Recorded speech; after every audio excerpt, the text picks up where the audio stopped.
Hello and welcome. Have you missed me? Missing someone with all your heart. Missing someone with heart. How much you miss it, and you deserve. And you deserve,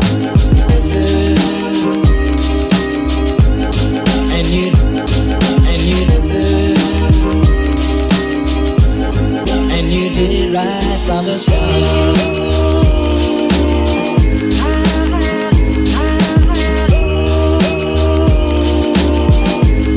And you did it right from the start.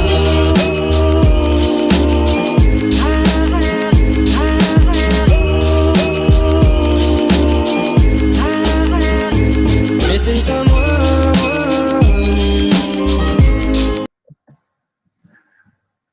Roll up, everybody. Come join, gather. One man went to know. You know how we do it. You know when we do it. You know where we do it, and you know why we do it. One man went to know. Come join. 10:30, 10:35. You should have it on your schedule by now. One man went to know. You know where we gather, and you know what we do. So come join. One man went to know. Missing someone, and missing someone is as normal. Missing someone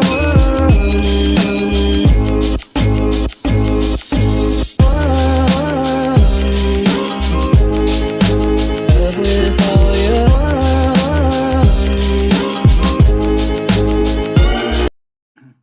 So matters arising, matters all Nigeria related. We're going to the Malami space this time around, and speculations as to the sort of advice that he has been giving the Aboki president of Nigeria. So we discussed that. That will be the central theme of this particular interaction, this particular session. So it will be centrally focused on the advice that Malami allegedly, supposedly gave to what is his name, the Aboki. So we'll go through that, and then we'll go through all matters that evolve in the course of the conversation as well. So Malami apparently has advised Malam Buhari to suspend the constitution and revert to martial law. So martial law in Nigeria, so we go through that, and that will be the central hub of this particular narration. So gather, come join.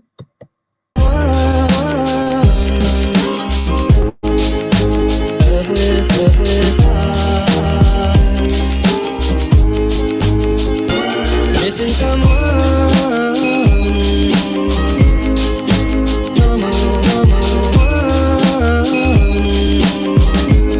I am sad and so low.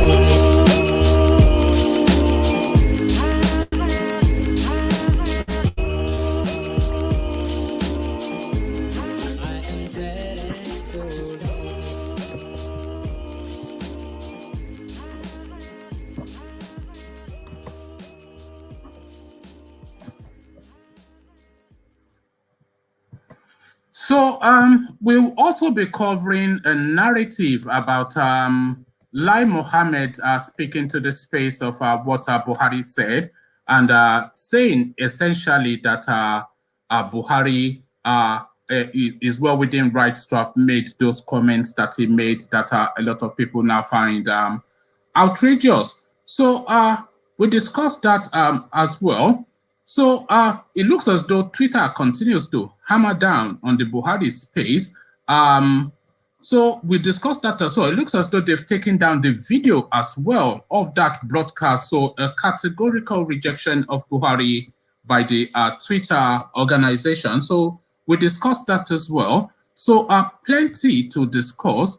So let's go then first to the Malami space. So let's go there first to the Malami space, and really, because that's the central theme, as I said, of this particular session. AGF Malami in secret memo asks Buhari to suspend Nigerian constitution, declare martial law. So we are getting to that space now, and it is within the realms of reason, knowing these people that this is, well, a consideration that they will be having. But alarming, the headline, AGF Malami in secret memo asks Buhari to suspend Nigerian constitution, declare martial law. So now let's now see what now this new fangled description of a coup plot is all about. Nigeria's Attorney General of the Federation and Minister of Justice Abubakar Malami SAN has asked President Muhammadu Buhari to declare a state of emergency.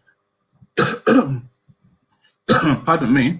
Nigeria's Attorney General of the Federation and Minister of Justice Abubakar Malami SAN has asked President Muhammadu Buhari to declare a state of emergency across the Federal Republic of Nigeria. According to People's Gazette, this is based on a secret memo and official accounts as the administration scrambles to work its way out of the acute insecurity and the encumbrance of our constitutional provisions. It was learned that Malami wrote a lengthy legal advice to Buhari, urging him to move swiftly to suspend the fundamental rights of all Nigerians as guaranteed under Chapter 4 of the Constitution. In the 8-page secret memo dated May 4, 2021, Malami told Buhari that insecurity across Nigeria has reached a level that could no longer be checked by existing democratic techniques, saying only a state of emergency promulgated by the president could help return the country to tranquility. The essence of declaration is to allow for suspension of constitutional and legal bureaucracy. Again, the essence of declaration is to allow the suspension of constitutional and legal bureaucratic bottlenecks pertaining to matters of national security, with particular regards to fundamental rights guaranteed under Chapter 4 of the 1999 Constitution, and processes and procedures relating to procurement, amongst others, the AGF said. So essentially to suspend the constitution, Malami added that the president should issue, let me take it actually from the topmost paragraph again. The essence of declaration is to allow for suspension of constitutional and legal bureaucratic bottlenecks pertaining to matters of national security, with particular regards to fundamental rights guaranteed under Chapter 4 of the 1999 Constitution, and processes and procedures relating to procurement, amongst others, the AGF said.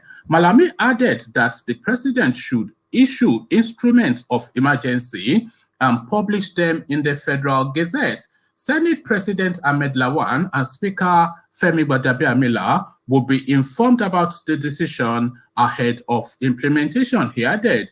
To douse possible legal tension, it is important for the proclamation instrument of the statement of emergency to expressly provide for the suspension of Chapter 4 of the 1999 Constitution and its attendant enforcement rules. Malami wrote, the suspension of rights pertaining to matters of national security will then give legal backing to the proclamation of the statement of emergency to be operational and effective without litigious or judicial distractions. So, legal gobbledygook, but essentially suspending the Constitution is the outtake of that. In the early pages of the document, Malami cited widespread acts of insecurity and blamed prominent separatist agitators like Sunday Igbo and Nnamdi Kanu for fueling the protracted crisis that has enveloped the country and aggregated the social and aggravated rather the social and economic conditions of the country. The memo was endorsed to the president by the National security advisor Babagana Mongono, a retired major general, and administration officials are divided on how to proceed with the advice. Clearly, different factions of our government have different positions on this alarming proposal, a presidential official told correspondents. But everyone agrees that the AGF holds a powerful sway over the president, and it will be a miracle if the constitution is not suspended as he recommended. Another official also within the presidency who confirmed hearing about the memo but had not seen it said Buhari might have little resistance considering the potency of Malami's argument. The president is just saying they should act in the best interest of the country, the official said. Even as the president, he seemed to have given up on his ability to get the AGF to back down. Malami and presidential spokesman Garba Shehu did not return the Gazette's request for comment on the proposal. Buhari has been conflicted over widespread chaos that threatens to define his 8-year leadership as a democratically elected leader. His administration is the fourth since Nigeria returned to democracy in 1999, following years of military dictatorship, whereas he touted his military bona fides as a plus for his fitness for a nation beset with insecurity. The country has seen no changes in the security challenges under Buhari. Since 2015, thousands of Nigerians have been killed by armed bandits and killers and kidnappers and even security agents. Millions of citizens are already racked by economic hardship, which analysts blamed on the administration's rudderless policies. So a total failure, essentially. So they have failed, essentially, and now, of course, they are looking to plot a coup to get themselves not to be accountable for the situation that they have plunged the country into. So Malami reacts now to this expose. AGF Malami reacts to reports that he advised Buhari to suspend Nigerian constitution over insecurity. So, of course, denial is what you would expect to hear in this particular piece. Attorney General of the Federation and Minister of Justice Abubakar Malami SAN has condemned a report saying he advised President Muhammadu Buhari to suspend Nigeria's constitution and enforce martial law. He said the report should be disregarded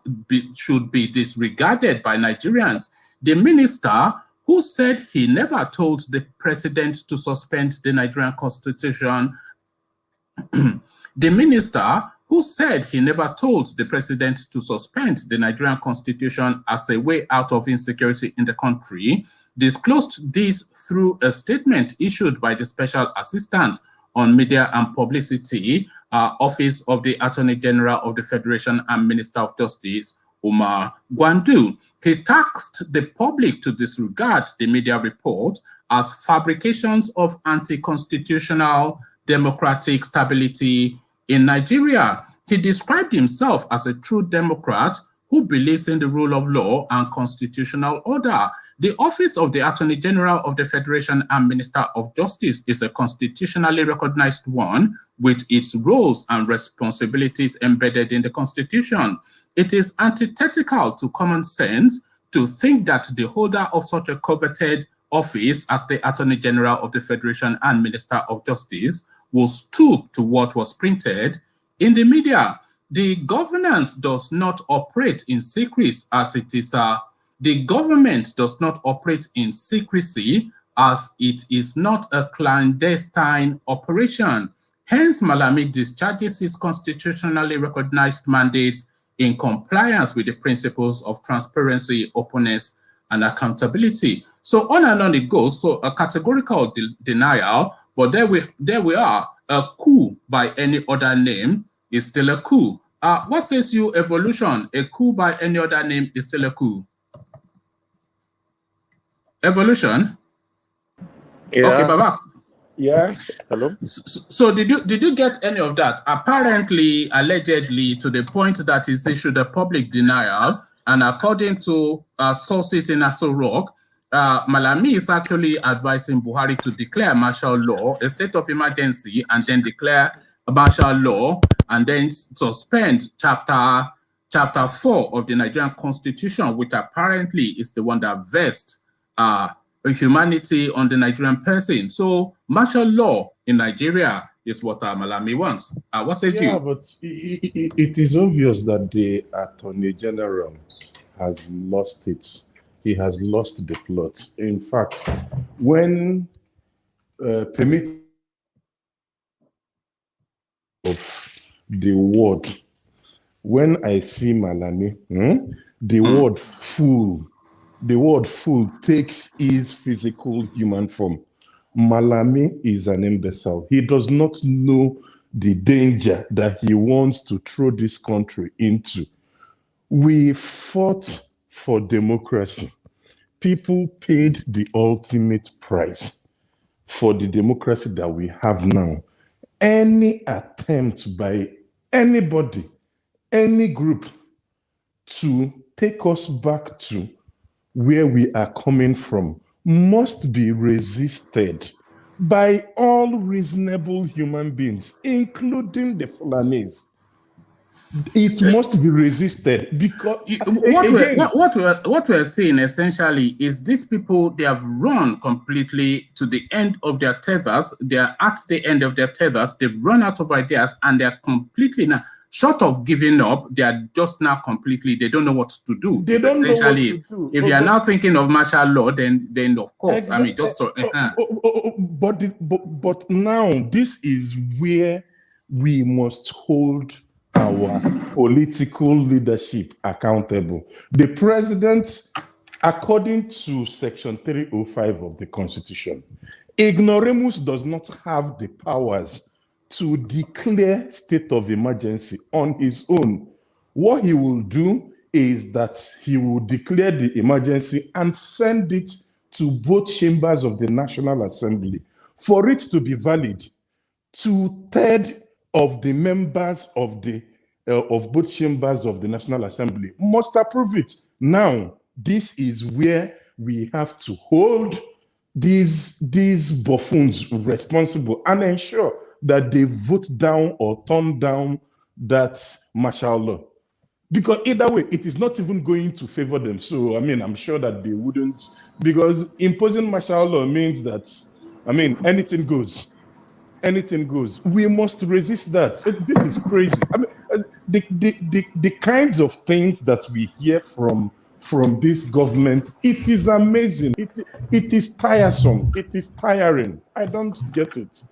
But he has come out to deny it, of course, but I'm sure it's making the news all over Nigeria. Because it is only if you believe that memo does not exist, then you don't know this country.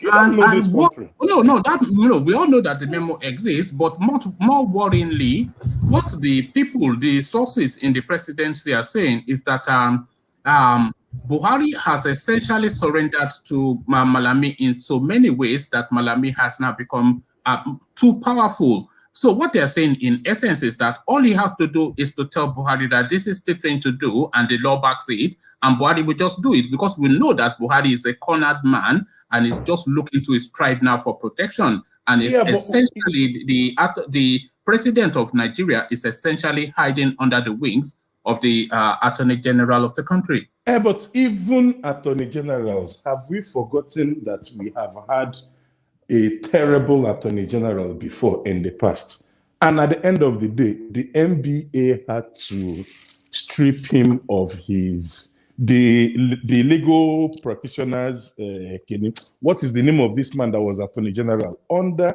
Yaradua? I can't recall. Is it the one that Anduaka, exactly. Yes. I mean, Anduaka committed all sorts of horrible, he felt that he was too powerful. And he was cut to size. Look, the only way these things would happen and work is if everybody keeps quiet. But when we all have voices, if we say no to this, if the people say no to this, the people at the National Assembly would not allow it to happen, because what they want to do is to declare a state of emergency, so they will go to the southeast and commit genocide. That is it. They want to go to the southeast and commit genocide. After committing the genocide, they will import because what they are saying essentially is that they want to essentially suspend the constitution and be under martial law. Yes, and when you are under martial law, is effectively turning off the lights and then just doing whatever you want to do under the cover of the dark, and then turning the lights back up again. Because what we're hearing is that they're actually attacking the East now, and they're picking up the bodies, like they did in Lekki Toll Gate, and they swept away the bodies. Okay. Thank you, Evolution. Let's hear from Baba Akure. Baba Akure, martial law in Nigeria is the question. What is your answer? Well, thank you very much. If we all recall the other time when because I always like to refer back to what we've already discussed on this platform. If you remember last about a month ago, or over a month ago, when we were discussing about the security architect of Nigeria, I did mention that if we look at it, we see immigration, we see custom, we see correctional service department, with all category of security in Nigeria is being given to a Fulani. And I said, to me, I am suspecting that it could be that maybe these people are planning coup in order to remain in power. I did mention that. And I said, it's not going to be a new thing, because I think maybe Buhari is afraid of if he appointed somebody from outside Fulani, they may overthrow him, and he doesn't want that to happen. And if you look at the latest appointment that he made for the army chief and the Inspector General of Police, you will still see that he nominated them from Eastern the army from Fulani. You will see that. So the issue of matter law or no matter law is not surprise to me, because I know I follow them clearly. So, but even this idea being discussed, is it not an admission of failure? That because, like the article said, Buhari came in under the banner of being an army general and a strict disciplinarian who is going to solve the Boko Haram insurgency once and for all. That was the thing that they sold him on. They sold him on being anti-corruption, and they sold him on being an army general that is coming to flush out that Boko Haram once and for all. So on those two things, not only has he failed, those two things has escalated. Corruption like we have never witnessed in the history of Nigeria before, and insurgency now almost to the point that they're just knocking on your door now with the AK-47, and just people are essentially paying hostage money to door to door now. They're just collecting money. These are bandits. So you are right. That martial law, is it not an admission essentially of a failure? Is this them putting their hands up now that we have failed? You are right, because mainly for those two things, corruption and fighting insecurity in Nigeria, those are the main thing why it was voted. Because they believe that, okay, this is a person that can really handle the situation of thing and corruption. But we can see that in those two areas, it is even worse. How many times have they come here to say 1 billion missing, 10 billion missing? Exactly. Or to talk about people being killed every day? It's even worse more than issue when Goodluck was in power. And like Malami, who said that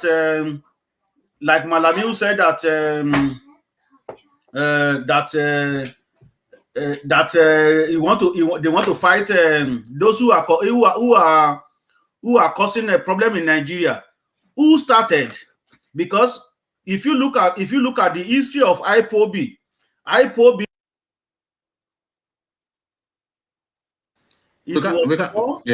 it was formed in 2012. So it was way back before Buhari came in. So it's not issue of Buhari. It's not because of him they form IPOB. IPOB, they really want to leave Nigeria. It has been there, not now. So if you look at what is going on, they believe that, okay, well, it's because of Buhari, that is why IPOB is formed. But if they really check it out, IPOB has been formed before Buhari came to power. Now, when issue of Fulani herdsmen that came to frame, what do they say about it? Did they hear how many people being killed every single day from herdsmen? Did they mention any Fulani herdsmen now? But they categorize on those people who fighting to leave Nigeria. Are they the people that first caused the problem, or Fulani herdsmen? Do they mention it? No, because they are part of that group. And like evolution said, because I'm going to say something about that. There is nothing National House of Assembly can do. If they want to implement martial law, they will of course implement it. It is just what instrument? Which instrument would they use to implement it? Exactly. Because even they are admitting that they need the Senate and the reps. So they are saying they are going to buy Ahmed Lawan and Badabi Amila. So they are going to buy those two. That is what they are saying. That is what I'm saying. Because even if they want to vote for it, because evolution did mention about the issue of vote, they will still defeat. No, 2/3 is a super majority. So it is actually difficult to get all the members, 2/3 of both chambers of the National Assembly. It is actually very difficult. It is not simple majority, and it is not a voice vote thing. It is not the eyes have it. Yeah, no. It is a vote. So I understand your evolution, but we cannot know what your senator voted for. We cannot know what your House of Rep member voted for. We cannot trust the crop of politicians we have in Nigeria today. That is what you have to understand. We cannot trust them because all what they care about is the issue of money. If they are not care about money, what is so difficult for them to make a new constitution or to go back to the constitution, or like the OVA always say, what caused them to walk out of National Assembly that we're done with this crap? What caused them? Okay, Baba Kore, hold your thought. I'm going to go to engineer next, but I want to introduce two more stories to the narrative. So Baba Kore, this one is for you. Nobel laureate Soyinka speaks on agitation for Oduduwa Nation. So Soyinka speaks to that space at last. Nobel laureate Professor Wole Soyinka has denounced a social media post attributed to him in which he showed support for agitation for Yoruba Nation. Soyinka, in a statement by Abiola Awo-Aje titled "Circulation of Misinformation Associating Professor Soyinka with Agitation for Yoruba State," urged the public to disregard the information. The statement reads, "Professor Wole Soyinka wishes to denounce the fake WhatsApp posting on the Yoruba State agitation being attributed to him. Once again, he requests the public to ignore the utterances of those contemptible interlopers who lack the courage of their conviction and thus take to identity theft for the furtherance of their views. For a start, Wole Soyinka does not participate in Facebook, tweet, blog, WhatsApp, or other offerings of the social media. Any views that he wishes to express on national or other issues routinely go through the print media." So Wole Soyinka denounces and distances himself essentially from the Yoruba agitation. And that, of course, is one of the voices that we're looking to hear. So this second piece as well. So So can people mute themselves just for a moment? Can you mute yourself rather, or however it's pronounced? Yeah. So this second piece, just to add to the mix, I am sure no right-thinking Nigerian will support Igbo presidency. Buhari's aid. So turn by turn, Nigeria Limited and the agitation that it is the turn of the Igbos to take it now, a sense of entitlement is what I am always speaking to, because they are not politicking to the space and they're just saying it is our turn because we've not had a go before. And that, of course, is not how it works. And certainly a categorical rejection of the idea by a Buhari aide. Again, the headline, I am sure no right-thinking Nigeria will support Igbo presidency. Headline attributed to a Buhari ex-aide. So now let's now see who is speaking and what is being said. A former special assistant to President Muhammadu Buhari on assembly matters, Abdulrahman Sumaila, has claimed that no right-thinking Nigerian will support the candidature of any Southeast politician vying for the presidency in 2023. Sumaila made this known in a statement he issued to newsmen in Kano on Thursday. According to him, the extant situation in the Southeast is an indication that the region cannot be entrusted with the country's leadership. He said, with these atrocities committed in the Southeast by the Southeast people on record, how can Nigerians entrust them to govern us? I am sure no right-thinking Nigerian will endanger his life to support the candidature of any Southeast politician contesting for the presidency come 2023 general election. Sumaila also stated that it has now become clear that the motive behind the attacks is to cause anarchy in the country. He lamented that the perpetrators of the attacks must understand that if there is chaos in the country, then nobody, including the perpetrators, can escape. He urged elders in the Southeast to publicly denounce the ongoing attacks by suspected members of the indigenous people of Biafra, IPOB, or be considered complicit in the dastardly act. The ex-presidential aide said until the Southeast elite makes their position definite, Nigerians would consider them part and parcel of the attacks being carried out in the region by armed militia. The elite in the Southeast should borrow a leaf from their northern counterparts, such as Arewa Consultative Forum and Northern Elders Forum, who have been persistently condemning the attacks of Boko Haram fighters and bandits in the north. So a categorical rejection of the idea of an Igbo presidency, and Wole Soyinka distancing himself from the Oduduwa agitation. So Ola, pick it up from there. Actually, engineer first. So engineer, pick it up from there. Thank you. Good evening, everyone. Good evening, engineer.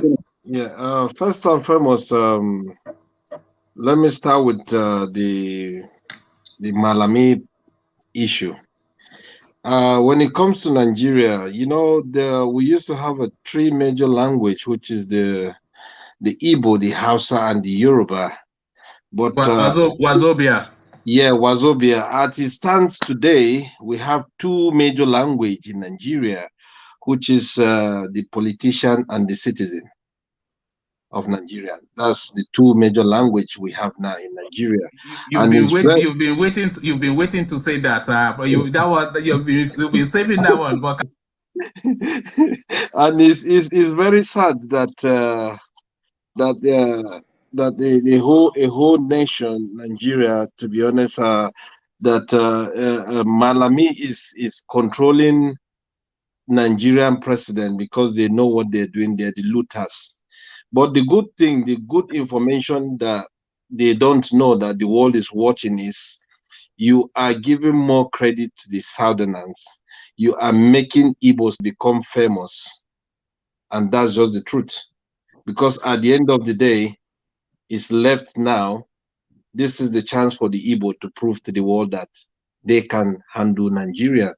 That's just the truth. They can do it.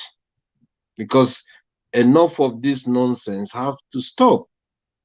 Let's be honest and let's be frank. Sorry. Why do you say they can do it? What gives you the confidence that an Igbo person can handle Nigeria? What are you basing that on?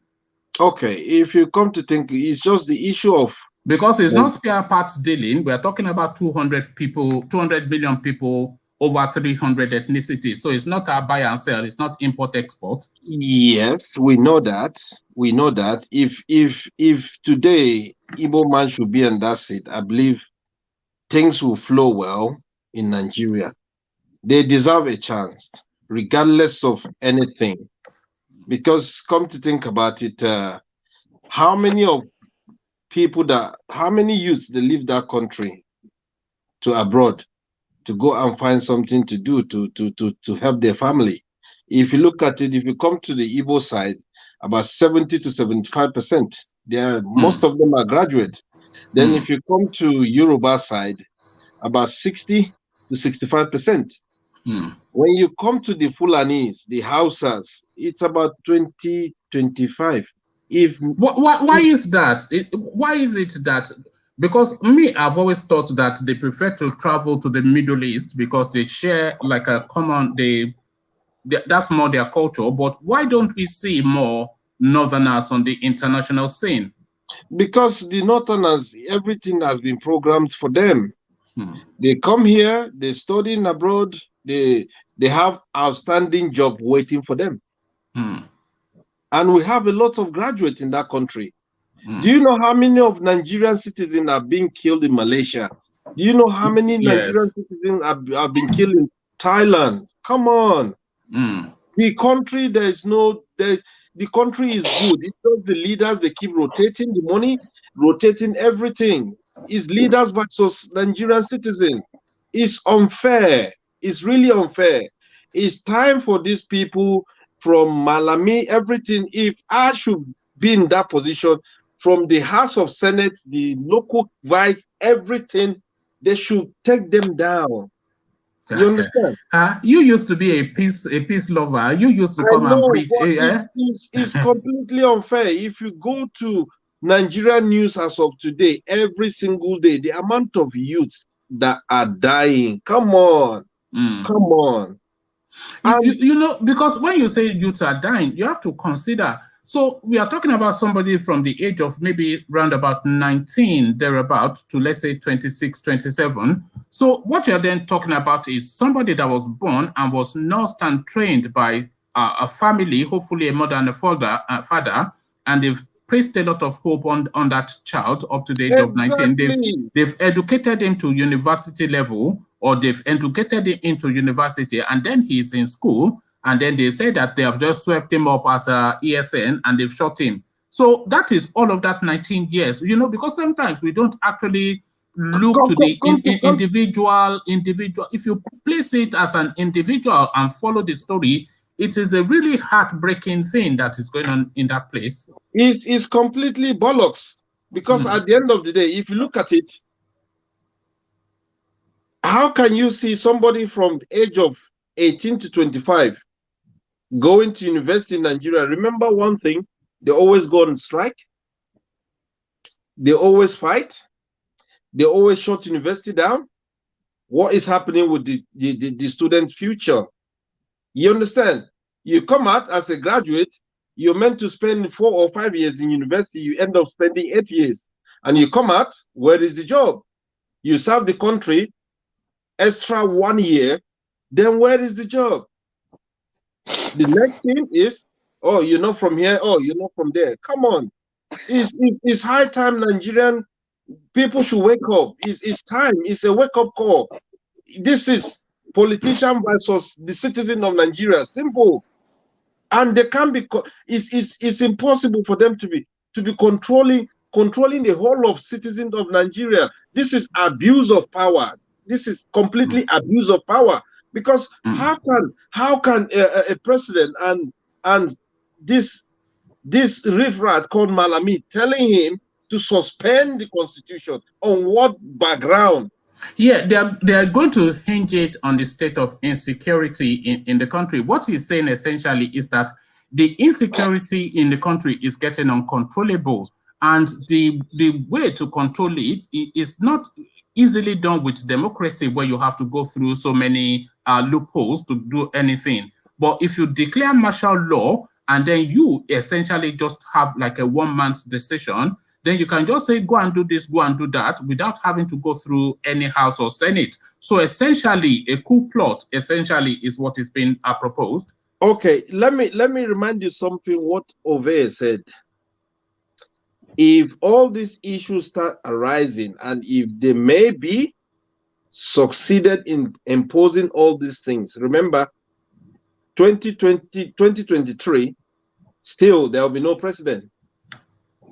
You know, it's looking likely that we might not have that, you know, we might not have Buhari in place, but it's looking likely that we might not have a democratic president in 2023, because every day things continue to, we said this yesterday, that every single day things continue to spike up, and today here it has spiked up again, when in the public space they are now discussing martial law. So that 2023 is looking more and more remote. So okay, let's keep watching and see what is going to happen, because at the end of the day, people need the youth deserve the chance to be there. That's so. Engineer, to Wale Soyinka, is this a blow to the Oduduwa movement? So he's saying, "Oh, what Oduduwa? Shut up your mouth and don't attach my name." Huh? I must be honest, when it comes to Wale Soyinka, I'm telling you, I respect that man, but he's a man that sometimes he talks, I think maybe I can consider his age. Yes. And maybe he's losing some things out because of too much reading. Yes, getting a bit senile. Remember, I'll give you an example with this man. He said it clearly some time ago that if Trump become American president, that he will rip his passport and move back to Nigeria. So what happened? Did he do that? Yeah, he's always ripping that passport. Yeah, that's question mark. So at the end of the day, for him to come out and say something like this, I think he's attention seeking. That's just the truth. It's attention seeking. Thank you, engineer. And no, hold on. One man. He just disparaged the only Nobel laureate we have. No. He is within rights, because Wale Soyinka is speaking off the cuff too often. So yes, he is speaking off the cuff. Man, I don't like it when we do things like this. That you disagree with somebody does not mean you would now start, painting him in a particular manner. Wale Soyinka has his own opinion. And engineer is entitled to this as well. He must not support. He must not. But you don't now come to disparage him. He's not disparaging him. What he's saying is Wale Soyinka is 83, 85. So he's saying that maybe he's slowing down in thoughts and in process, which is what happens when you get to those ages. So there's nothing, out of the ordinary in that. Do people not slow down in thought and in processing when they get to their 80s? In democracy, it's a freedom of speech. All because he does not support Oduduwa Republic. Well, no, he's saying also some of the unguarded comments he's made about Trump, he being one of the people that are, Wale Soyinka was at the front of the people who pushed Buhari upon us now. And said it. He came out live. So we can speculate. It's a public figure. Coming Baba Akure, and then we go to Ola. All right. I think we all missed the point. Right? The reason why I'm saying that is that somebody purportedly opened a fake account on behalf of Wale Soyinka, posted on that account that Wale Soyinka supported Oduduwa Nation. To me, Wale Soyinka is just in the middle. He did not say, because based on your statement now, he did not say that I do not support Oduduwa Nation. Yes, but is that not an opportunity for him? Wait, let me finish. Okay, Karen. What the man is saying is that somebody opened fake accounts on behalf of him. If it is you also, you will be annoyed. Right. I see a lot of accounts be open on Koiki, on Sunday Igbo. Why people using that to beg money? And these people had to come out that they did not open such account. So the same with Wale Soyinka in this position. Yes, Baba Akure. But whilst is he in that space, is that not then the chance for him to speak to that space, because if he's already denouncing that he's not the one on Facebook, and the comment on Facebook is about the Oduduwa nation, he is a leading Yoruba man. So if he was already speaking to that space, why doesn't he then state his position regarding that space? Do they ask him that? Do they ask? No, but he's already talking about it now. So why didn't he just take a position? No. We missed the point. We missed the point. Do they ask him? Do they ask him if he supports Oduduwa nation? In this case, we are talking about open fake account on his name. So it's different from his own genuine intention to Yoruba nation. So it's two different things. We cannot mix them together. No, but it's not two different things. It's two things interlinking. The space, the fake account that was opened was speaking to Soyinka's support of Oduduwa nation. So Soyinka has rightly come out to say that nobody can speak on my behalf. I am intelligent of function to speak for myself. So he's speaking to that space to denounce that he's the one with that account supporting Oduduwa nation. But then that account is telling us that he supports Oduduwa nation. So when he's already speaking in that space, why doesn't he then take a position in that space? Because that is the hot #1 topic in Yoruba land, and he is a leading Yoruba voice. The issue is that so by not saying he supports, then we can say that he does not support. Do you ever hear from any from Ooni of Ife and say that Ooni of Ife is not denouncing anything now. I'm for Yoruba nation. Have you ever heard from Alaafin Oyo? Have you ever heard from any of us? Their name has not been mentioned. Yes, he is commenting in this space. They mention their name in so many places, but they have not come to agree or support or deny. To me, what Wole Soyinka said is not wrong. Nobody can open a fake account on my name. No, we are not disagreeing on that. But when we are saying that if he's already speaking about Oduduwa nation to say that those comments are not his, then that is the space, then that is the window then for him to say exactly what his position is. So by him not taking a position, he's distancing himself from the movement. He doesn't have to say that in conjunction with the opening of fake accounts. We are missing this thing together. We should but they are interlinked now. Maybe somebody didn't ask him a direct question. That's why. That is what I'm saying. You should ask him. Okay, somebody open fake account on your name, then you say you are not. So which position are you? Are you in support of Oduduwa nation? Okay, let me just hold on. Let me use some nonsense example to make the point.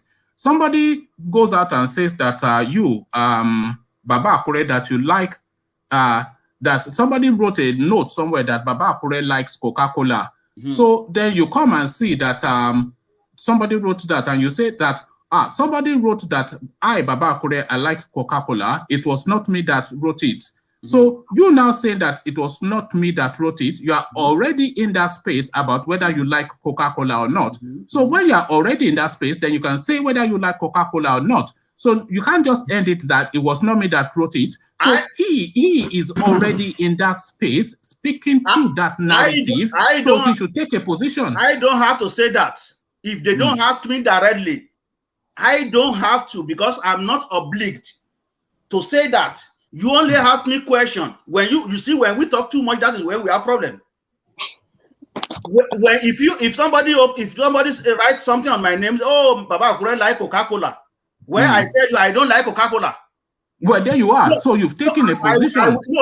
So I will say to you that I do not write such thing. If you ask me now that do you like Coca-Cola, I will say okay, yes or no. Okay, well, I feel that him not speaking to that space is essentially him distancing himself. For you got to say that he did not open Facebook account. Doesn't mean that to talk about Oduduwa nation. It doesn't mean that he doesn't support Oduduwa nation. Okay, so he has to tell us what he supports then. But he has every right not to support it now. Right? No, but then he has to take a public position, and if he doesn't support it, then he has to explain why he doesn't support it as a leading Yoruba man. That is that they still don't ask him that direct question. I believe that someone should ask him that question. If they ask him that direct question now, then that is when we can nail him that okay, this is what he really means. He can even refuse not to answer. Exactly, he can even refuse not to answer. Well, if he refuses, no, I don't think he can refuse not to answer. Being a leading Yoruba voice, that would be sacrilegious. That would be sacrilege if he refuses not to take a position. Not necessarily. There was an issue on ground.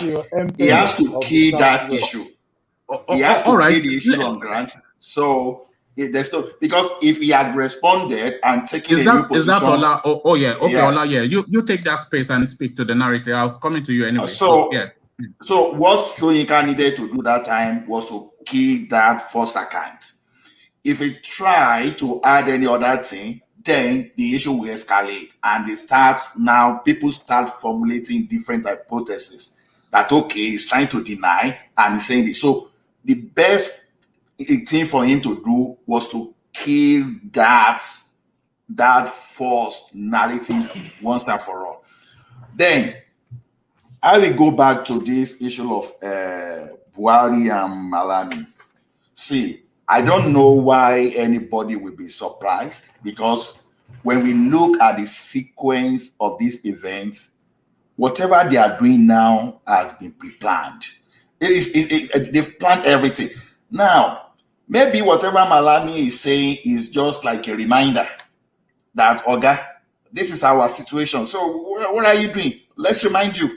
Let's go this way. So now, because why did I say the sequence? Because we could seal everything, when this chief of Star Supreme Headquarters before talk, what's the name of that man? Danjuma. So when Danjuma mentioned this thing early in the regime, that these guys are planning for ethnic cleansing. So this were the thing they discussed far, like about the second year or thereabout after Buhari got into that position. So these people, they are the intel that this is what they are going to do, right? Now, see Buhari appointment. Chief of Army Staff, Fulani. Inspector General of Police, Fulani. And now, to confuse people now, he will now look for maybe one Southerner to put in the Chief of Defense Staff. We know quite well that someone can be Chief of Defense Staff and still not be able to command the necessary troop, even though he's the Chief of the Defense Staff. It's just like when someone accused Dia of planning coup. You knew very well that General Dia could not command a troop, and how would that person plan it? So when you look at the key position, he put everything there. Now look at what he did to Onoge. Onoge, for having just domiciliary accounts, they changed the narrative that he was keeping foreign account. What is foreign account? Domiciliary account in Nigeria suddenly become an offshore account. So they managed to push that man out and install another Fulani there. So everything, they've done everything. Then this issue of National Assembly, going to National Assembly to ratify, to me personally, I will see that as a joke, because we are talking of the president, or let's say a presidency that never obeys the Constitution. He has violated every clauses of that Constitution that in a normal country, Buhari should have been impeached. And up to now, he's sitting there. So do we now rely on such kind of those characters in the National Assembly now to now summon up the courage and now start working with Buhari to do the right thing? No, those guys are not going to. And now, one thing about all these politicians is this: they have some compromise on them. These guys, they must have committed something, or maybe in the course of getting into that office, they committed one fraud. No, you've already said it now. Ola, look at how Look at how they easily got rid of Onogen. They just brought his file and all of the money that he has looted. They just said, "Look, my pal, just move away because it's full any time." So everybody has a file in Nigeria. They let you continue to loot, but they keep your file. This is exactly. Although on Onoge, I don't want to debate that whether Onoge actually looted anything or not. Onoge had unaccounted for funds in foreign accounts. It wasn't just domiciliary accounts in Nigeria. He had accounts in New York and London with a but tidy sum of money those that is are not. media propaganda, no evidence up to now. Well, You know he what went I to do? court. You remember he went to the court of arbitration or something, and you know, they didn't find in his favor. Why are they not needing it? One thing I've learned about Nigerian situation is whenever I read anything on newspaper or in the public space in Nigeria, sometimes I take those documents and I go into the foreign space to see if I can just reconcile those figures, because so many lies, even including our media in Nigeria, we tell a lot of propaganda and lies. You know, one of such lies is why we find Buhari as our president now. For example, oh, okay, if you say Buhari is this, the same media in Nigeria will be used to debunk all those things, and they will use another lies to debunk a real authentic lie. So that's why that issue of Onoge, it was not because that guy was, because I listened to Femi Falana, I listened to many lawyers that I see to some extent I can trust. The removal of Onoge was not because it was corrupt. It wasn't because No. The removal of Onogen was not because it was corrupt, but they used corruption to remove him. It was removed for political reasons because, of course, you remember, they knew that Buhari could not win the election, and they knew they were going to rig that election. They knew if they rigged the election, there's going to be legal suits, and they knew that those legal suits will end up in the Supreme Court. So they needed, and if you have Onogon, because that's the Chief Justice of the Federation we're talking about, and of course, he will sit on that space. So if you had a southerner there, then of course, the level of rigging that we had with Buhari, they would not have allowed it to go. So they needed not just a northerner, but a fundamentalist, like a deep-seated Sharia sort of a person like Tanko Mohammed there. So they needed to get rid of Onogen. If Onogen wanted to come in, let's say after the election, if that was the space, they would have just let him be because the election had come and gone. But for that election, they needed to put a fundamentalist there, and they could not have that in Onogen. So that was really what played out for Onogen. Okay, I agree with you based on that. So on this plan now to now declare martial law, I think that has been part of their plan before. You know, you hide under something. You want to make everywhere ungovernable and to the state of anarchy and declare state of emergency, and now finish whatever they want to do before 2023. That's the plan. So if they are unable to succeed in this one now, they will want to try 2023, which I think it will be very difficult for them. So they will try everything. So I don't want us to think that Buhari doesn't know about whatever Malami is writing to him. No, he knows, you know, but it's essentially a Malami plan anyway, because he has looted, even outside of the Fulanization, they've looted so much, really, Hispanic stations now. But to that space, Abdulrahman Sumaila, a former Buhari aide on assembly matters, is telling us that hell will freeze over before Nigeria ever gets an Igbo president, especially off the back of the agitation that we're seeing from the East. So speak to that space. Sorry, do you want Igbo to speak because he's saying that he doesn't have much time? Sorry. Let me shuffle you for Igbo. Sorry, yeah, let me bring Igbo in. Has he left? Can I talk to that? Yes, I think Igbo has left actually. Sorry, Igbo is just okay. Come back when you can, Igbo. Yeah, speak to that. Okay, now I think one of the problems we are having is that, you know, I mentioned on this program that they don't trust Igbo because they believe that. Sorry, Baba. We have Igbo back, and I think he's pushed for time. So let's just bring him in quickly just to have a speak to the space. So Igbo, we see you. Igbo. Yeah. How you doing? I'm doing great, man. Good. I say hi to you guys, man. I've been following up. Yeah, well. You know, and I have very limited time. I say if I can just contribute my quota, so I can leave with that. Yeah, carry on. With regard to with regard to what's really what the discussion is all about right now, I think it is complete oppression that we are seeing. If you see how Buhari took Onoge out of office, you will know that. And since he took, see, the offense of Onoge is not to be compared to the one of this current sitting, what did you call him, this Pantami right now. But no, so far, he has Tanko Mohammed, nobody has been Mohammed able to. is, yeah. I'm talking of for no. Oh yeah, okay. I see what you mean. Yeah, Pantami is not supposed to be there if you want to draw a comparison. I don't know if you are getting me. Yes, but I'm with you. They don't push him out in order for the northern agenda to move on. But we must understand one thing. Buhari himself has come to understand that every one of his plans has failed. So right now, they are looking for a way out. Because everything is thinking, is calculation. Everything has failed. He knows this very well. So right now, they are looking for a way to come out of what they are now. If you look at the threat Buhari is pushing, that is going to deal with who and who and who and who. There is a program I watch. Yes, one woman is Buhari's sisters. The woman was saying that Buhari should call for national dialogue. There is a sister to Buhari. That Buhari don't know what's going on in the country. That those that around him are lying to him. This is the sister, according to the channel. This is the sister of Buhari. Sister, we have never seen that one before. She was speaking. He said Buhari don't know what's going on. They don't tell him the truth.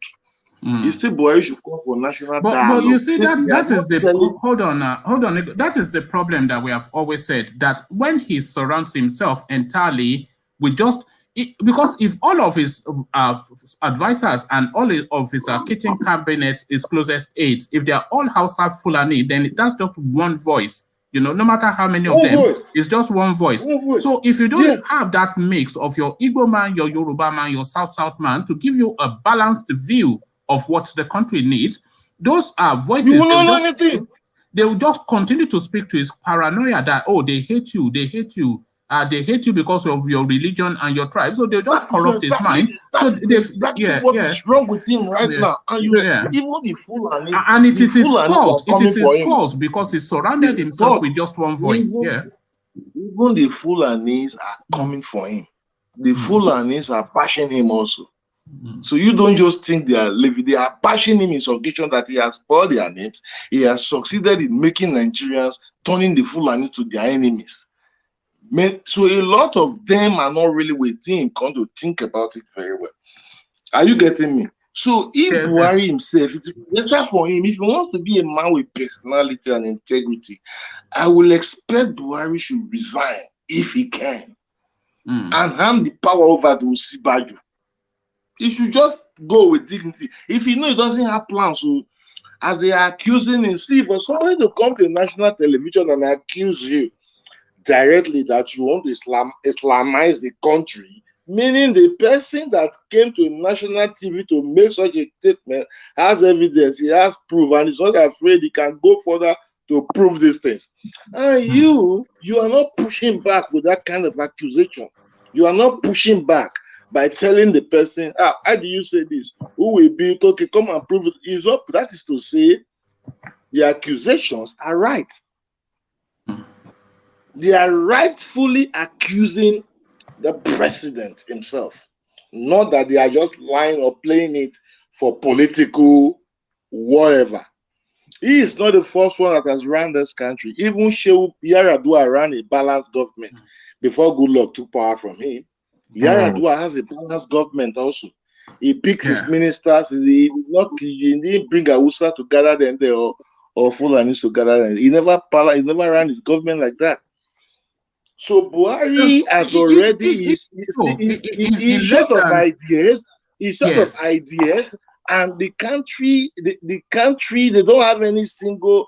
I don't know. They don't have any single love for him right now. No. I think universally, because the biggest mistake that Buhari made was to come back as president, because he had a lot of mistake, that he was a disciplinarian, he was austere, He was an honest man. He's a soldier. All of these things. That This was was how his. they So classify he him. has been That was our completely. thought now when he Yes, was coming back. no, But no. we This is what forget I'm to saying. put the reason. Yeah, hold on, Nico. Yeah, what I'm saying Okay, is you come. he made You a come, yeah. mistake. Yeah, because he has been completely demythified now. All of the mystique that was around his personality has completely been demythified now. He's a soldier, but the country has fallen apart to insecurity. They say he's an honest man, but the country is the most corrupt that we've ever seen. They say he's Ever. austere, but it's President. taking trillions. So all of the mystique, his reputation Under is his gone. watch. You know, his reputation is Finish. gone. So, and the question I wanted to put to you is, what do you think Buhari's legacy will be? We have less than 2 years left, and all we have seen so far in the 6 years of Buhari is just blood on the street, and the naira falling now by over 200%, You want poverty in the land. you- So blood on the streets and poverty in the land is essentially what the legacy looks like. 2 years, what can Let he me do to predict redeem that. himself? What can he do Good. to redeem? Buhari cannot, as of today, Buhari cannot redeem himself. If Buhari want to redeem himself, the only way, like I said before, if Buhari want to gather praise from this Nigeria today and be a Nigerian, the only way he can defeat he can win the minds of Nigeria and defeat IPOB is to give us the people's constitution and a people's electoral reform. Only these two things can change Buhari's reputation in this entire country. These two things, if he can do them, you will see all this clamor, people we are lying to stay, all these associationists, everything will die down. These are the only way. Anything outside that, Buhari, the only thing he will leave behind with this character that is pushing forward for the North, it will only leave behind lack of trust for the Nigerian people. Exactly. I am very confident. Let me tell you, I am very, very confident today that the middle belt will prefer to shift their votes to the South. This must be in you because they said they are tired of killing. 100%. They are tired of killing. They are ready, as they are, 100%. their vote is going to the South, no matter the whole of the middle belt. 100%. It's either their vote will remain in the middle belt or it will go to the South. The middle belt are not ready to push their vote to the North with what they are going through. These things we must understand the paradigm shift of this whole thing. There is a complete shift. Hold on, let engineer interrupt you. Yeah, sorry to interrupt you, brother. Let me give you just a good example what is happening currently now in Nigeria. My in-law works with Nigerian top leaders, but I must be honest to you, I won't mention where he works, but it's unfortunate that sometimes they send them for a 1-year course, and the most shocking thing, the position that he was meant to have, because my in-law is a Yoruba man, his name is Shola, the position that he's meant to have to control that unit is unfortunately the Fulanis and the Hausas, they collide. Guess what they do? They push him out. They push him out, send him to Benin to control the whole of that Benin zone. And they put the Fulani man in Abuja. So what is going on? I do chat with him. He do tell me things about Nigeria. I said, nah, the level of the religion, tribalism, everything is just beyond repair now. Nigeria is draining. One man. Draining. One man. Yeah, hold Now, on. the legacy. Let's go carry on because I don't think he has too much time. Yeah, go on, Nico. Now, the legacy the man will drop is what I'm telling you. Yeah. Look at his legacy. Watch this thing I'm saying. Buhari is going to drop a legacy that will shift the power from the North for the moment. The power is not going to the North right now, no matter what. The power might stay out of the North for some time because people are afraid of dying. People are afraid of all this Islamic thinking. Nigeria today is not a country where they believe that this Islamic movement can fly. And we have a very massive population. So if Buhari leave his office like this, I want to bet you the power will stay in the South for some time. Even after these first 8 years, if the country is not well sectioned, people will not still like to go to the North to put their votes in the North. I'm telling you the fact. With the current situation, you're right. I completely agree with you. With the current situation to me, that's what will go on. That's what will happen. 2 days ago, now what is happening in South? If you're traveling, the army will stop you. The driver has to stop everybody before you cross the checkpoint. You have to raise your hands up. What kind of leadership is this? That's a country. You are traveling within your own country, which is not a Within war your zone. own country, Within your own country. you are approaching a military checkpoint. You have to raise your hands up. After you cross military checkpoint, then all of you get into the van or the bus. Why is this not happening in the northern side? Yeah. Like one thing, let me quickly add something to it. You see, Adebanjo was telling Buhari just now that, including this man from the south, the Southern was telling Buhari just now, say, listen, drop your amendment of your constitution, bring a new constitution, because this constitution you are amending, we don't have a constitution. It's not for us. It's only when we have a constitution that we can amend. We need a new constitution for us to amend, not this military paper that they put there. Is not the constitution of people. What are we trying to say now? If you are giving us this state constitution for amendment, you are not doing us anything good. What are you amending? It is not for us. Bring us a new constitution before we begin to think of amendment. So the South now and the Middle Belt, they are in one shoes. They are in one lane in this issue of this constitution. Now tell me, what do you think that the North will be able to, because you people keep saying that the North has the majority, right now, even the people that made them the majority, which is extremely the Middle Belters, are the people who gave this North this majority. And the Middle Belt has the right to decide where they want to go, because they are in the middle of these both people. In between the North and the South, they are in the middle. They can't decide to say they want to be in the South. We are not But the Middle Belt. We lost Ego. So just your quick thought, and then I want to go to who you help, but I want to bring a story before I go to your who you help. But so your thoughts quickly, Evolution, you were about to say something. Yeah, we keep on classifying the Middle Belt as not. The Middle Belt is the Middle Belt, and they have never voted with the Northerners. Look at the presidential election results from 1999. They have their own way of voting. They always vote PDP. David Mark is from Benue, Middle Belt. There are prominent politicians in Nigeria from the Middle Belt. They vote on their own. But beyond that, even the North, there is something that we keep on missing here. We think that this thing happening in Nigeria is only in the South. No, the Northerners have had it too. They don't want it again. And then they want. So who is sustaining the situation then? If the Northerners have political elite, we should be listening to. We are so dehumanized in terms of we no longer have feelings for when something but the political to the next hold person. on, we keep the news saying coming this, out of the North is terrible. They are killing people every day. No, hold on. Bandits are raping. Hold on, Evolution. We all know farm. that. We know all that. So don't. They are refugees. Don't recount what we already know. We know what is going on in the country. But the position that I'm wanting to put to you is, if you are saying the Northerners have had enough, if we're saying the Middle Belters have had enough, we certainly know that the Southerners have had enough.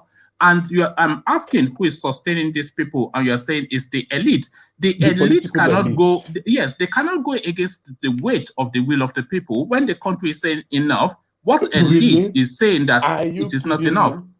The elites cannot go against the will of the people. Is that no? They can't. No, not the will, but the weight. If the people, you are seeing what is going on the streets, So the elite, and you are saying one man. There's something you need to understand here, right? Yeah. In the North, it's not as if there are no people against these politicians. They are, but they're scared because somebody can put suicide vest if they come out for protest. Someone can put suicide vest and bomb everything there. It is that's why they're scared. You're right, my brother. It is the same reason you are not hearing mainstream Igbo elites call out some excesses of IPOB. or the unknown gunmen, because they are afraid that these people will go and burn their houses. All Because right. the truth All of the right. matter is that Thank you. these people are turning into a mob. That is the truth, a terrorist mob. It is no longer, right now in Nigeria, we are no longer dealing with just Boko Haram and Fulani headsmen. We are slowly building terrorist cells in the southeast. Okay. Hold that thought, Evolution, because in that space that you are now is the space that I want to speak to.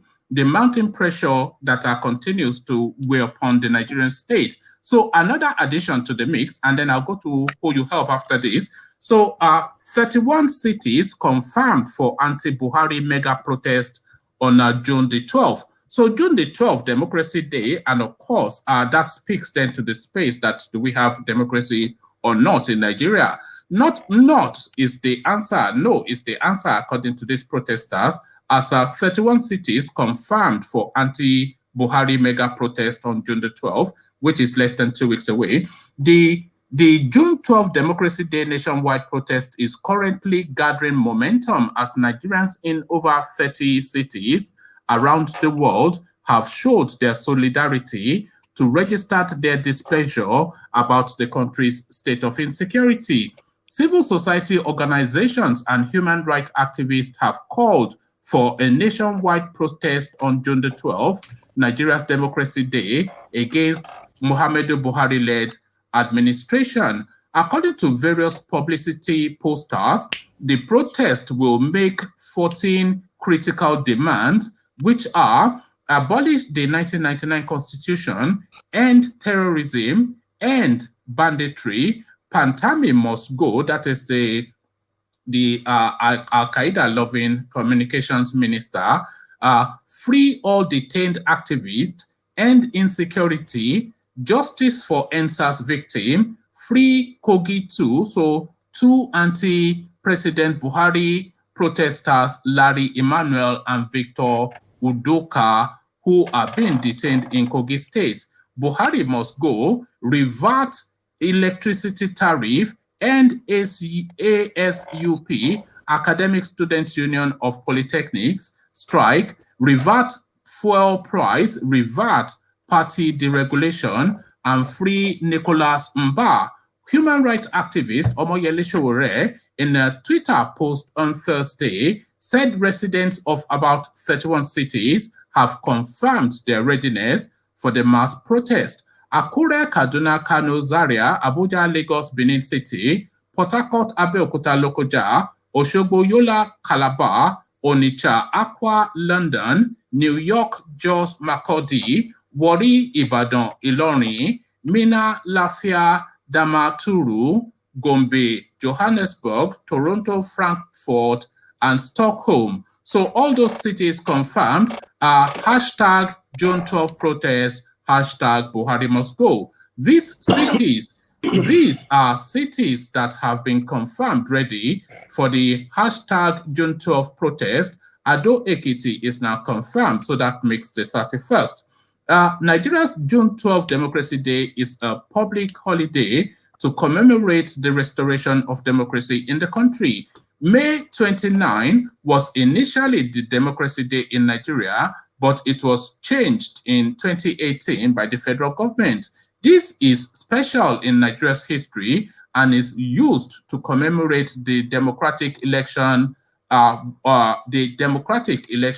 Chief MKO Abiola on June the 12th, 1983, in what has been adjudged to be Nigeria's freest and fairest election. It was, however, cancelled by Ibrahim Babangida military junta, and Abiola was thrown into prison, leading ultimately to his untimely death in 1998. So it never rains, but it pours within the Nigerian space. Who you help?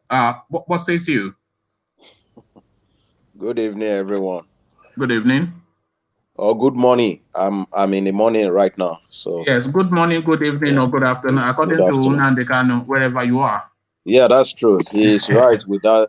He's right with that kind of greeting, because we have a times different. My first contribution is this. I will go one after the other. Please, One man, let me speak. If you are going to pause me, you ask me a question and I will continue, please. My first contribution is this. You know, when people say Malami, Can I come in? excuse me? Somebody Hello? wants to talk, and just to what you said, who you help. People will interject if they want to interrogate what you've said, or if they want to correct or add on. So you have to allow for that space. It's a conversation, not a. So somebody who wanted to come in. Who spoke just now? Evolution.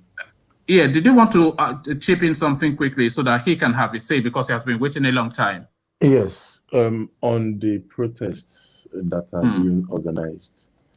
No, let who you help have the space first, and then I'll come to you. But I'll go to the southerner, then I'll come to you. So who you help, just quickly to the point. Yeah. You know, I will go one after the other. Okay. Please permit me. Carry on. The first point is this. The Fulanization of Nigeria is not just to. Can you hear me now? Yeah, I can hear you. I can hear you. So carry on. Yeah. Okay, good. The Fulanization of Nigeria is not 10 years agenda. It has started since 90, 80 something. I can't hear who you help. Yeah. Maybe it's your speaker. No, I think it's your system because we can hear him. Okay, so let him have the floor and just let him have his say. So who you help, just go through your list. Yeah. Okay, good. The point is this, is that the agenda of Fulanization Nigeria is not today. It has been the part of the Northerner, because you have to understand, when some of the Northerner elite will come out that they own all the rivers in Nigeria, that they are the owners of Nigeria. So it's not like they just planned it during Buhari regime. This has been going on, but the point is this, is that there is nobody bold enough to carry out this agenda. It's a slow process supported by Turkish, Saudi Arabia. Now Qatar is funding everything. That is it. I will leave it that way. If anybody study history, go and look at the ICC conference in England in 1980 something. What happened there? And then the reason why Gaddafi met with Babangida, these are the reasons. And then, you know, we Africa, we try to speak of what is not relevant in our society, and we leave the relevant things. You know, the point is this, is that I want to ask everybody one question, and I'm going to be blunt. We have to be honest. And then when we are not honest, everything we are doing is going to be flop. Nigeria should separate. That is it. Nobody should be saying Nigeria should be together. If you are saying Nigeria should be together, then that person have to ask himself, if he has a child that live with him for 40 years, this child did not grow, this child cannot do anything by himself, then what will you do in those situations? That's my first. No, it is not a binary option, because it's a yeah, go on, engineer. Can I figure out something? Yeah. You see what you said regarding this something about 1982. I will give you good example and the reason why Nigeria is not gonna divide it. Let me give you good example. If you go to if you do the research, there's what we call Indian Ocean, right? The British, they bought Indian Ocean. Indian don't know why the British, they bought that land, that space of that area. You know the reason why they bought it? Today, as I'm telling you, if the Indian wants to go and do fishing, they pay tax. Now, come to think about in Nigeria, this is something that we need to sit down and think very well. I keep saying it. Nigerian leaders, they sold so many things in that region. They already made the paperwork for them. So that's why you see the leaders today, people are coming out and speak. The leaders, they have no say because I'm coming. Thank you. But I will tell you this, Nigeria will divide. Do you know why? Yoruba in their proverb say, when you push someone to war at a point in life, people will speak, people will come out and fight. And let's make it clear, Ireland does not go peacefully. British did not allow Ireland to go peacefully. So we have to know that. Don't say that Nigeria cannot divide. That's a false story. Don't say that. Nigeria will divide. I'm coming. Let me finish. Let me finish first. You cannot say Nigeria would divide. Hold on. You cannot say Nigeria would divide either, because that is your opinion. Why do you say I cannot say it now? No, you can say it, but you cannot say it as a category. It's not a categorical statement. It's a categorical for me. So in your opinion. Yes, leave it as my opinion. I'm not insulting anybody. Neither do I. No, it's not an insult. We're just saying, you are saying it as though it is something that is guaranteed, but that is just your opinion. Yes, thank you. It's my opinion. And I just give you some instance how Nigeria can divide. Many countries all over the world has broke up. India and Pakistan, Bangladesh, they were one country, but they split. You understand? So the point is, Nigeria will divide. It may take time, probably not in our generation, probably in our generation. I don't know that. But I know one day Nigeria will divide. That is one. And then the other one for Wole Soyinka, you know, I understand people will not come out to criticize him because it's an elderly man. One also is an icon to Africa generally, not just Nigeria. It's an icon to our race as a black man. But there is a lot of things black people have to start to correct. We need to put a spade to be a spade. When somebody make a blunder, we should address them that you make a blunder. That's how we can move forward. You know, and I said the other day that when people are screaming white man enslaved Africa, and I ask everybody one question: before the white man came to Africa, has Africa never been enslaving themselves before the white man came? Africa has been enslaving themselves before a white man came. You cannot dispute that.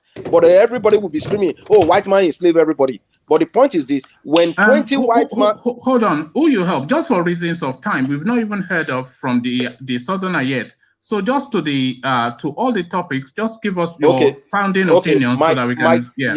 My thought about Wole Soyinka, I would say we should leave him out of the equation. We should give him that respect. We should not discuss about it. He has came out that he doesn't have any idea. He is not concerned. I don't think we should debate it, whether he supports Oduduwa or he doesn't support Oduduwa. We should leave him to that space. But the other point is this. If Buhari said now they want to come with martial law, I think we should understand one thing in Nigeria.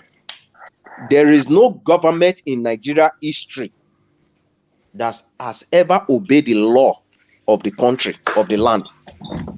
There is no government in Nigeria history. You know, the point that they even discussed that, Malami is discussing it with Buhari, is just to remind Buhari that this thing can take place. We have to do it. The fact that someone have to leak that story is if there is a law in the land, the Senate should have invited Malami. They should have called him and invite him. How did this get to? How do we get here? But someone say in this platform in this evening that that cannot happen. That they will vote the boat house. How many are the vote? The boat house has not been in Nigeria when they cannot even call what is his name, Patani, to invite him to clear himself. That is another point. But the other part about the protest, you know, the protest will go on. But should I give you their demands again? I understand the demand. But okay. my one man, let demand continue. Let people start to speak. But the point is this: every politician in Nigeria, including the president, everybody are in a desperate situation. Do you know why? June 12th, the protest in June 12th was not like this. I don't know. Anybody who witnessed June 12th, who followed June 12th, the protest in June 12th was partial. Let me just say this. The protests in June 12th were mainly by the Yorubas. The June 12th was mainly by the Yorubas protesting in Lagos. So this one, it has come to the stage where all Nigeria are uniting to protest. They may protest in their own different way by what their agitation are different, but they are protesting. This is now a scary situation for Nigeria elite, because the elite, you have to understand this. The elite in a black man does not want anybody to say anything bad about them. So when you say something, they lock you up because their skin is too tiny to take a course. So now you will see what will happen during this protest.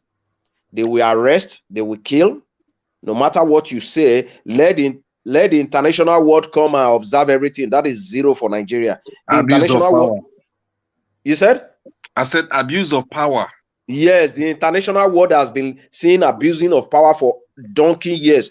What is it called? Abacha did it. What did they do to Abacha? Zero. So we should forget about the international world. We should try that the only way out of, and I will say this today. I know many people will insult me, but that is the truth. Nigeria is too big for a black man to control, especially a dumb asshole as Buhari, a dumb. Yeah, no, but you can't say that. You can't say that. Okay, thank you. Let me tell you the reason I say that now. A Nigerian is running the world finance, Madam Ngozi Okonjo-Iweala.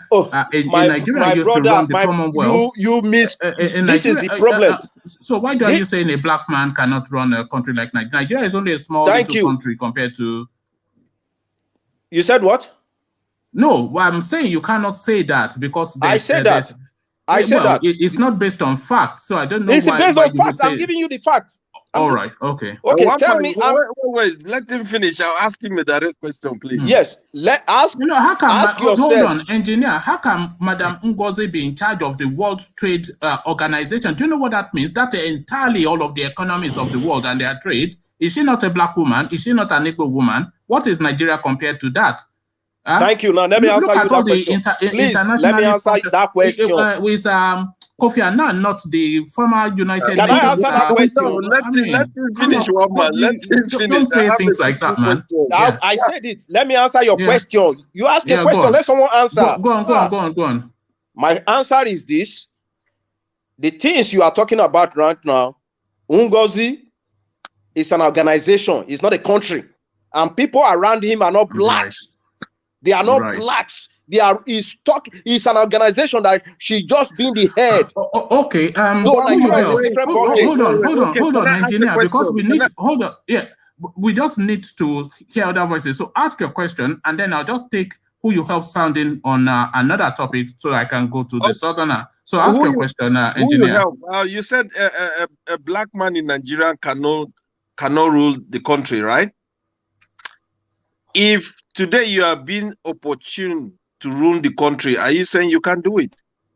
Let me tell you, the state of Nigeria right now, nobody can repair Nigeria, as simple as that. If you are telling me, let me finish. If you are telling me someone can rule Nigeria, you are just deceiving yourself. I'm asking you. No, I cannot disagree with you. I cannot do it because of the circumstances of the situation. There's no basis in. Okay, let me even tell you another thing now. Do you know the belief every one of us are having today that we can do it? This one can do it. The same belief why you vote, people that vote for Buhari, that is a khaki man, is a disciplinarian. It's incompetent, but that is not. They are speaking. That Buhari is the issue. It's an example. It's an example. No, I think you're missing the point. But to speak to the space where this let me please let me quickly say this. I want to correct one impression. Process is what rule a space, not human being. Yeah, of course. If you get your process right, any idiot can rule. And the process will be controlling.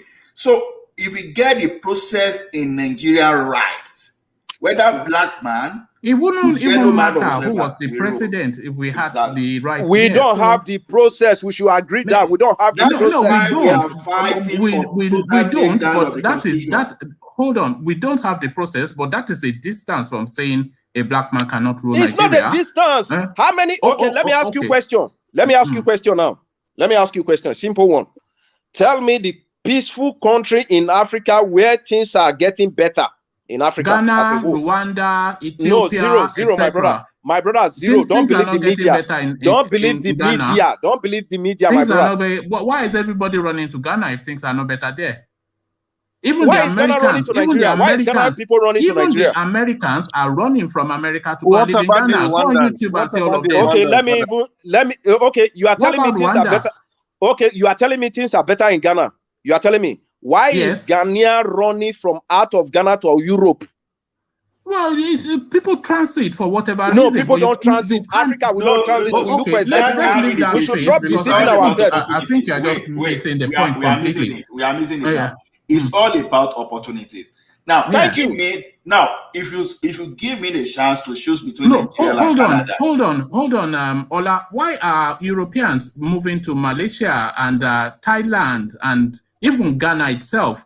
Because I will there are explain that to you, Americans my brother. emigrating Even to Nigeria. But just leave that space, man, because that's just a non-thing. It's not a non-thing. Let me tell you today. Let me tell you today. If you put a ship, you know, when they came to enslave people, it's a ship. Nobody will go through that ship now. If you put an empty ship in a Lagos seaport today, tell Nigerians that this ship is going to Canada. I bet you 99% of Nigeria will jump into those ships. Yeah, because of the failed. state of the Because the country. government Yeah, failed. because of the state Thank of the you. country. That's why Yes. I told you. That's why I told you. You see, you keep repeating the same stuff that you argue against. The reason why I told you Nigeria is too big for black man to control is because we don't have anything good in our system to control this situation. We have. It's just, all right. Well, I disagree, but we don't want to be stuck too much on that topic. You know why Hold on, everybody, because we can be there for the rest of the day. Just speak to the space. Then the one thing that Sumaila, ex-Buhari aide, is certain of is that there can never be an Igbo president because he feels that the entirety of the Igbo people are complicit and they tacitly agree with what the IPOB movement is doing. So never is what the Buhari aide is saying to the Igbos in terms of our 2023 presidency. What do you say to that? That's why I told you, we in this platform, I'm sorry, I will continue to hit on you now, one man, and I will be hitting on you directly. You are my big brother, but I will hit on you in the right way. The point is this: don't stop, don't say things cannot happen. And nobody should say Nigeria cannot divide. You are not God. If Nigeria is going to divide tomorrow can come, Nigeria will split with miracle. You see, today, the Palestinian and the Israelite, the Palestinian, if you remain one person, that person will fight the Jew, the Israelite. It's the same thing in Nigeria. If you remain one Biafra, he will tell you, I'm leaving Nigeria. The point is this: if a former special advisor, a head to the president, the current president, can say an ethnic group in Nigeria can never be a president, what do you think that ethnic group will be saying to themselves? Would they be part of the community, or would they try to get married with the same? Would they try to look for a divorce? So for that statement to come out at all is something that they all knew about. It's an aid to the president. So everybody in the northern part knew that this is what we have to stand for. These people will not come into power, and then we will die for them to come into power. Like the same thing, the Biafra will tell you, we want to leave this country. And for me as a person, I don't even want anybody from Biafra to be a president. I want them to have their own country so they may have their peace, because they have been, I'm a Yoruba man, Biafra has been marginalized so much in Nigeria. And then we can split it in many ways. That some of their leaders, their politicians, they are not doing the right thing. I agree with that, and I'm advocate of them to hold their politicians accountable. But the honest truth is this: for me, if I have the power to be a Nigeria president, if they tell me they want to leave tomorrow, I will give them that space. Say, go and make your referendum and come back and say goodbye to Nigeria. That's for me. All right. Thank you. Who you help? Who you help? Let me shuffle you to bring Makinde in. I'll you bring can shuffle me. You can. Okay. And then let's hear from the Southerner. So the Southerner, are you with us? Thank you for waiting. The Southerner. Yes, I'm with you. Yeah. Hello. Have we had you before? No, this is my have you first been time. on before? Okay. Thank you for coming on. Just introduce yourself and just speak to the narrative of the space. Yes, I'm a Nigerian like all of you, even though I'm not currently within the Nigerian space as well. Okay. But I've been listening for quite a while. I've been watching your program, and I've learned a lot in one way or the other. Now, concerning the agitation you're talking about, I'm talking about the demonstration, and you've read out the reasons why they want to demonstrate. You mean For the June me, 12 one?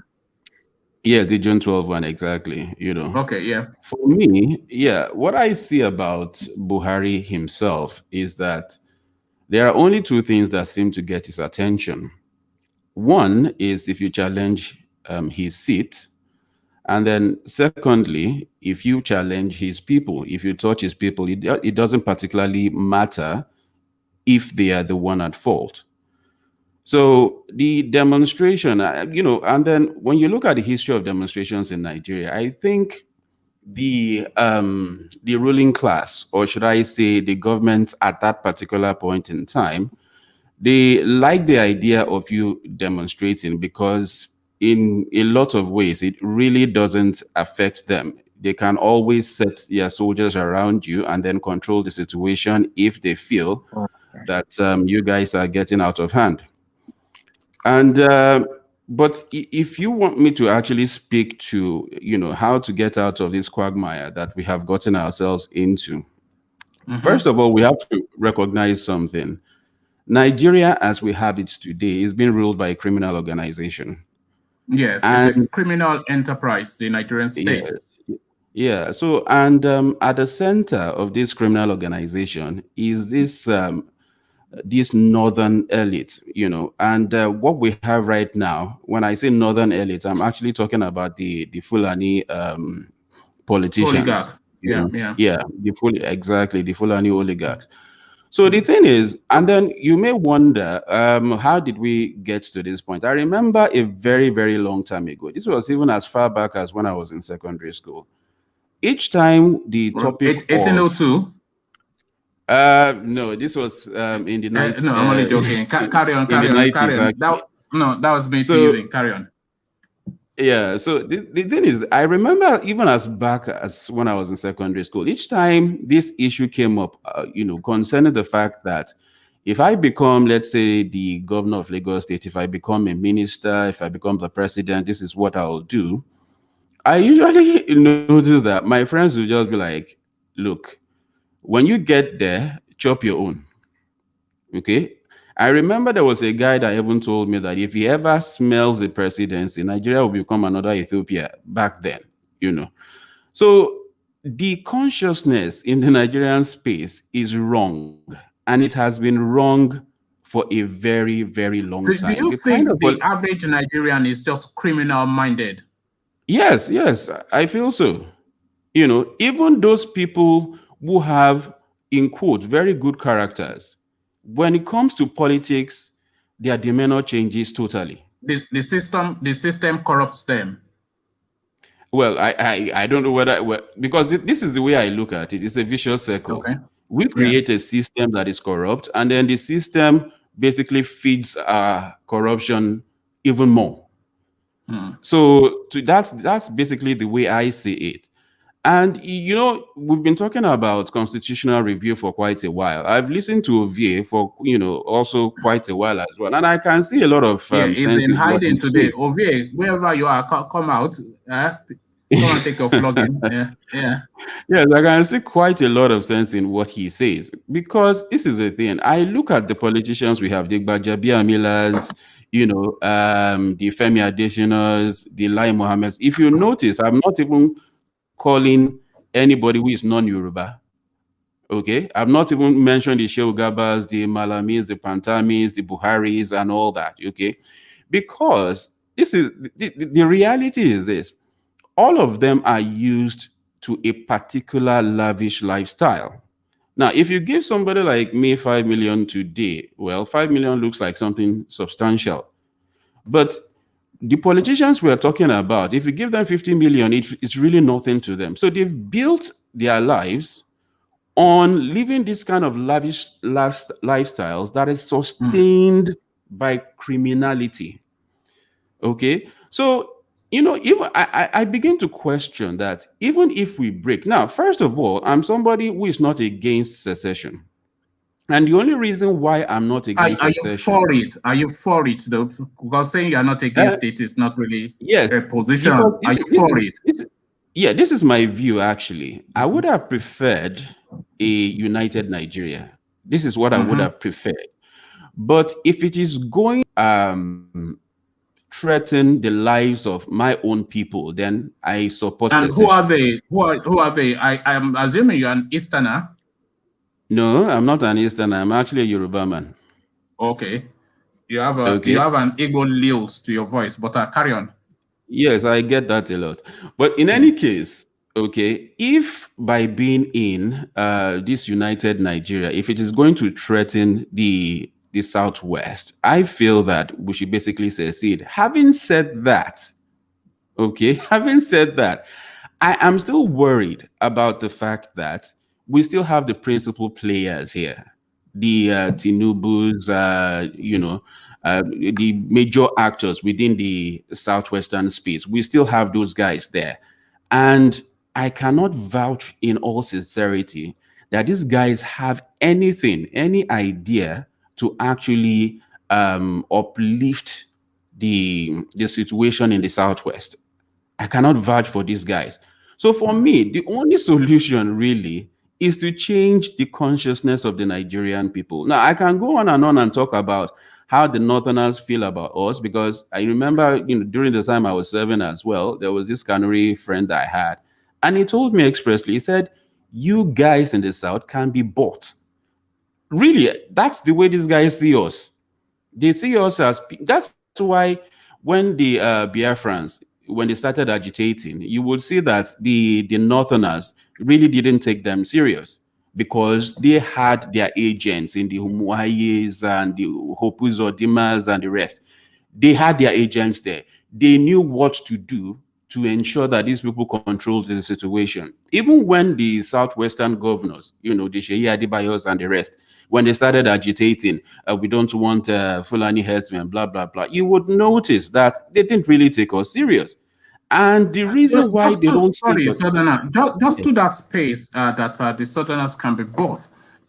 Yeah. I remember, I don't know if you remember Colonel Hamza that was the ADC to Abacha then, So he was narrating then at that Okuta panel that during the throes of that Abiola thing, that the Yorubas were extremely agitated, and then of course, they were storming that they were going to burn down the country. So they came storming to Aso Rock, and they came in raging and threatening. And by the time they left, they were all laughing and everything. And one by one, they were denouncing the Abiola regime, that Abiola is just one man. We must keep Nigeria together. These same people that went into Aso Rock saying they are going to burn the place down. Of course, dollars had changed hands. So to that space that the Southerners can be bought, of course. I mean, that's always been the case. Yeah, that's always been the case. And you will notice that the only time when we resisted this, we really got them on the edges of their seat. Let me tell you what I mean by the only time. During the October 1st protest, what do you call the one that took place in Lekki? NSAS. Okay. The NSAS protest, right?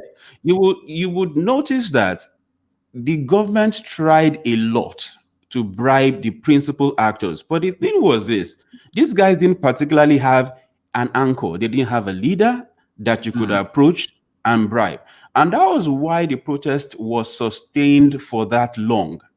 Now, if only the Southerners can have that kind of consciousness, I really don't care whether the ammunitions are stationed in the North. I don't care whether the Southern politicians feed from the hands of the Abuja politicians.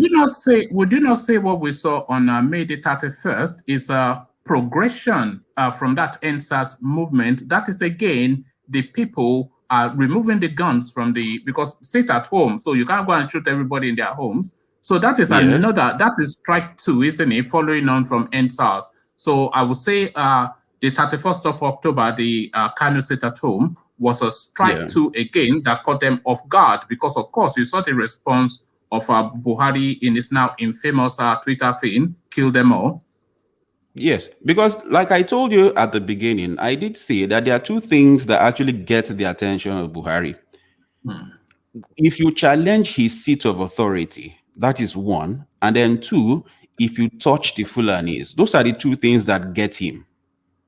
Okay, so what happened on the 31st of May basically is saying that, look, there is another power somewhere that is challenging you. And the same Buhari that we have not heard from in a very, very long time, all of a sudden just comes out and then he starts to communicate with the people. What was the trigger for this? And that's the question we should begin to ask ourselves. Now, when it comes to the Fulanis generally, I feel that these guys already have what an would you agenda. say the trigger was? I'm saying the trigger for him coming out was Nnamdi Kanu, and if Nnamdi Kanu forced him out, despite the fact that he has hidden away in Aso Rock since 2015, then that shows the potency of Nnamdi Kanu. And to add on, like Mohammed has been going, that Twitter had no right to strike out Malam Buhari, because Nnamdi Kanu goes on Twitter to throw all manners of abuse and make threats, and they don't act against him. So it's drawing an equivalency between an insurgent that they have branded a terrorist and is essentially a man that has absconded bail, is drawing a parallel between that person and the Nigerian president. So it was Nnamdi Kanu that forced him in front of that camera. This is what I'm saying. Yes, it's basically the same thing I'm saying as well. All right. In the sense that, yes, it's the same thing I'm saying as well, because he has seen somebody who is challenging his authority. And that is why somebody who has not spoken for this long is now addressing the people. Okay. So like I say, in fact, even if we wait from now till next year, just look at these two reasons I've mentioned. Those are the two things that trigger him. Now, I actually want to, even talk about this issue of martial law and whatnot that you said.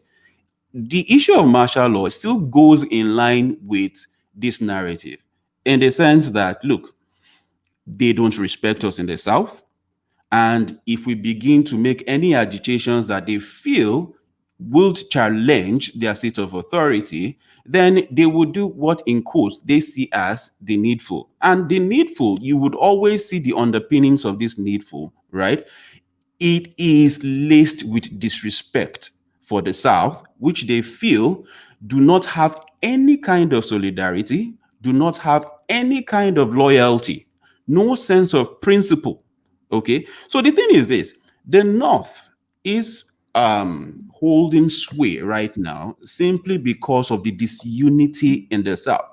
And like I've always said, if we really want to get things going in the South, when you are saying this, the South is a multiplicity of ethnicity, but it's really in two power blocks. We are talking about the Igbos and the Yorubas. So are you talking about a synergy between the two? Is that what you're inferring? Yes, when I say the South, I'm basically talking about the entire South, whether you belong to the Niger Delta or the Southwest or the Southeast, or even part of the Middle Belt. I'm basically talking about the entire South, right? So the thing is this, because I don't see what we should be disunited about, okay? We have resources, we have technocrats, we have well-educated people. Fine, when it comes to Nigerian politics, we are very naive.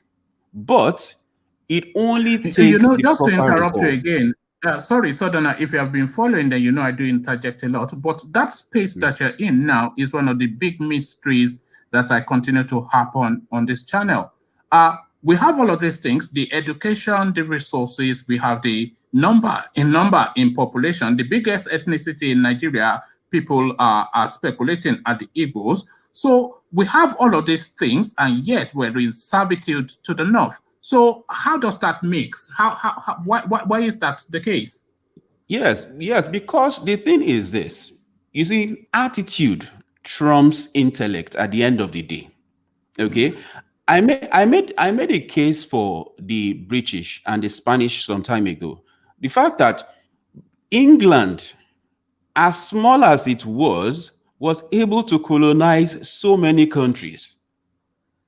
They didn't have they didn't have the population. What they had was they had technology and they had a vision. Now, you could say the vision was selfish, fine. But the thing was that they went after, they went colonizing all kinds of countries because there was a solidarity, there was a common interest binding them together. I've also made the argument that, look, do you know that if you have 200 people that are united and 1 million people that are disunited, these 200 people will still rule that 1 million people that are disunited.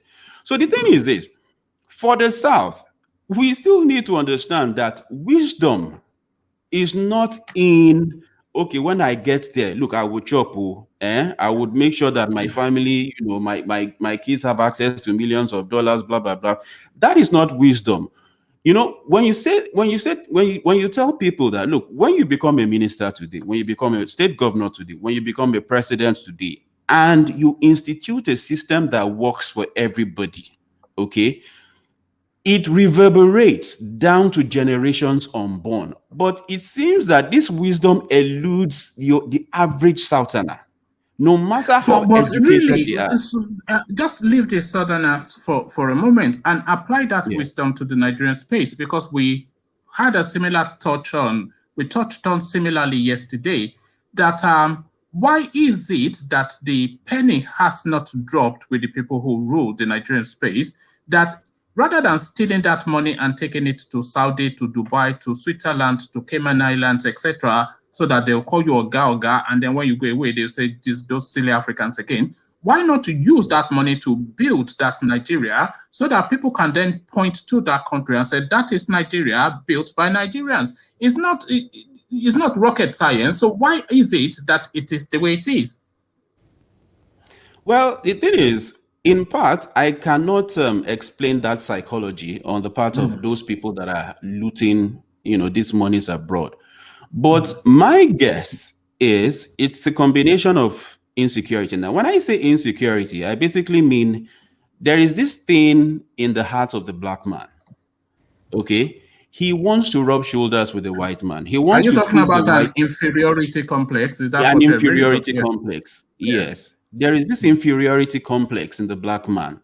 He wants to live like the white man. He wants to rub shoulders with the white man. That is on one part. And then secondly, we in Africa have this culture of loving to be worshipped. Okay. Now, for all these people that are even stealing these monies, right? This is the thing here. Without these monies, they are just like any other person. And thirdly, because I look at psychology a lot, all right? Now, thirdly, I've had this conversation with somebody. Somebody told me, or not even somebody, quite a lot of people have told me something. They said, look, it's not as if when you become a state governor or a president, it's not as if you will not steal. I'm telling you the kinds of conversations Nigerians have. It's not as if when you become the president or state governor or whatever, it's not as if you will not steal. But just make sure that you still separate some substantial amount of money for the people. And I say, no, it won't work. Let me tell you why it will not work. Okay. The moment you steal the first time, psychologically, you've made it easier to repeat it again. The criminals that we have right now that are ruling the country, somehow over time they've become slaves to their own greed. Even when they do not need to steal, they find that they are always stealing. Yes. So the thing is There's this. very little that you're saying, by the way, that I disagree with. We said it maybe in not so elegant a language as you are now. It's just they're now stealing for sport. It's just now because we're talking about people who the average of them has like $1 billion tucked away somewhere. So not money that they're going to spend on to insulate themselves from poverty, but they're just stealing now for the sport of it. Yes, because that is what it has become over time. Okay. Now we've talked about this issue of insecurity, the inferiority complex. We've talked about that issue already. But also, if we are going to reverse the trend, and this is why I have a lot of issues with pastors, because I feel that even the pastors are complicit in this. Religion in itself is meant to be based on morality. Okay, you should go to church or the mosque to have a brain reset. If you have been engaging yourself in some kind of vice or the other, it should be an environment where you go to have your brain reset. Okay, but when you go there and all they are talking about is prosperity, prosperity, prosperity, it becomes, it makes the individual feel that that is the only thing worth living for. Okay, so that moral fabric that we should have, that responsibility that we should have to our own fellow man, it's been eroded away from all sides, from even parents right now. Okay, yeah, maybe you have been appointed a commissioner, or what have you. What advice does your parents give to you? And the thing is, this thing, it may have started very small, but now it has become a cancer. And all of us are now running all over the place. What can we do? What can we do? Okay, let's speak to a way out, the southerner, because you're starting to depress me a little bit. It's just a gloom and doom. So No, but take us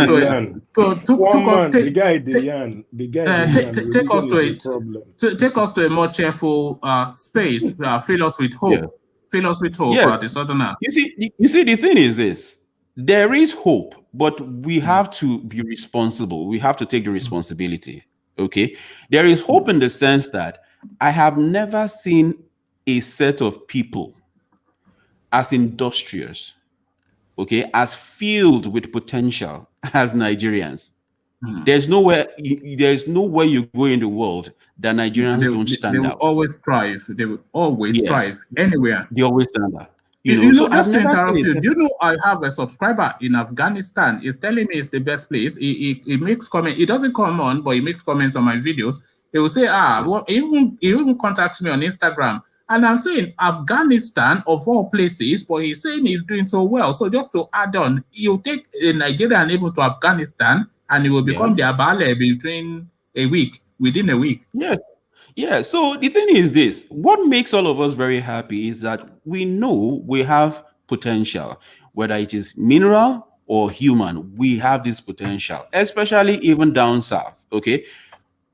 Now, the North, we might not really be able to talk about the North because, for reasons you and I know, many of them have been sort of caged in the sense that the kind of education that they should have been exposed to, they've been deprived. So, and then the kind of opportunities that many of them should have equally been exposed to, they've also been deprived. One reason for that is because of religion, and the other is because politicians really do not want too many players in that political space. Okay. But Nigeria as a whole, we are filled with potential. But the thing is this: for us to reach that El Dorado that we are looking for, we must take responsibility for what happens in the country. If we are not happy with what our governors are doing, like Ovie has always said, if we're not happy with what they are doing, we should not be afraid to kick them out. Okay. The southerner. Sorry, Ola. Let me shuffle you to bring Ovie in because he's been getting a lot of mention. I'll bring you back, Ola. So don't go before before saying your goodbyes. But to that El Dorado that you're talking about, the former aide to Buhari is promising us that the person that is going to take us to El Dorado will never be an Igbo man. He's saying they will never have an Igbo man in Aso Rock, especially off the back of what is going on within the eastern quarters. So speak to that space, the southerner. Well, the thing is this: I really don't care who rules Nigeria. I care about the team that rules Nigeria. You know, this man Dele Farotimi, when he was speaking to Mayegun some time ago, I'm sure you know Mayegun as well. You know, Yeah, no, yeah, he's a vlogger as well. You know, when he was speaking to I Mayegun watch him some time sometimes until he starts to do his Boko Hari, then I just leave. yeah, you know. So he was saying that, look, even Dele Farotimi, who criticizes a lot of these politicians and all that, even if you put him as the head of Nigeria, okay, and you multiply his brain power maybe by 10, he still will not be able to do anything because of a dysfunctional constitution. So this is the thing. Employing one person to be the president in the midst of several sharks is not going to solve our problem. You need a team. And when I say a team, we're talking about governors, we're talking about the legislative, we're talking about the judiciary.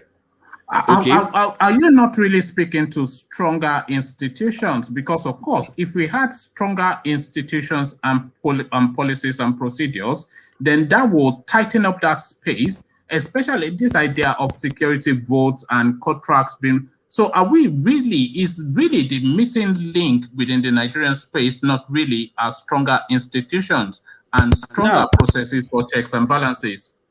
Yes. Now, for you to have a stronger institution, you need a stronger team. One person cannot do it. 5 people cannot do it. Now, you've been talking about the issue of the North having 19 states, the South having 16.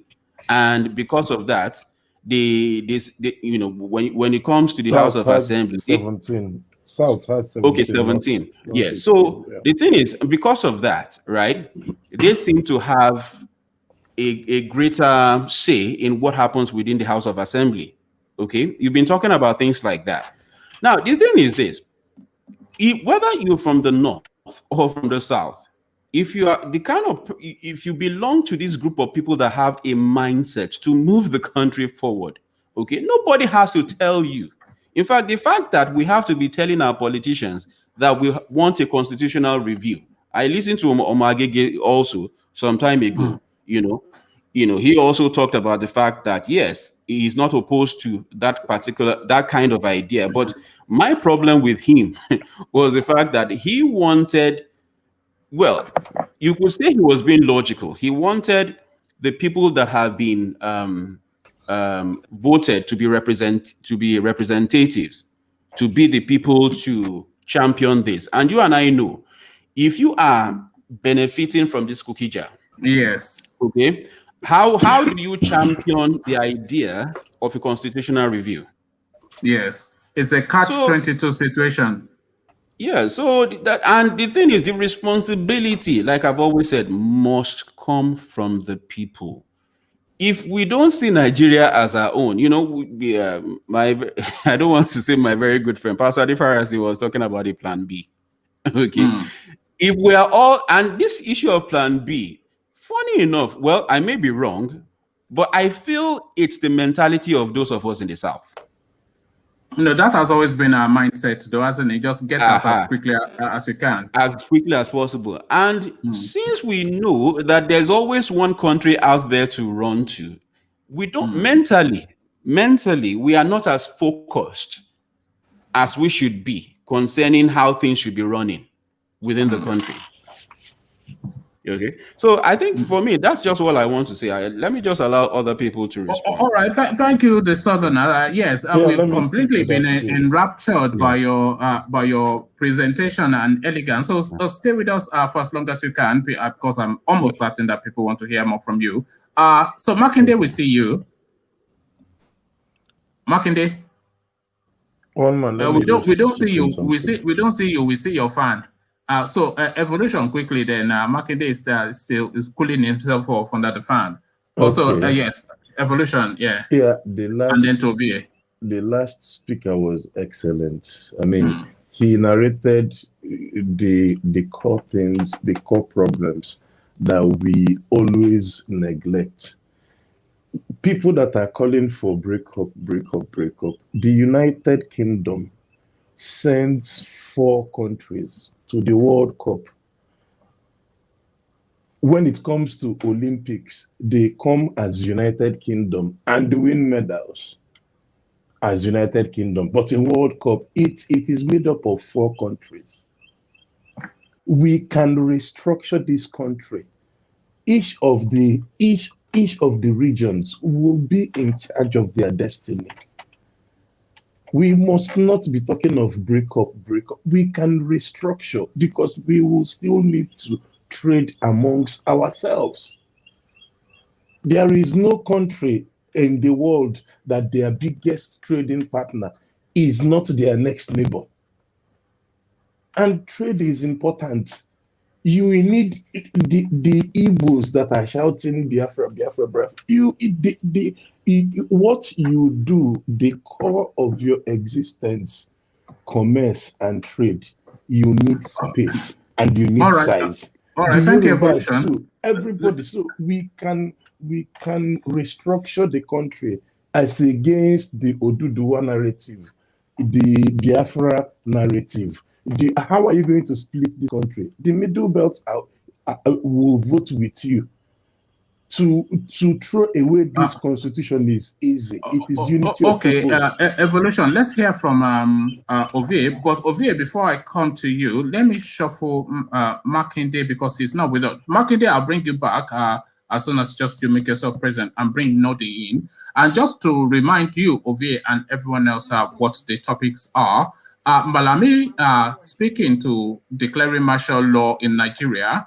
31 rather cities confirmed for the anti-Buhari mega protest on June the 12th, and on and on. I've even forgotten. Wale Soyinka says it's not really part of the Oduduwa narration, or does he? And one of Buhari's former aide is telling us that no right-thinking Nigerian would ever want an Igbo president for 2023. So that's the space, but you speak to it as you did. Ovie. I think the Constitution, by virtue. Sorry, put your thing up a bit. Yeah. I think the Constitution, by virtue of 135 Section 3. Oh my God, you are quoting law now. All my politics. All my politics. National Assembly to extend the tenure of a sitting president if INEC is unable to conduct an election in any part of the country. So, that being said, you have to put that in mind for those who are fighting for succession or whatever, and these Fulani men, they can do it. So him sounding like that, fine. If you want to look at it, the politics side, Norma is taking shots.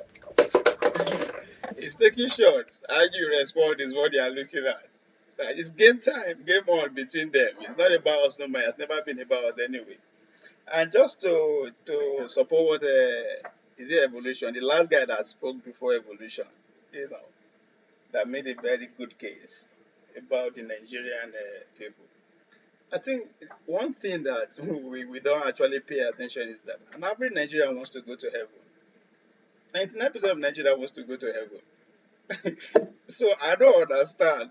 And once you have that mindset, proactively, actively, whichever way, consciously, you'll be deliberately working to make that happen. But I think even the Bible talk, be served to God.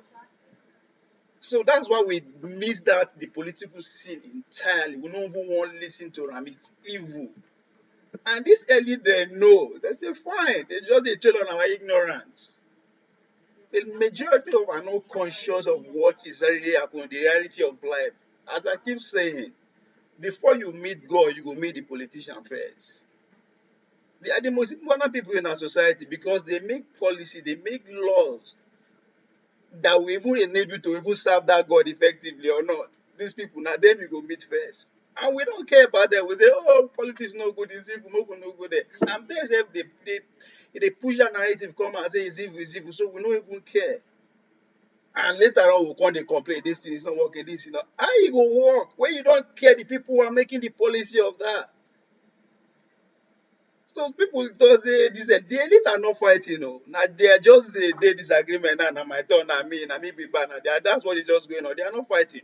As soon as they put their 1, 2, 3 in order, you see the country will calm down again.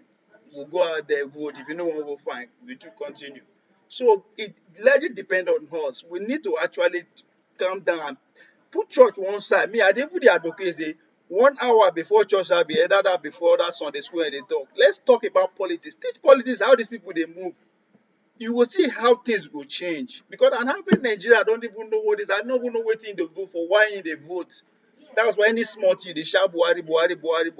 But see where your constituency money we sit down on you know they buy a Range Rover where they give cheap than it. It's just by your neighbor. No, you leave them now Buhari be the problem. That's because we don't know. So that's our problem now. But and we are now that things they're gonna so divided. Everybody they come. Even the rally we are talking about. Who they behind this rally? Where will they talk? With the one rally say Buhari must go. Okay, if we go, and what next? And one next, that guy mentioned one thing again. The team, it's not even about the president, it's the team that bring him in.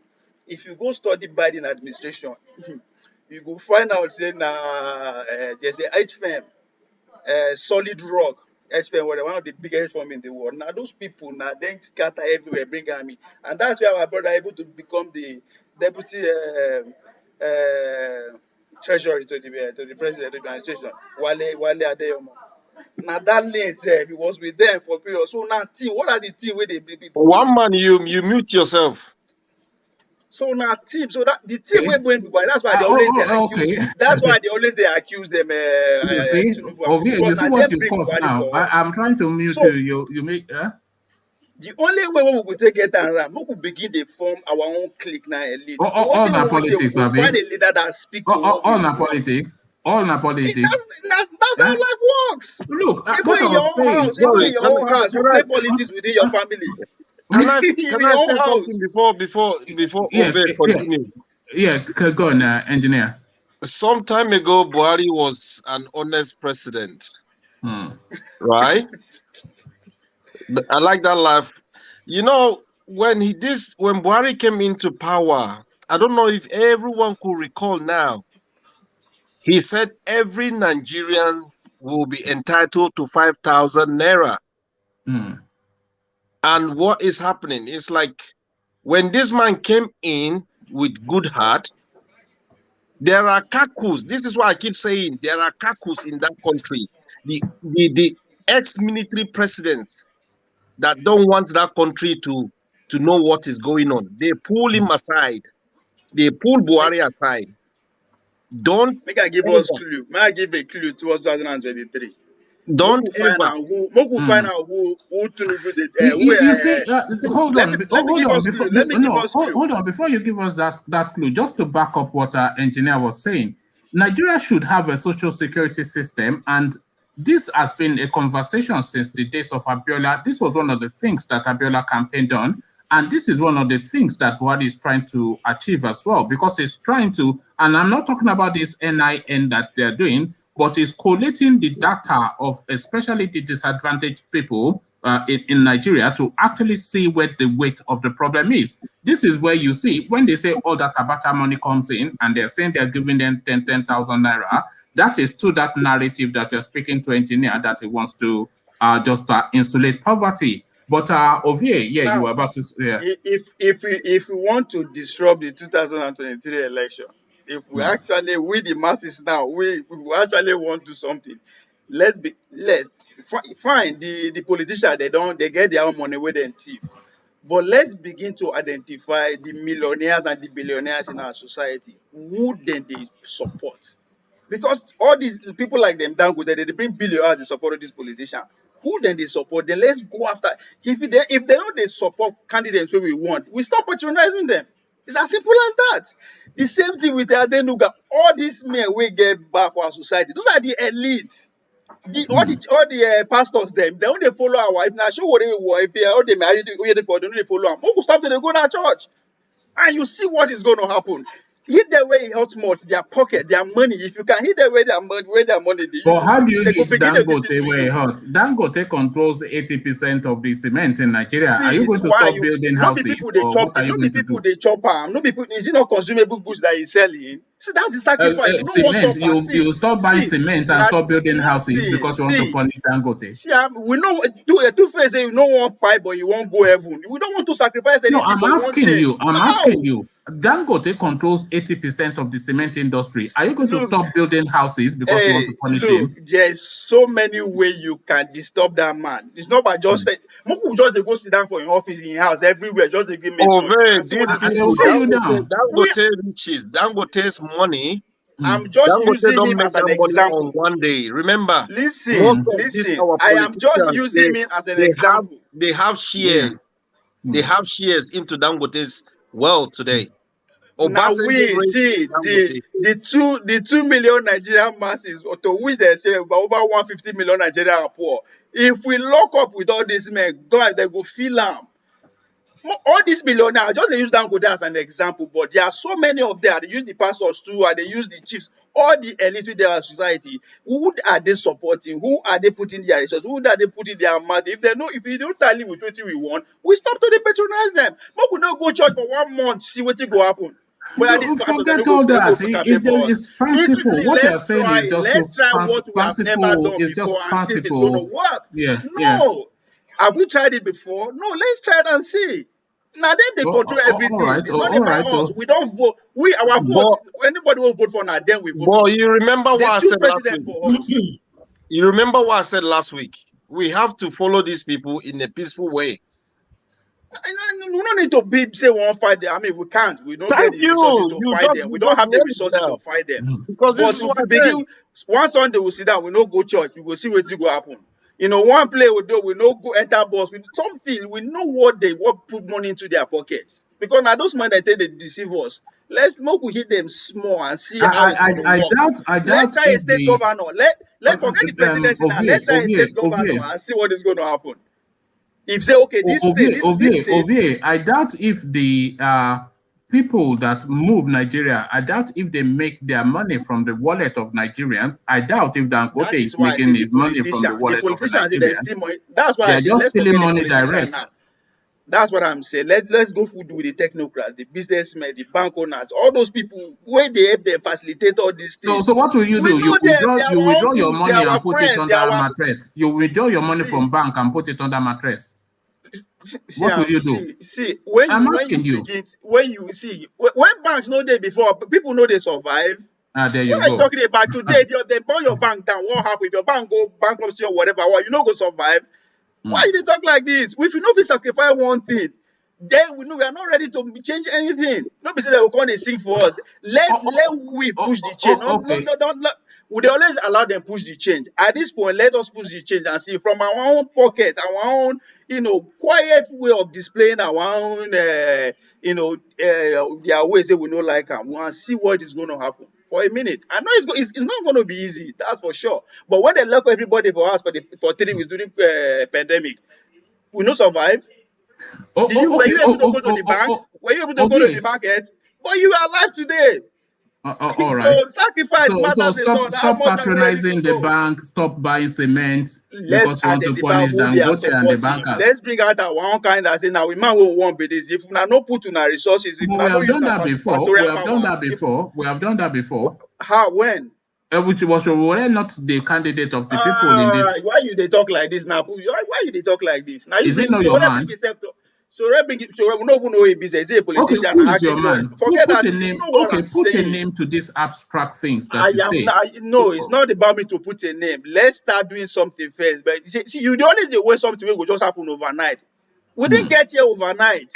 Now planning. Let's give ourselves 10 years. Say, okay, by 10 years, we have our own person. It's like I always say with you. We have to start getting but just say we could try and this 2003 and see what's going to happen. It's like I always say with you, Ovie, you're always right up to the 80% mark, but then to get it 100% now, you always, but don't worry, 80% is if 50% of Nigerians are 80% right, 9% we Okay. make change. Let me put this quick question to the Southerner. The Southerner, are you still with us? Yes, The I'm still Southerner, are here. you still with us? So Alexander is quite keen to know. I'll put his question on the screen because he was so impressed, like the rest of us, with how you presented yourself.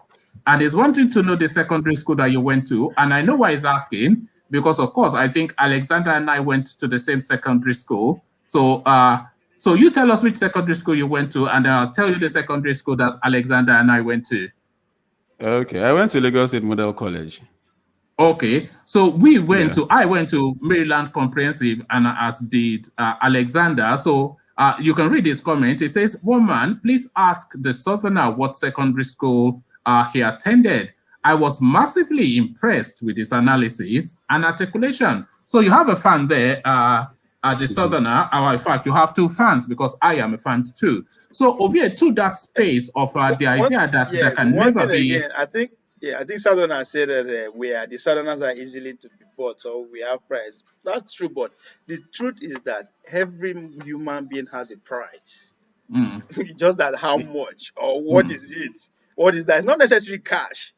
So that's where even the Northerners, they get price. That's what I keep saying. Say, if we enter vote, they go beat us. No, package your offer first.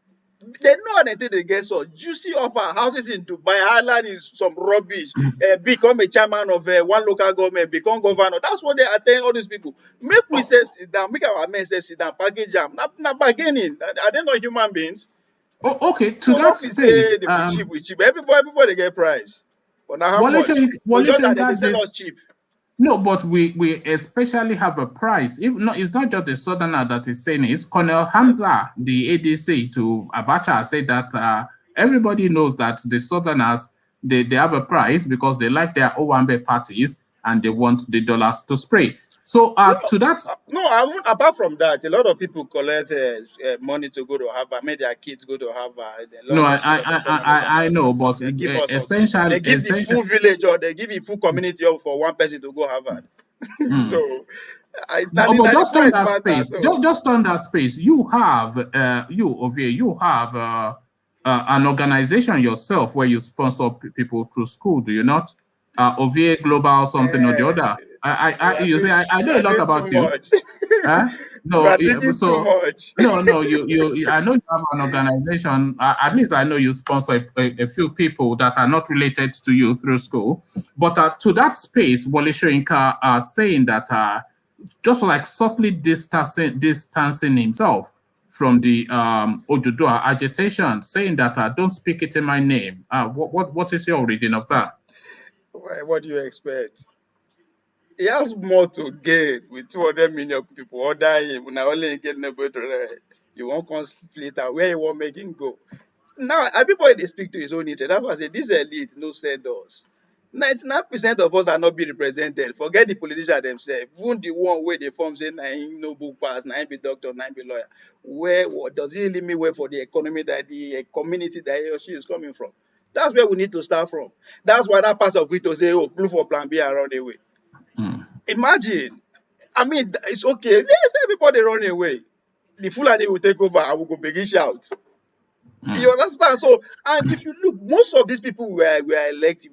Somebody was trying to say, we are not creative. We know they do. People who will they elect. How many of them are even common business, owner?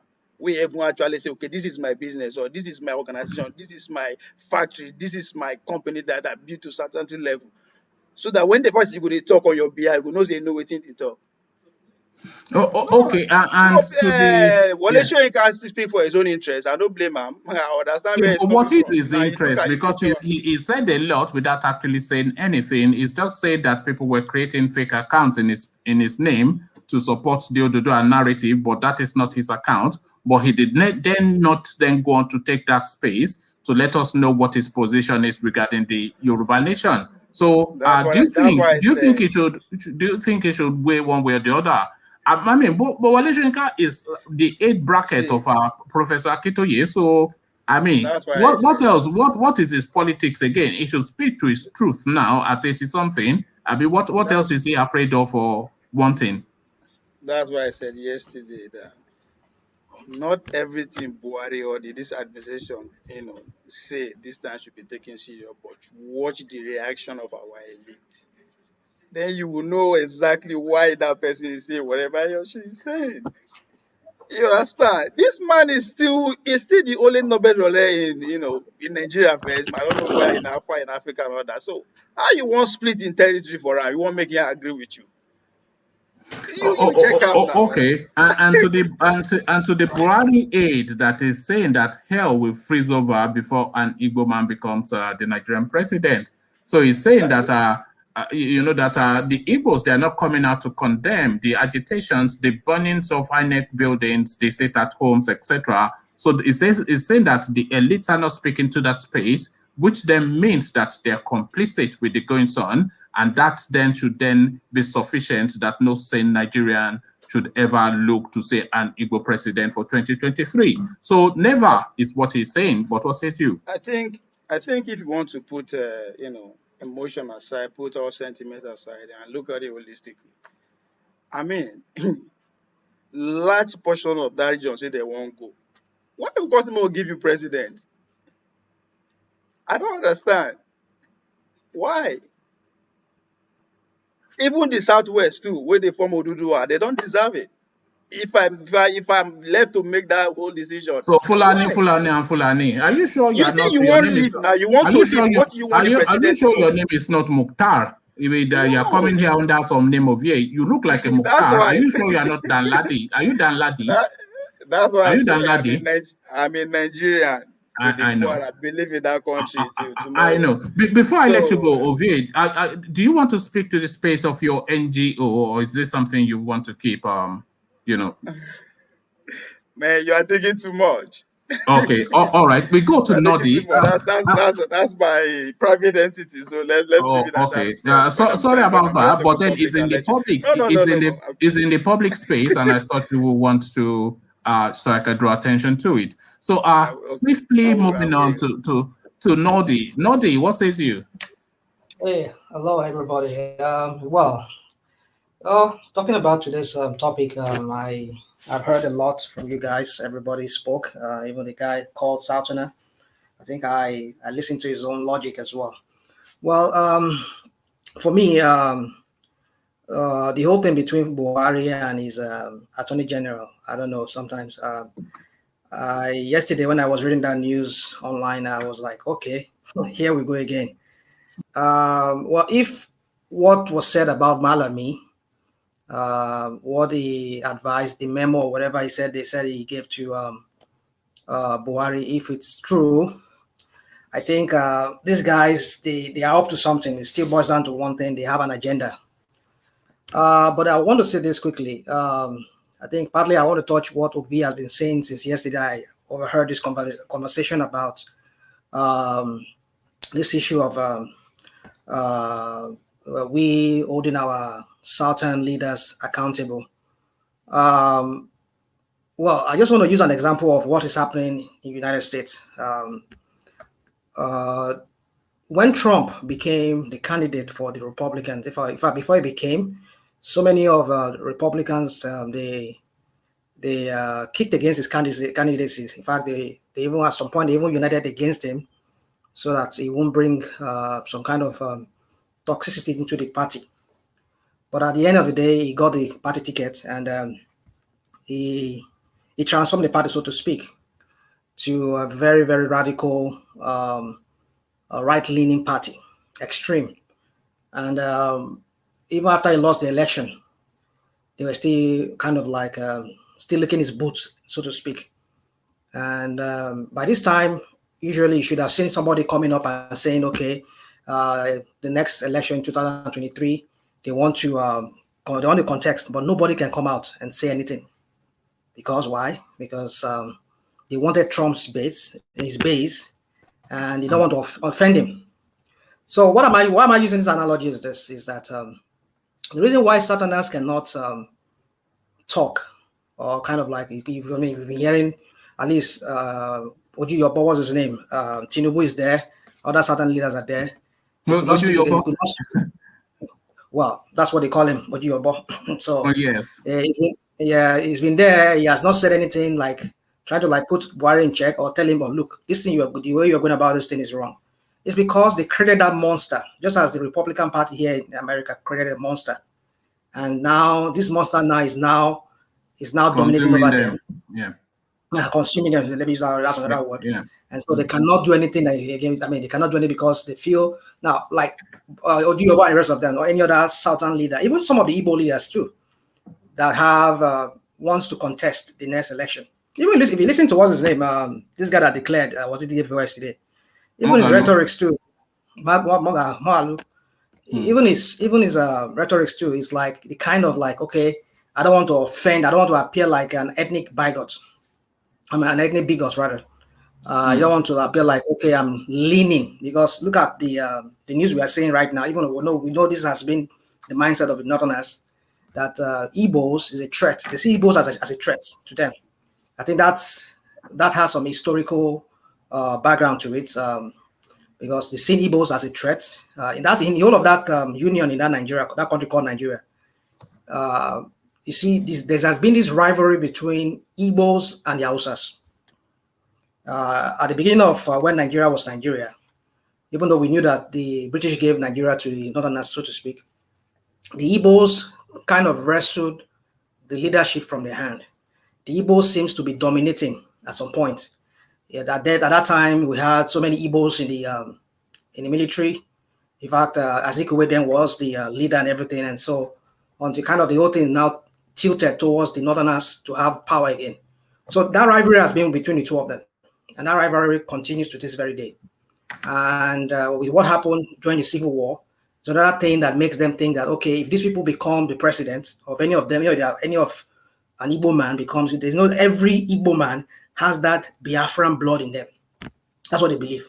No matter how they come public. That is essentially what this, sorry to interrupt you, that is essentially what this Somaila is saying, that, that's why he's saying they will never be president, that he sees that this movement that Nnamdi Kanu is promoting, and all the burnings and the savaging of policemen and security operatives, he is suggesting that the Igbo elites, they give a tacit support to it by not coming out to condemn it. So them not coming out to condemn it is, by his reckoning, a tacit support or endorsement of it. Yeah. So you see the whole thing about this Malami issue with what we heard, if truly that's what happened, it still boils down to the same thing like we were saying. There's an agenda, and they're still playing their card. They're playing. I think they have some kind of blueprint or some kind of plan that they've marshaled out for themselves to, if they have like plan A, plan B, plan C. If this one doesn't work, this one will work. We go this lane, we have to go this line, we go this line. I think that's what they are trying to do. Even if anybody says Buhari and his ethnic tribe, whatever they call them, maybe the Fulani or whatever, I think they have an agenda.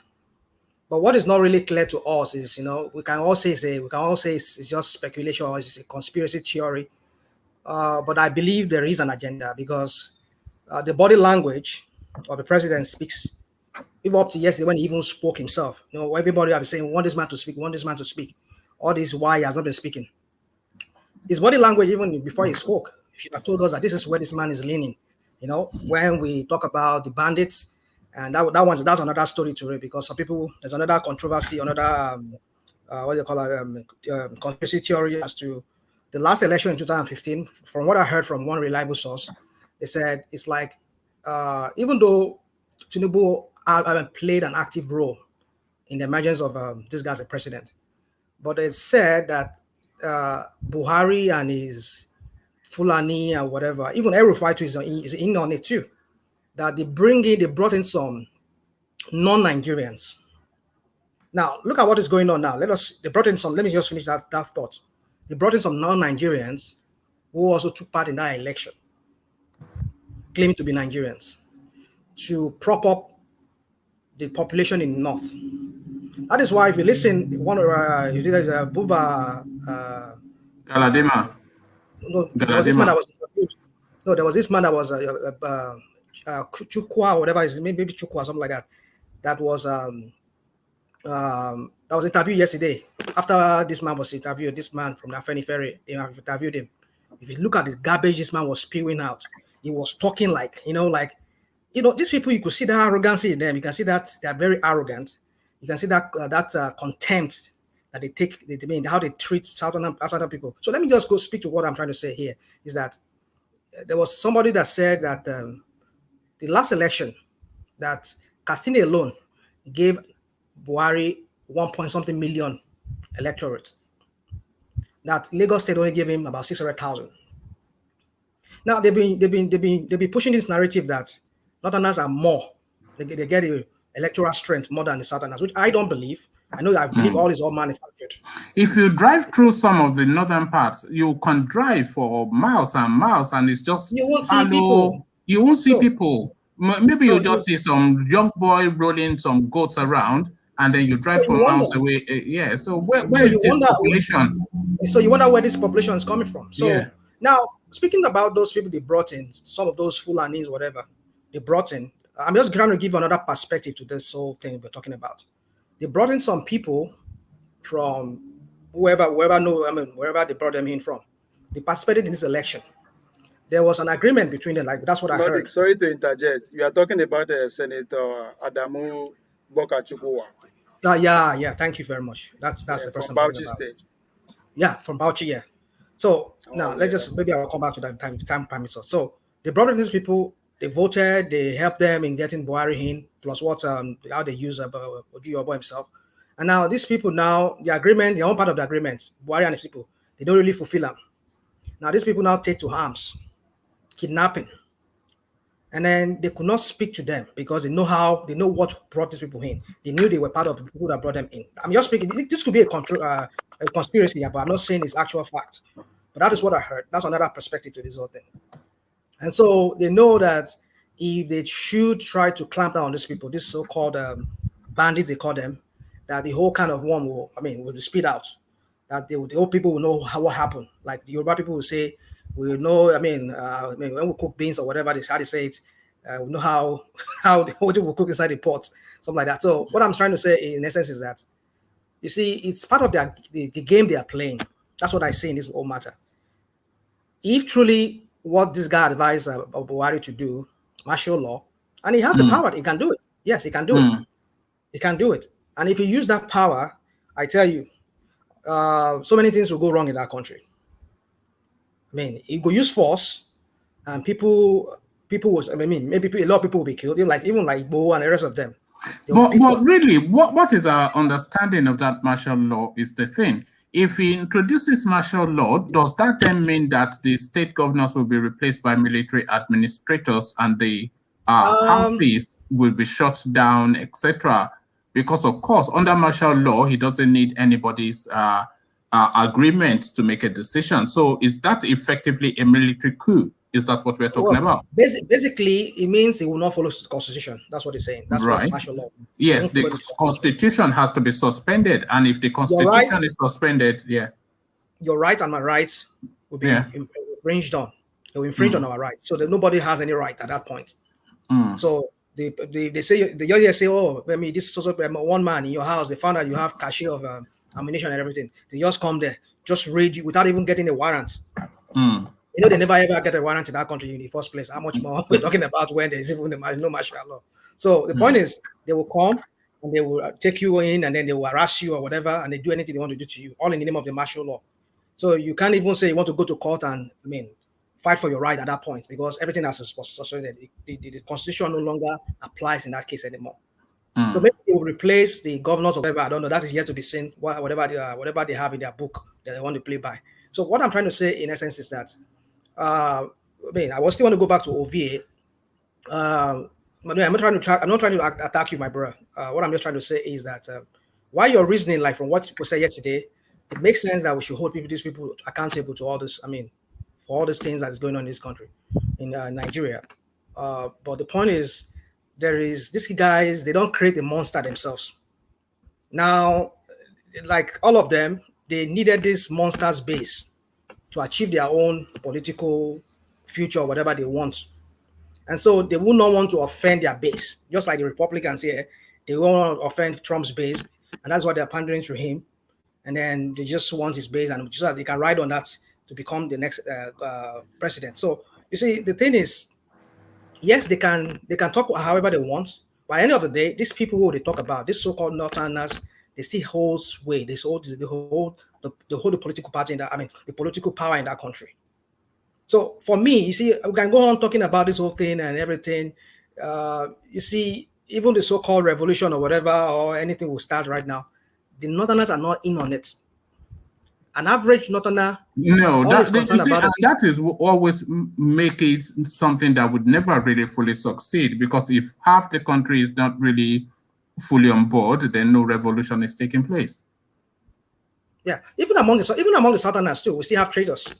We have traitors that would not even want to go with the popular view or the popular decision.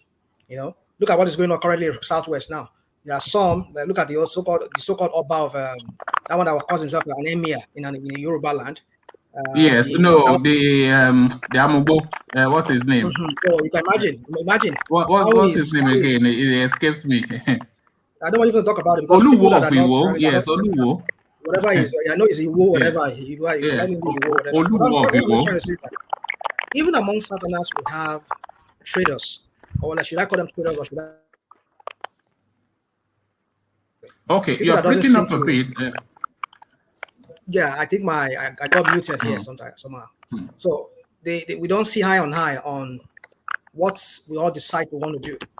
So with this kind of people in our midst, even though if all of us at least okay, we want the constitution to be reviewed, or want a new constitution. There are some people that will say no, we don't want so. No, that's not the solution to it. Let us just allow our people in the House of Rep and the senators to do the whole thing for us. No, it doesn't. That's not how it's supposed to be. So people say, okay, let us go, let us break out. Some people say, no, breaking out is not the solution. Now look at what is going on again. Now they brought some kind of division among even the Yorubas. They brought the issue of religion into it again.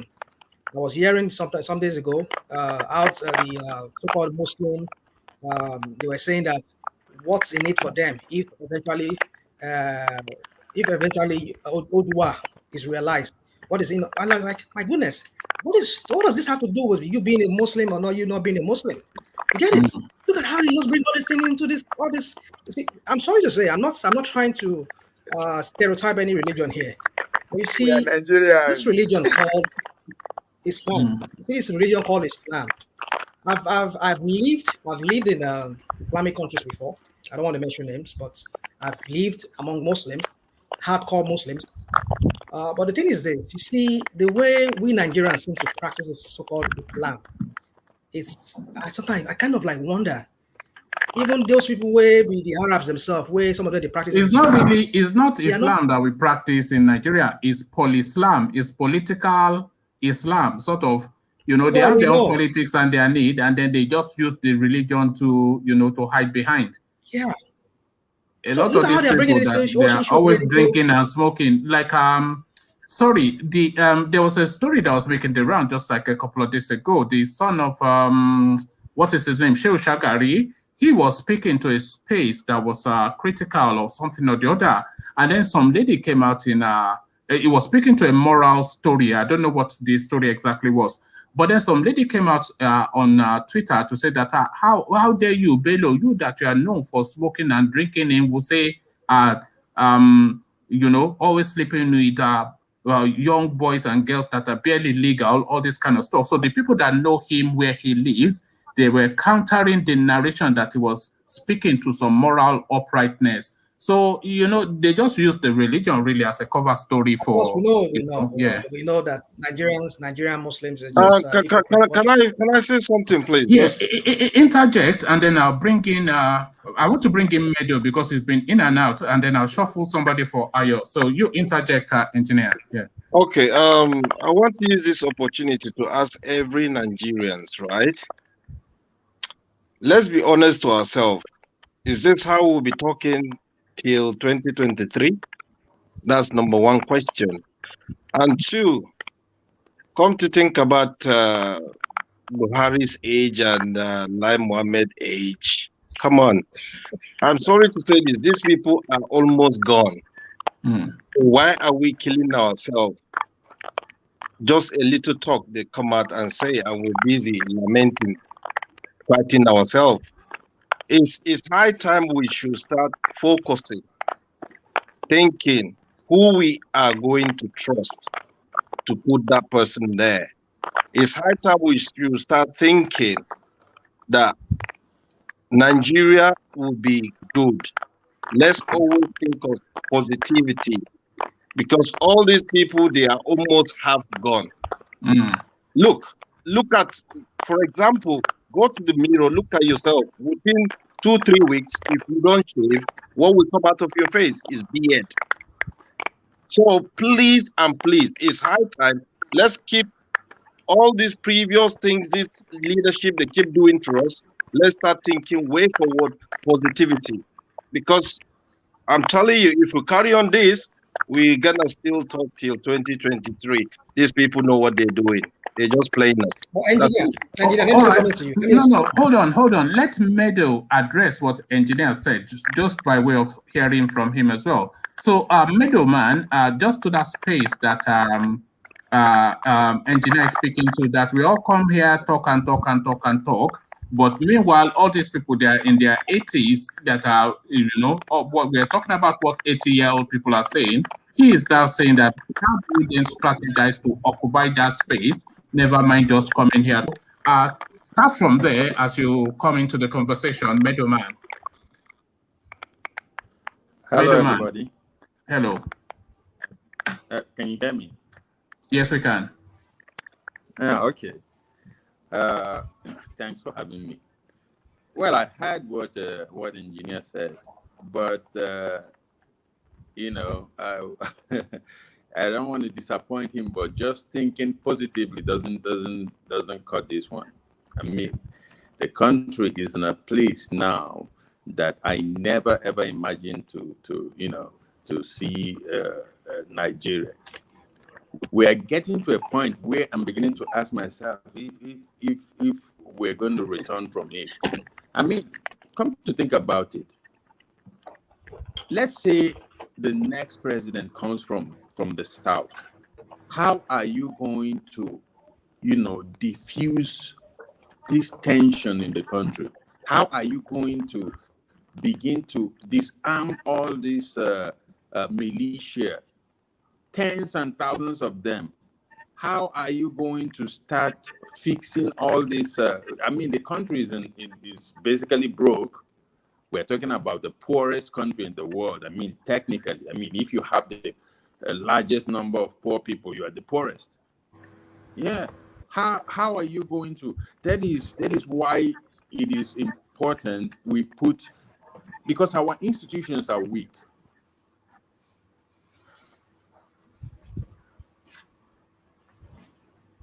Carry on, we're listening.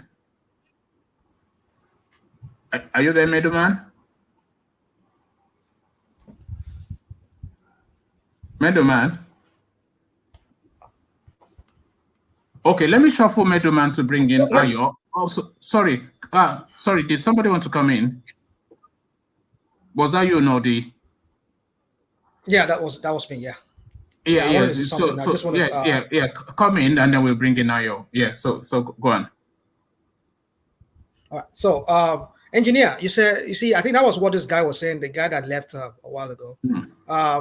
You see, it's true that we need to start talking about solutions, not just talking about the problem.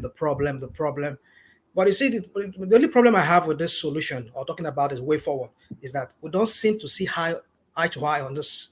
What way? How do we chart this way to realizing this so-called Nigeria of our dreams? So some people believe it's okay, it's true revolution. Some people believe say, okay, no, like Ovia was suggesting, let us hold these leaders to account. Some people believe say, no, we just have to ask them to change the whole constitution. Some people say, no, not to review them. So that's just where the problem is. As long as a house is divided against itself, there's no way it can stand. And that is what these idiots in power, the so-called elites, are capitalizing on and making our head, just butt our heads together. And so that they get distracted, and then they can continue to perpetuate themselves, so-called elite or whatever they call themselves, and continue milking that country dry and putting people in misery. So yeah, but what engineer is saying is given that we know that, what are we doing? Because he is saying, and just to that space that you're speaking to as well, engineer, that about solutions, it's just like Nodi said. So if we're talking solutions, then Ayo will tell us in a minute that the country has completely failed and we should just break it up. So that is one solution that people are looking at. Somebody like myself would probably say, if you want to really get to the country, restructure it so that you have sub-nations within the entity. So that is another narrative to a solution. Ovie will tell you it is the constitution, or as he likes to put it, it is the elite. It is the elite. But Ovie will tell you it is the constitution. But that is the thing. But out of all of that, it still always goes back to that thing that the powers that hold that country, they hold it so firmly that we have to speak to that power first in order to find a way to wrestle it from them. Because, you know, this is, that's why we always go around in a circle all the time. Sorry to cut you. I was born Nigerian, right? So why would I allow the country to split because of old people on the seat? It's a question we should throw to ourselves. I was born and bred as a Nigerian, so why would I allow that to happen now? Does that mean we don't communicate? Does that mean we don't know ourselves anymore? So it's a wake-up call. We should not allow the country to spread. Rather, we should clear the people out of the seat because they are failure and abuse of power. That's it. Just to that thing that you're saying that you were born Nigerian, somebody came here, his name was Starman, I think. He challenged me that why don't I beat the drum beats of Oduduwa Nation enough? And I'm saying that, look, all of us were really Nigerian. He was telling me that it's not if Biafran, etc. And I was saying to him that the blend that makes me as an individual is the blend that makes him as an individual. I grew up watching Samanja on television and I was laughing. I grew up listening to the music of Oliver the Cook and I was enjoying. I grew up on Osita Osadebe and I was enjoying. I grew up on Village Headmaster and that is the narrative. I heard about Tuwo Cafe, the Northern Doba, the Ocean Festival, etc. And the Igbo flute. Do you know that Igbo flute that makes a unique sound? So this is all of the blend. This is what makes us, every single one of us, what I've just described is what makes us the person that we are. Our thinking, our functioning, etc., everything is all enraptured in that space that is Nigerian. It's a mixed blend of all of that culture. So that is the thing. So that is what makes us Nigerian. But then, of course, the narrative of this present time is slightly different. Ayo, what is the narrative of this present time? One of the most sexiest language in Nigeria is Kanuri. Accent. No, I particularly love that Hausa. I love the Hausa tonality. I think I have to agree with the Hausa. Is a pretty cool language. Yeah, man, I've been listening very intently to you guys, and you know, it's funny because my take on this topic will shock everybody. I actually do hope there is a coup. If anything at all, I would hope that Buhari would take Malami's advice and declare martial law, because that would be the last domino that will fall. Ninus has already said, because that question was brought to Ninus, that what if there's a coup and what if someone declares martial law? What happens then? And the response was, well, we've already put them on notice. They've been given a force majeure. Clearly, the constitution they're operating under is in dispute by the sovereign nationalities. So if they now want to come and say we're declaring martial law, it's just a question of easy, okay, we're out, bye. You all have your martial law and do whatever you want. We're no longer part of Nigeria because clearly you guys have dissolved Nigeria for us. So that would be an easy out. So in many ways, you know, as ridiculous as it sounds, and that's probably why there will never be a coup, because these guys are too greedy and they understand the implications and the consequences of a real coup. But another angle is this: everyone is expecting some smooth transition to paradise, whether it is to a constitutional reform or it's to Oduduwa and Biafra and maybe some other countries. It's not going to happen that way. That's not how natural alliances or natural forces materialize. There's always a violent revolution. Every single country that most people on here are in have gone through their own violent revolution. The reason, the necessity and the reason that is likely and more than almost certain to happen is that this is how people with similar or cultures or ethnicities with similar worldviews form alliances. And it's very clear the South is a natural, they have a natural alliance, that's different from the North. The North will probably merge with Niger or whatever, or Chad, and they have a lot more in common. But the way we think as Nigerians, it's very similar to this saying where they say, everyone wants to go to heaven, but nobody wants to die. Something bad has to happen before you can actually reap the fruits of your suffering and your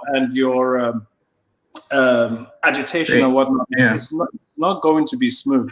So, whether it's a coup, which I'm hoping, because that would be the fastest way for this cookie to crumble, whether it's a coup or just a slow burn. How would that cookie crumble? Because you say all these things, so almost in a blasé sort of a way. If they do a coup, they will put a military administrator in all of those states, and then the civil services will continue their functioning, and life will continue. I don't know. There'll be some noisemakers on the streets, and then they'll make noise, and then they'll disperse them, and that will be the end of it. Okay, like life is normal in Niger. One second, Ovi. Like life is normal in Niger State with the Boko Haram flag that is mounted, and they've pretty much staked out their territory. Same thing in Borno and the Northwest. All those places have large swaths of land that are being controlled by terrorists. This is under a functioning government. Under a functioning government that still, in some weird way, has some kind of legitimacy. So what do you think will happen if the same government decides to topple itself by declaring martial law, and these ethnic nationalities that are already aggrieved and have put them on notice that we have legitimate concerns about... Okay, who is going to declare that Oduduwa nation? Who will? That's Professor easy. Sunday Igbo. Well, it's not him personally, but yes, his group. And that's already Sunday Igbo will declare an Oduduwa nation. What are you? Come on. Sunday Igbo is just Sunday Igbo is not. He's not the political. He's not the political engine behind the agitation. He's just who is Professor Akintoye? Some 83-year-old man. Akintoye does have a very relevant and a very significant role in this very legal self-determination effort. Yes, it's national. It's what's it called? Under the UN Charter, every nation on earth, and the indigenous people on every nation on earth have a right to self-determine. It's not Nigerian law. It has nothing to do with Nigerian constitution. Nigeria who is going to trigger it? Who is going to lead that walk away from Nigeria for the nation? There's already a structure by the name of NINAS that we all know about. They would be leading that charge legitimately because they've already joined the UNPO. We've talked about some faceless shadowy figure organization, some faceless shadowy. I mean that's there's sentiment and then there's what's legitimately. You see, the point I'm getting to Ayo is that the space, really, the public face of that space, which is the Oduduwa agitation, is Sunday Igboho. We all know who Sunday Igboho is. I don't want to speak to him about him in. Who is Sunday Igboho? I don't want to speak about him in disparaging terms because that belittles. Yes, so is Sunday Igboho and Professor Akintoye. That's the public face of that space. Nobody else. Being the publicity secretary, and that's just it. Yes. When outside England or outside the United Kingdom, the public face of Britain is the queen. She has zero power. So Right. what's the point? So it's the same thing. So yes, he's a figurehead. He's what people relate to, but he doesn't make any decisions. He's just a power that people relate to, admire, and it may be in the exact opposite way that the queen is admired. But so the point I'm making is if they declare martial law or even have a coup, then there's nobody that is bringing the Yorubas out of Nigeria because there's no arrowhead really for this organization. It's just really mumblings and mutterings, but not anything. Well, can I interject a little bit? They're over. Last point. They're over. I think the last time I checked, there were about 60 or 70 international Yoruba groups that are all under the Ilana Omo Yoruba. Yeah, but that's one man and his dog. Now, as we are talking now, we can form a group and say we are Yoruba XYZ. That's one man and his dog. And as long as you're legitimately Yoruba and you have claim to your ancestral land, then yes, as ridiculous as it sounds, your group is legitimate. So you don't. I think we're so lost in the mindset that we have to have some big politicians speak for us. No, what I'm asking is, this thing, does it have any weight and depth? Because really, outside of Igbo and the prof, does it have any weight and depth? What would make? Yes, it does. And let me tell you, we don't just have Igbo and Akintoye. We have first-class kings in Yoruba Kingdom. The Oni of Ife is in support. He hasn't publicly said so, but it's a very well-known fact that he's in support. The Alafin of Oyo is in support. The Ariana Kakanfo of Yoruba land is in support. Those are the main key figures that really move the masses. Those three people move the masses in Yoruba land. They are above politics. They're very smart. They're not coming out and making public positions and making pronouncements or anything like that. But everyone who knows that the Oni of Ife, the Alafin of Oyo, and the Ariana Kakanfo, those are the three people Yoruba land needs to make a pretty substantial move, because they control 100, or I shouldn't say 100, at least 99% of the masses in Yoruba land. So to answer your question, yes, we do. Now, if you want to worry about the intellectual aspect of the people who are actually doing the day-to-day of the agitation, then sure. Let's say Akintoye is the brains. Let's say Igbo is the brawn. But we still have people in the shadows that can move the masses. OPC has 7 million members, all headed by one guy, Gani Adams. He is 100% on board with the Duduwa Nation. These people don't need to make noise. I've said so in the past. When that Wakilu guy was killing people in Ibarapa, did they announce? Were they posturing before they apprehended the guy? They did it. They just went and did it. So this is how they operate. Behind the shadows. Sorry to interrupt you, Ayo. No, go ahead. Nodi, please let me shuffle you to bring Selibi in. Seli has decided to join us. So carry on, Ayo. Yeah. So yes. So listen, as dumb as this government is, and I know everyone laughs when I say this because it sounds ridiculous, as dumb as this government is, they are being advised by very smart international political people.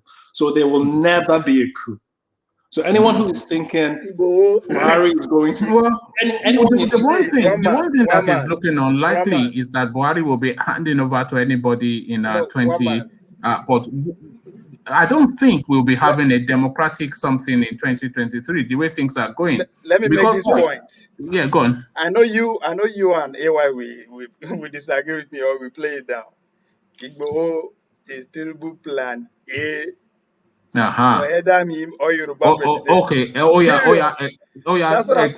Explain that.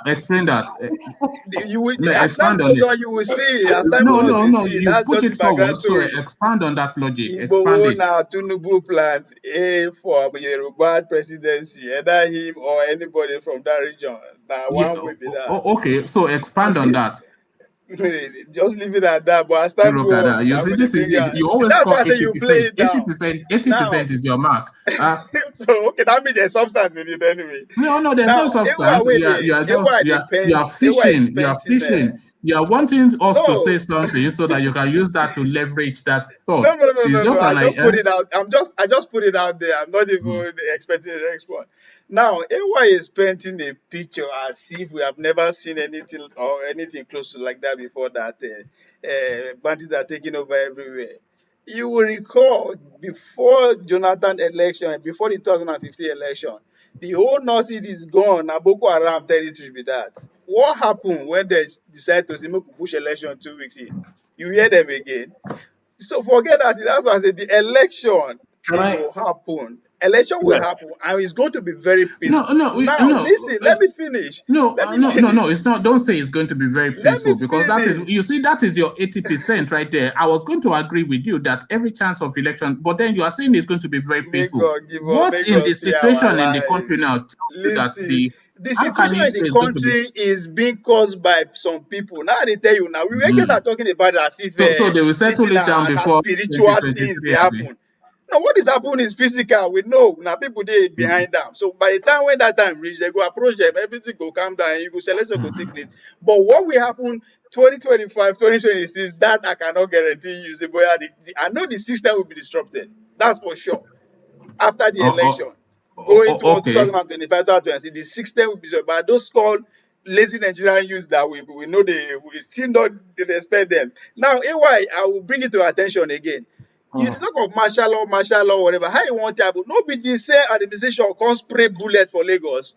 What did the international community do? What? Say that again. Sorry. Before election, Obama administration was residing in Lagos and Abuja.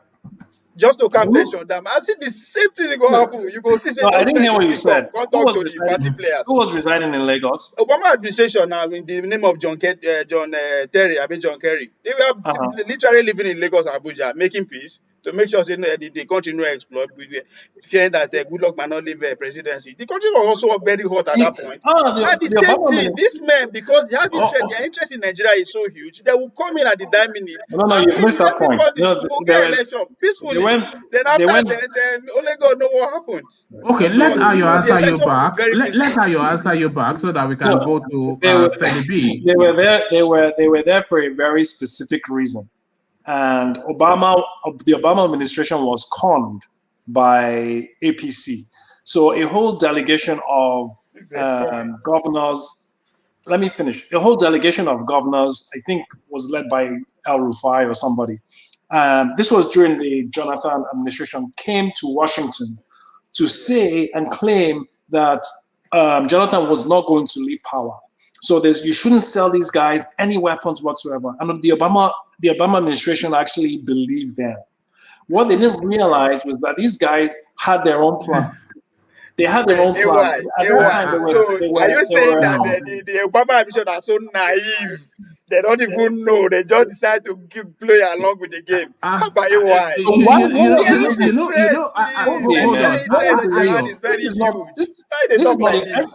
This is everyone knows. The same people go meet them. They go meet admission, beg them, they come. They don't need to go beg them. Nigeria economy na foreign own now. Nobody we get them.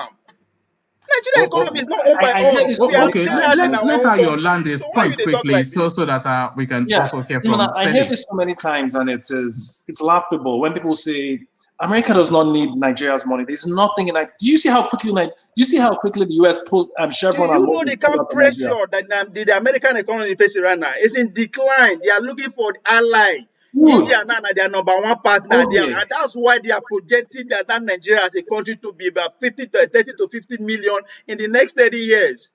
Okay. Would you say they don't know what they do? Okay, geez. A country that will be second, will become second in the world within the next 15 years. That's what the country are talking about. They find ally as big as possible. And Nigeria is one of the most important nations in the world that you can't just close your honor like that. May just decide to just scatter like that. No, it's not possible. Don't pass that level. Let me land.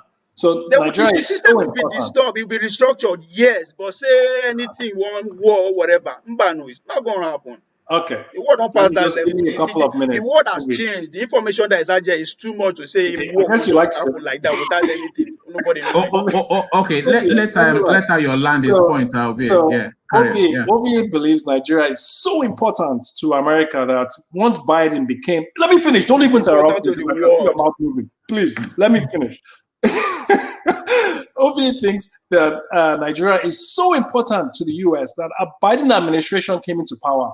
They spoke with 7 African leaders, did not speak to Buhari at all. Let me finish before you open your mouth. But Nigeria is so important. Secondly, the Nigerian economy is not $300 billion. That is not even the education budget in the US. And he's talking as if the US has some evil, dark motive because they're trying to steal money. This is a $16-17 trillion economy. You're talking about $300 billion. That is where they're going to go. Look at the future. Look at 30, 40, 50 years from now. This reality. Look at the future. We're not talking about today. Look at 40, 50 years from now. Even to be an American citizen, people go they fear. Don't worry. Look at the future. We're not talking about now. Look at the future. What future? We're talking about a country that is in decline.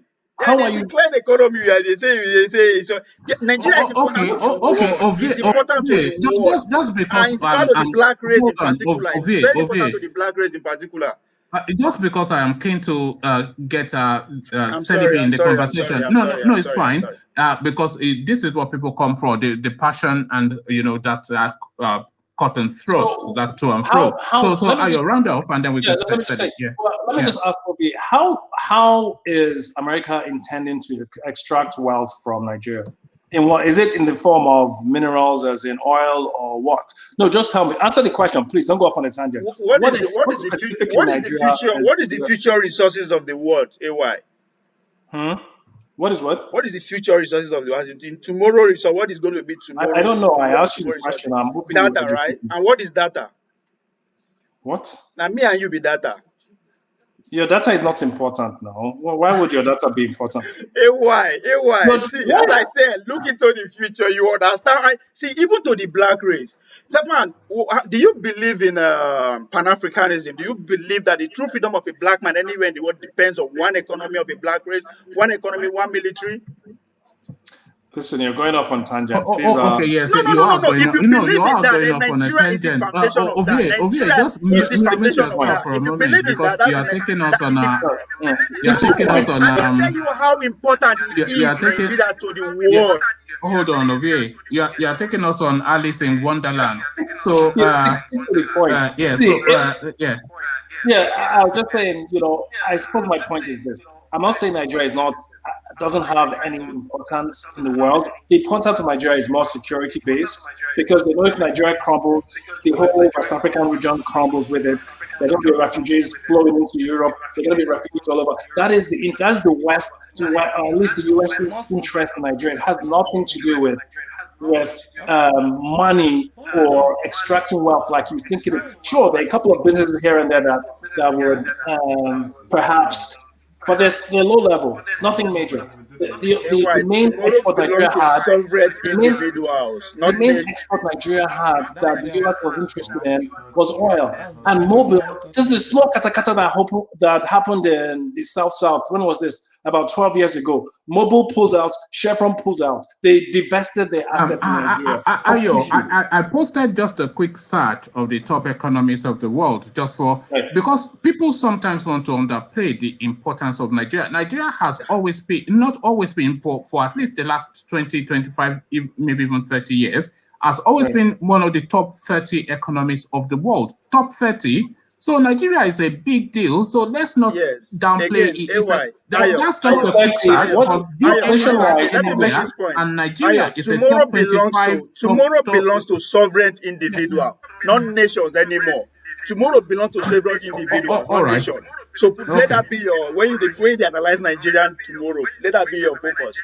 Tomorrow, nobody cares about nation again going forward. Being America, Nigeria belongs to what? Belongs to. So say that again, over. I said the future belongs to sovereign individuals, not sovereign nations. Sovereign individuals. That's what we're saying. That's what we're saying. That's what our grandchildren is going to experience. So this is why I won't come. So it's not. We are talking about cyber world and cryptocurrencies and whatnot. Yes, we all know. Okay, just Hold your hold side, your. raise your own column, and In then you terms of talk now. Okay. Oh yeah. population, this quick question. In Yeah. terms of population, where does Nigeria rank as a country?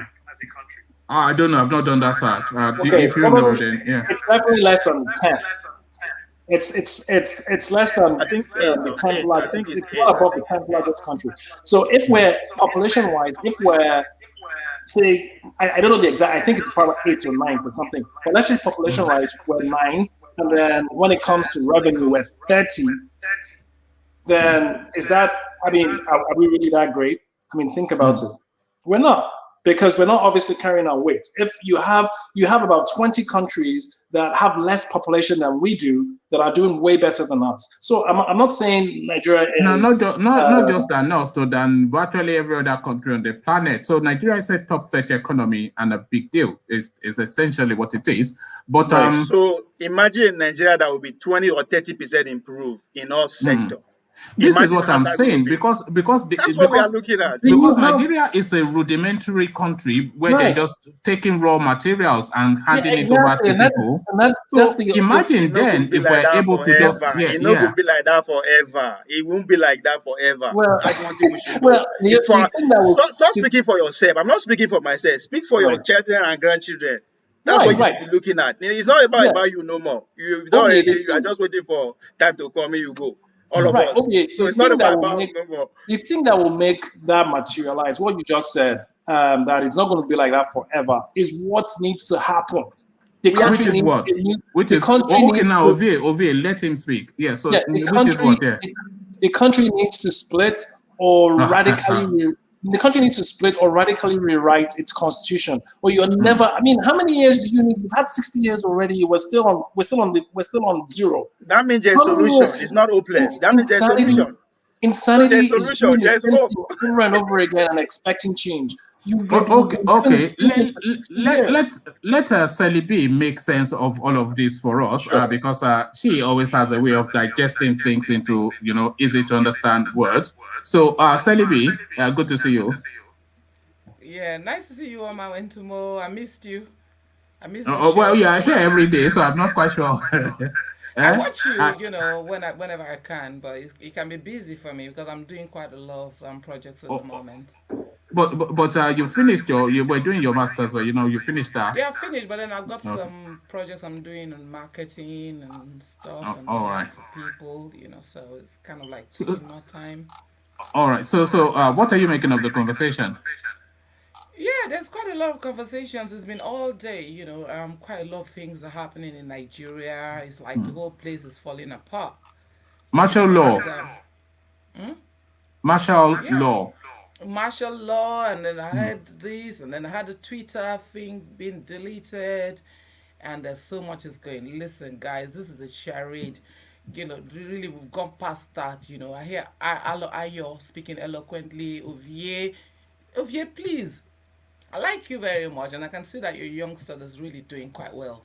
But you know what? You cannot continue, because this is the problem we're having in the South, and I want to make this really clear. The problem we're having in the South is that we lack the ability to just come together. Listen, when you want to make, I don't know if you were in a debating society in secondary school, yeah. You have your motion and everything, and then you have the part that you're going to deal on. You just don't go all over the place, right? Trying to defend rubbish that is not, see, Ayo was giving you the indices. Nigeria is a failed state. Do you understand that? If a state is failed, it's like you're when they credit people, you understand, when they put you on default and they put you whatever, you can't even borrow money. That is but bad. There's hope now. I also professor. Sally B, Ovie agrees that Nigeria has faults, but he's saying it's not beyond redemption. Are you saying it's beyond redemption? One man, look at the indices and look at the metrics. Right. One thing we have to realize that Nigeria is 200 million, or let's even assume they are lying, it's 150. Is a lot. And look at our mass and everything. And then we are not efficient.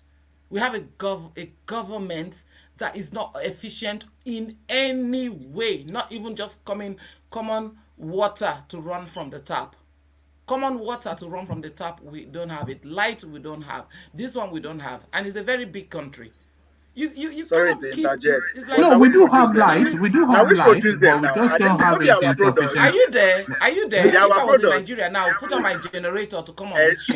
I'll put on my I better Exactly. generator pass to my Our come on neighbor. it. action, And you know, our action and inaction produce our leaders. They are Nigerians. They are it our may uncles, produce fathers, our and leaders, whatever. but no, you can't say it that way, because you see, one thing you have to remember, we were So hold under on. So, military rule for how long were we under military rule? How yeah, long? for more than half our life, we were And under all that military. Yeah. time, our constitution was taken away from us. Our rights were By taken who? away from us. By who? Our well-being was By taken the away from military. us. Education was taken away from us. Some of By us, like who? those of us who By are the from the military. south, Who our are these parents militaries? were. Are they aliens or are they They foreigners? are. They Let are me tell you aliens. something. Look at the north. Look at the north. All of them are illiterates. What are you talking about? Even the Buhari is Not an all of illiterate. them. Buhari, our president, is an illiterate. We know that. Illiterate, not that he cannot read and I write, disagree with you but 100%. he The lacks the smartest ability man to have ever. an understanding.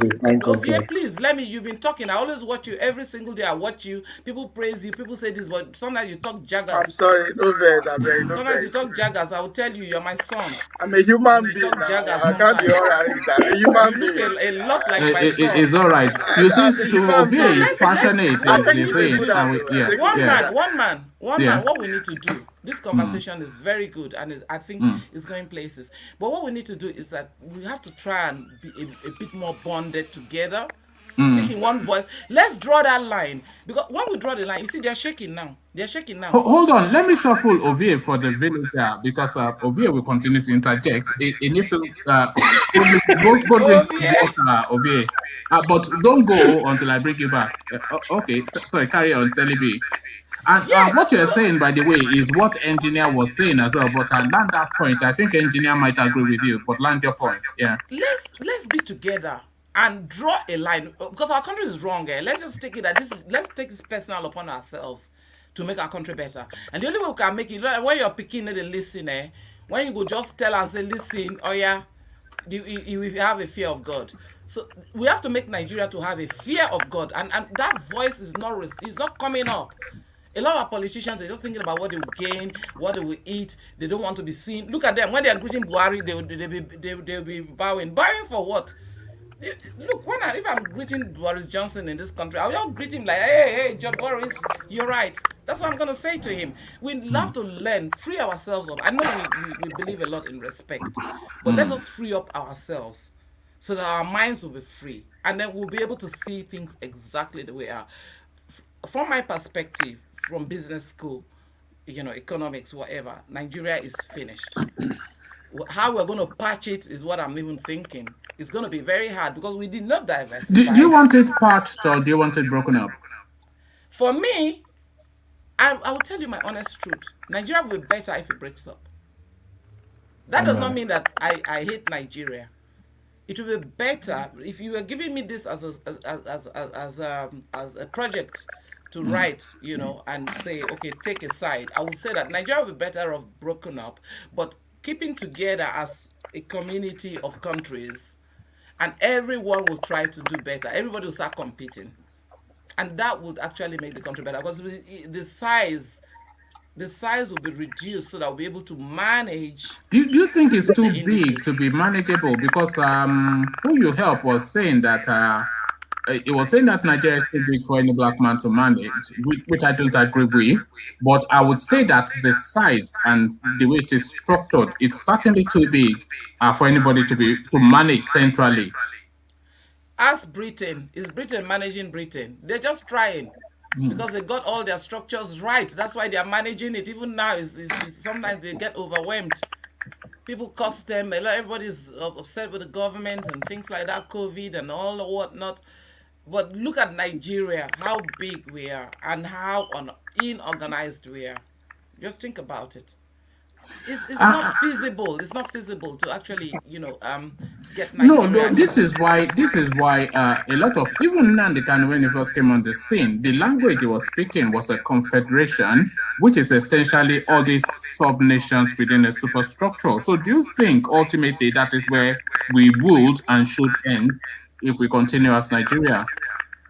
We definitely have to reduce the structure to work within smaller communities, smaller, areas, and then achieve from there. And then So that regionalism that we had from inception. Exactly. What we had from inception. Remember how the western the west was the actually western region, the eastern region. The western region was doing better than everybody. They had TV, blah, blah, blah, even before anybody else in Africa. Okay, now where are we in Africa?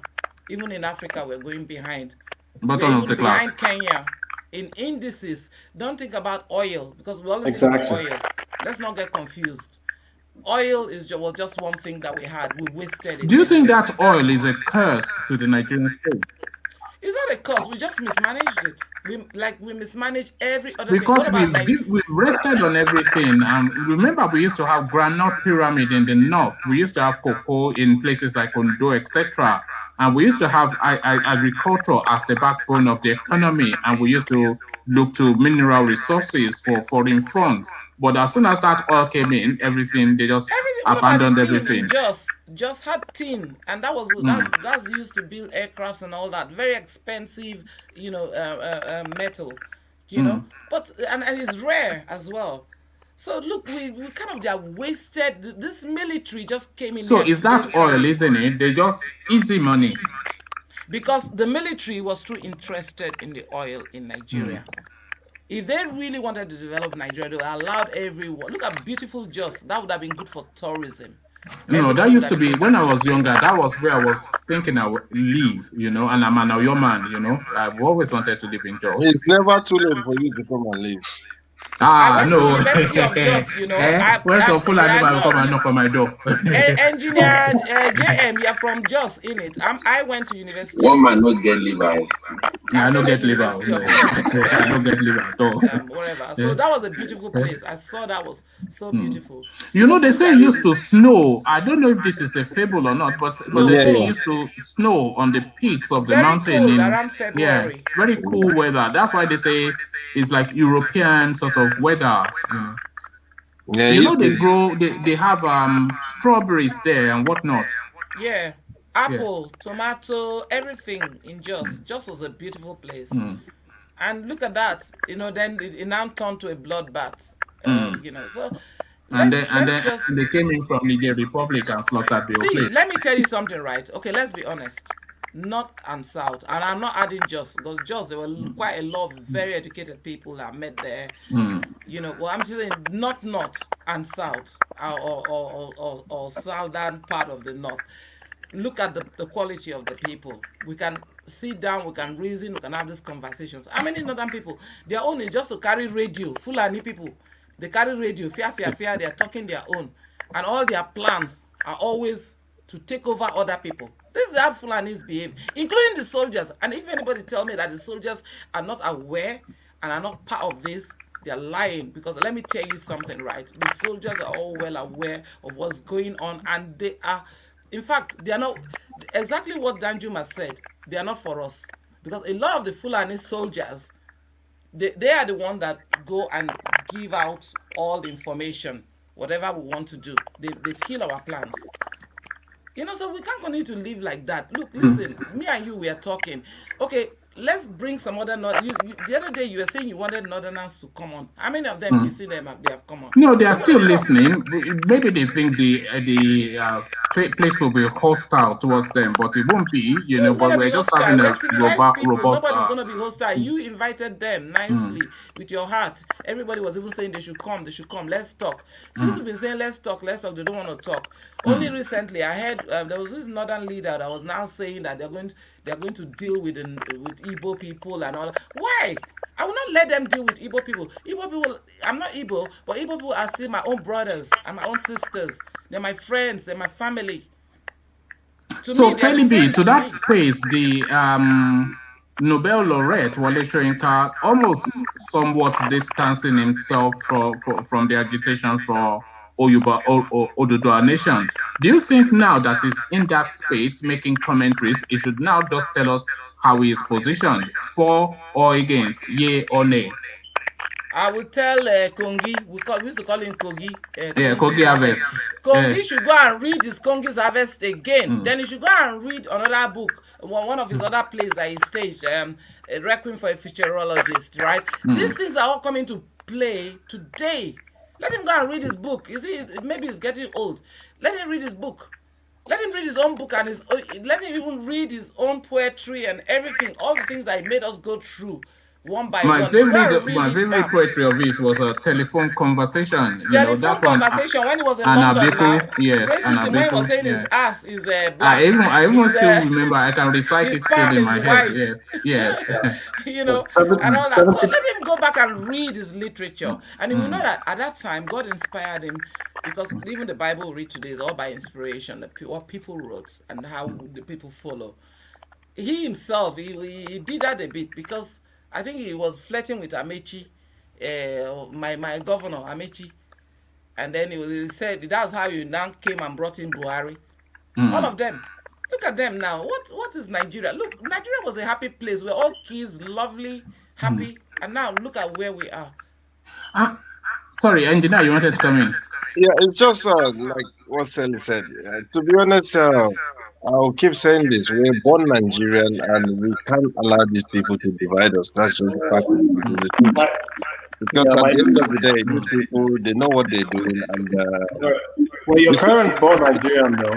Were they? Because were your parents born Nigerian? Nigeria is a construct of a white guy from England. It's nothing to not really. Not really. No. No, I think we need to now walk away from that narrative. Nigeria is true. Not to that, because Nigeria was a joke. It's a geographical space. No. And a girlfriend. No. Nigeria is a geographical space. The fact that they gave it the name Nigeria does not really matter. We have always lived as we are living now, ever before the British came. The Yorubas were always next door to the Igbos long before any Oyibo person came. And then we were next to the Northerners via Kwara, next before the Igbo came. So the name Nigeria is just a name. That geographical location, we have always been there, and we have always lived with the difficulties of our complexities long before the Igbo person came. Forget all this yum language. One man. The people that were closest to you, them days, that you're talking about, that is slavery, after slavery and so on. It was the rivers, the oil rivers, and then there was Lagos. Lagos was like an entity of its own. And then they had the oil rivers, which was basically Calabar, Port Harcourt, Opobo, Bonny, and all that, where they were doing their oil business. So I keep telling you this. Okay, let me say this, Salibi, because I've just brought up the Nigerian map now. So the Kwara State is the closest to Yoruba land, and then after Kwara State is Niger State, and then after Niger State, Zamfara, and then Sokoto. So that's just the chain from Yoruba land upwards. So before the Europeans came to create this Nigeria, Kwara State was still where it is on this map that I'm looking at now, and they still live next to the Yorubas. And then Kwara State, where there was still that bridge between the Yorubas and then Niger and then the Zamfara and then Sokoto. So forget the name Nigeria. We have always been in that space, and we have always lived amongst each other, is the point that I'm making.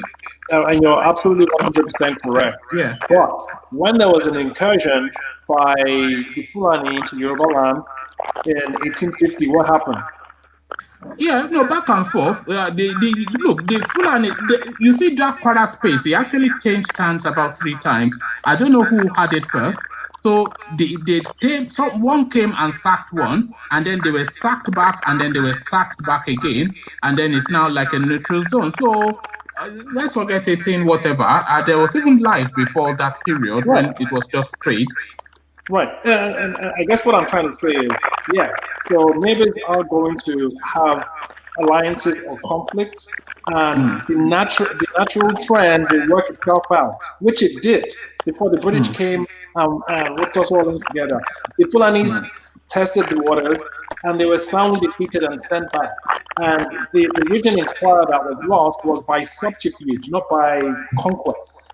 We had a trader who handed it over to yeah, exactly. So so typically with natural borders, but before a natural border is formed, there's either a natural alliance, which I believe most people in the South have, or there's natural conflict, which happened before the British came, and that was resolved.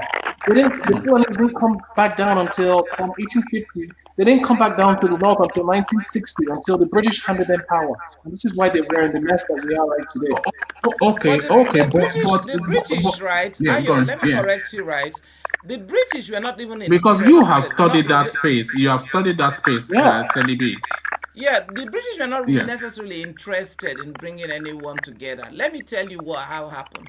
This Lord Lugard was a very horrible guy, general, and he'd been around those areas doing his thing, and he had his girlfriend with him. They came north, and he was having a hard time there trying to get things done. And then Lord Goldie was having his own travels, handling the... Do you have to tell us this story? I think this is the third time you are telling us this. Yes, but we should remember that story, because I'm just telling you how Nigeria was stitched together.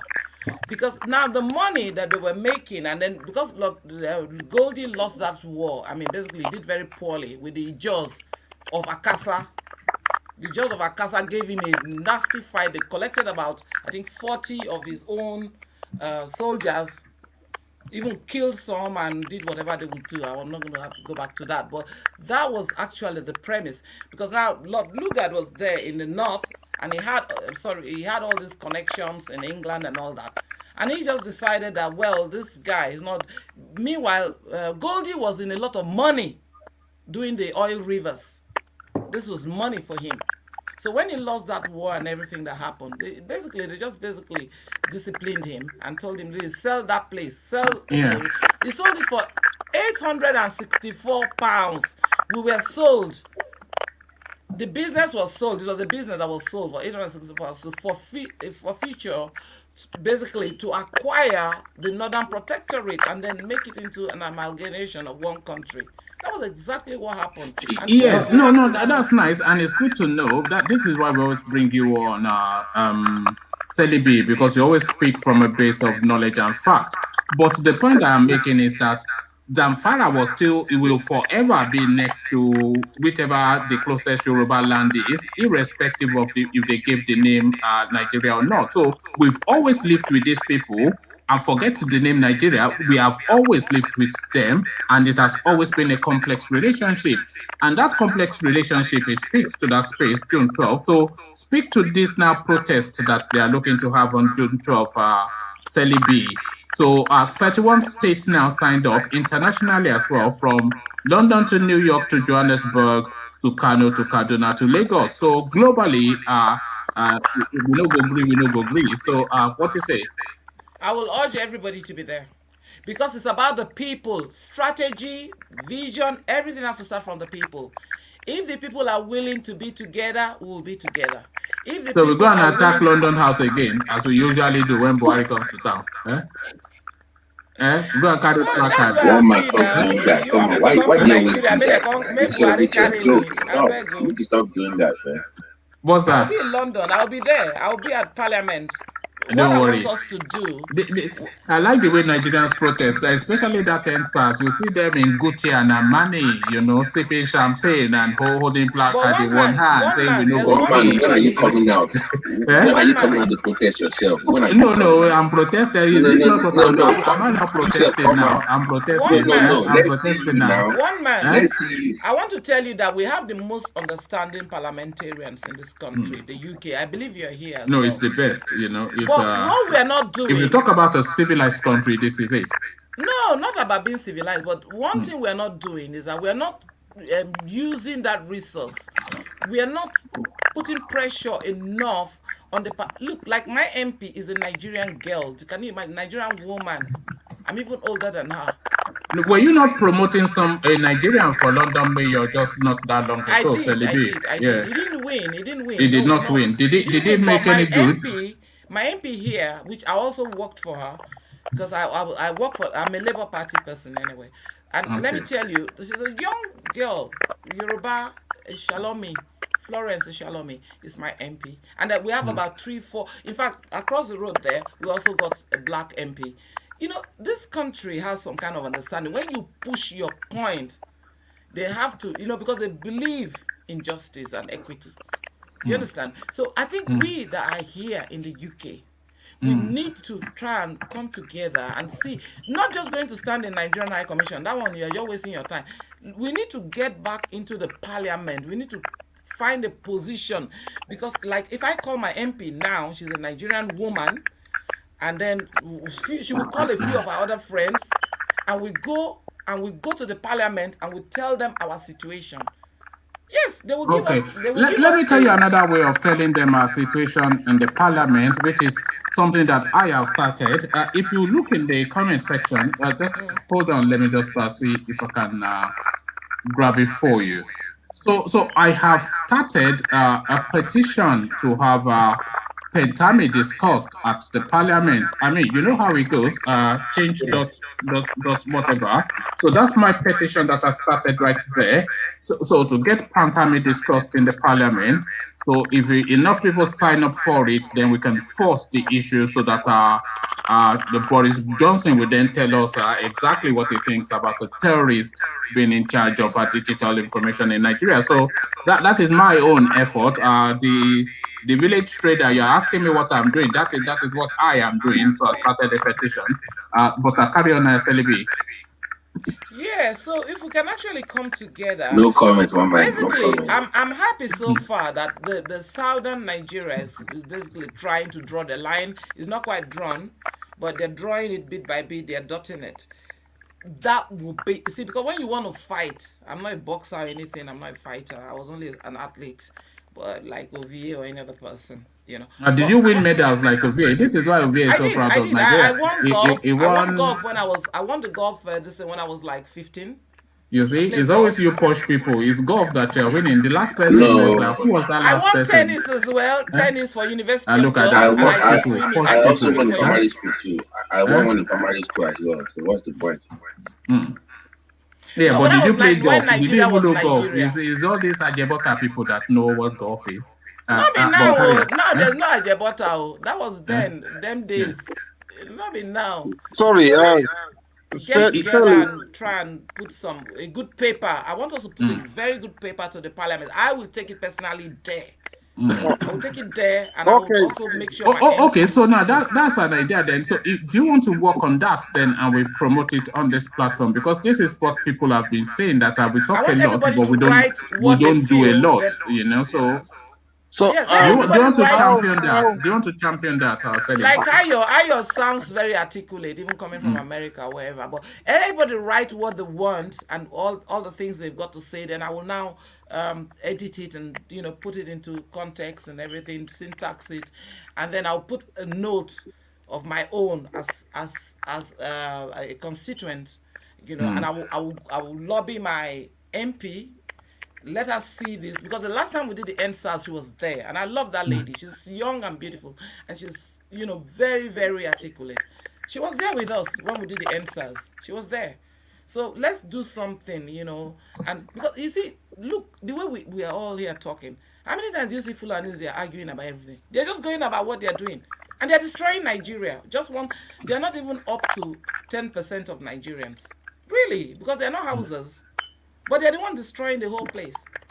And then look at the whole governor. Let's write all these issues. Let's itemize everything one by one. It doesn't matter if it's 10 pages. Or people they will read everything. Bam, bam, and my question here is, how can we unite ourselves since we are here? We'll be under one man meant to more. Yeah, you won't be under me. You're all under God. One man. We're under the auspices of one man when concerned Nigerians. The instigator. They want to step up to be a leader amongst men to take the bull by the horn. I'm an enabler now. No, I'm not scared of any. Look, if I was scared, would I be putting my face up now? Because evolution was just telling me now that they're even monitoring me in the zoo. So if I was scared, would I be putting my face up? No, the thing is, what we're gonna do, to be honest, we'll look up to you, Sally, and when it comes to 2023, I think we'll go for one man and obey. You are saying we want young blood, so you'll be you and Ovie, vice and vice versa. We can't have two smokers in here. But Ovie, we have to drop some of his habits though, because we don't want that habit in the state house. You know what I'm talking about. I know you're listening. To be honest, I don't want to be a politician anymore. I've done it. I tried going for the House of Reps and I saw what I saw. But PDP, I must say, they were very fair with me. They weren't really, they allowed me to go through and I went through the whole process and everything. They didn't block me. I paid my little money. But you know what? I went village to village, community to community, and I was talking to everybody and they were very happy. So, but then, they had somebody already they wanted to put there. So there was no. But there you are. And that is the story of everything. Yeah, no worries. I wasn't bitter about it because. Did they give you your money back? Because although they did, okay, that's the answer to that. Not directly, but then they gave me one small job, which I was. Yeah, of course. Now that is giving you your money back. When you give you a contract that is 10 times the amount, and they give you check, and you don't do it, you see, these are the people you see now. I did my job. No. I did my job. In fact, I did a training for 6 weeks to become an engineer, and then I was like basically on the road. I was basically like. On the road there supervising. And no, I mean we have that expectation of you that you do the right thing. But this person is it you go to? In Port Harcourt, I worked in this place called Iwofe, and then these guys they even stole my equipment. It was horrible. But at the time I was working with the police as well, so I kind of volunteered to be a member of the police community. So I was doing some work with them. So in a way, they helped me to recover my stuff that was stolen. So the police was good to me as well, but only because I related with them. See, everything is about relations. It's about and what we're losing in Nigeria is that the president does not relate with us. Speak to this relationship. When people are greeting him, they are doing like this. Even some Obas and senior people are actually going to. I can't remember the Oba that was bowing to Buhari and the Yoruba people went wild. What is the meaning of this? That you're bowing your head. You are an Oba, I'll bow to my own father. Or my uncles, I will bow to them. I will not bow to somebody. He's a man. There's another guy. What is going on? Yeah. We gave him a he's job. an employee. Yes. Exactly. So speak to this space, Celibi. This Abdulrahman Sumaila telling us now that we will never have an Igbo president until the world comes to an end. So speak to that. He is not God, and he cannot say what Igbo man will do. Igbo man is better than him 101 times because Igbos are so intelligent. I've been in school with them. To beat them in class 7 now war. You understand? So I know them. I know Igbos very well. I have Igbo friends. What he's saying essentially is that the agitations, the burning of ethnic building, the sit-at-homes, the separatist agitation, etc., all of this not a language that speaks to a country that you want to govern. So he's saying that you cannot be that way and be this way at the same time. So he's saying then essentially any right-thinking Nigerian should not have. Okay. So, engineer, let me shuffle you, let me just quickly say something to that before I even come off. But my son is disturbing me to make some food for him. But let me tell you something, right? Let me tell you something, right? It's the way the Fulanis are living in the north, dirty and everything, looking very rough. Haggard, okay, let me shuffle Soji. I'm asking you, one man, is that a good thing? Is it not the way the people in the north are living? Are you happy about? No, it is their culture. Is it not their culture? No, it's not their culture. It's never anybody's culture. It is their culture. It is their culture. To be under suffering, you say it's their culture. What do you mean they're under suffering? Who told you they're under suffering? Is it our culture? You cannot vest suffering by your own standards.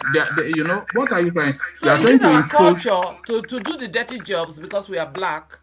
and let the whites do the better jobs. No, what are you? Where are you going with this? The Take us culture, there, then I'll the say what aspiration I. of any human being from when Yeah. they were born is to be happy and to live well. Even when we have a baby, she's happy when you see the mom.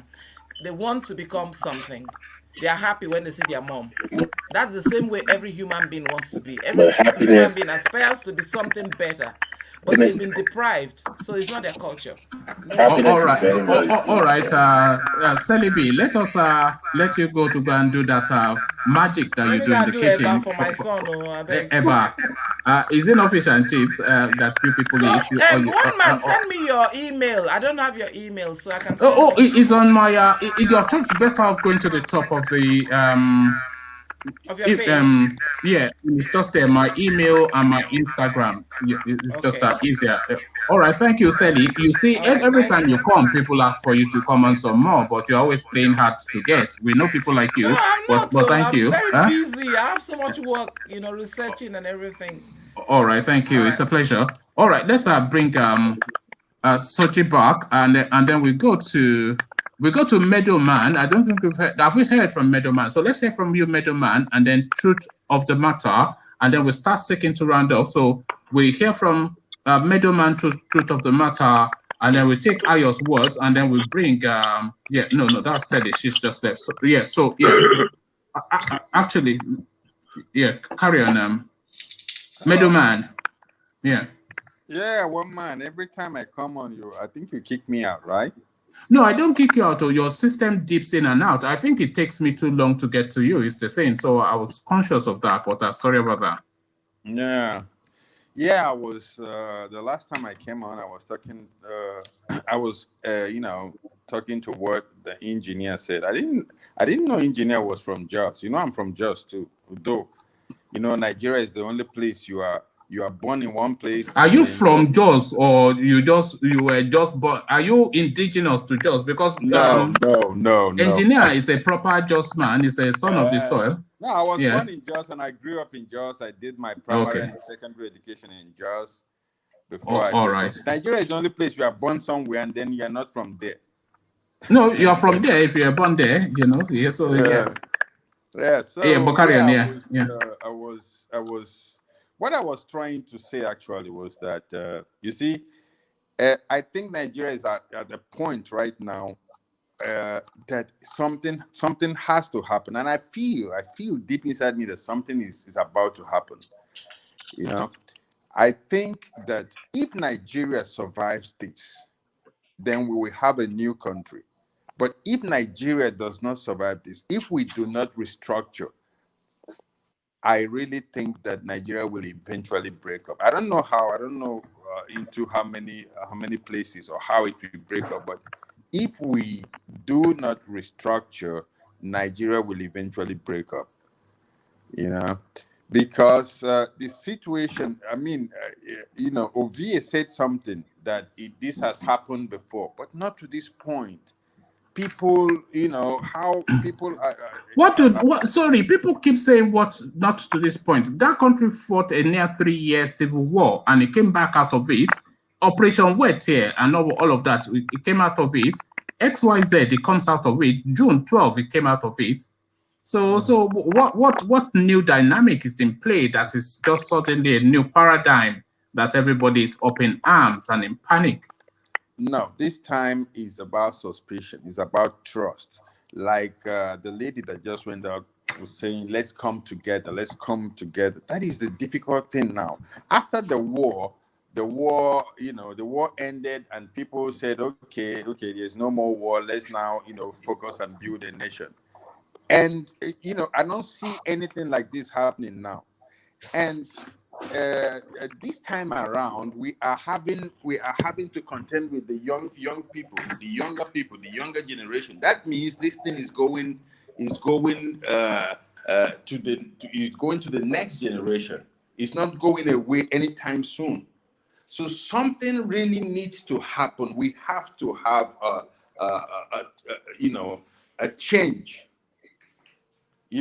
So that we can bring back that sentiment of, because when we say like Ovia would say, I'm a Nigerian and I love being Nigerian. These days, I think it's just a romantic idea. I don't really feel that anymore. If you ask me, I would want, a Nigeria, a country, but not with this structure. If it is going to be with this structure, I fully support a breakup of the country. I don't No, know. what you are saying essentially, because if we boil it down to the cold facts of it, what you are saying essentially is that you want restructuring. It's just that language. So it's already a language that is in play. But people are saying they don't understand what it means. When they fully understand what it means, it's going to so like a sub-regional sort of structure with autonomous sub-nations within a superstructure. That is essentially what it is. Yeah. And those people saying they don't know those are the same people that will tell you, no, what we don't need to restructure. We need to restructure our brains. We have to come together, put our hands on the table. That is the language they use. Put our hands on the table, come together. My brother from the West, my brother from the East, and blah, blah, blah.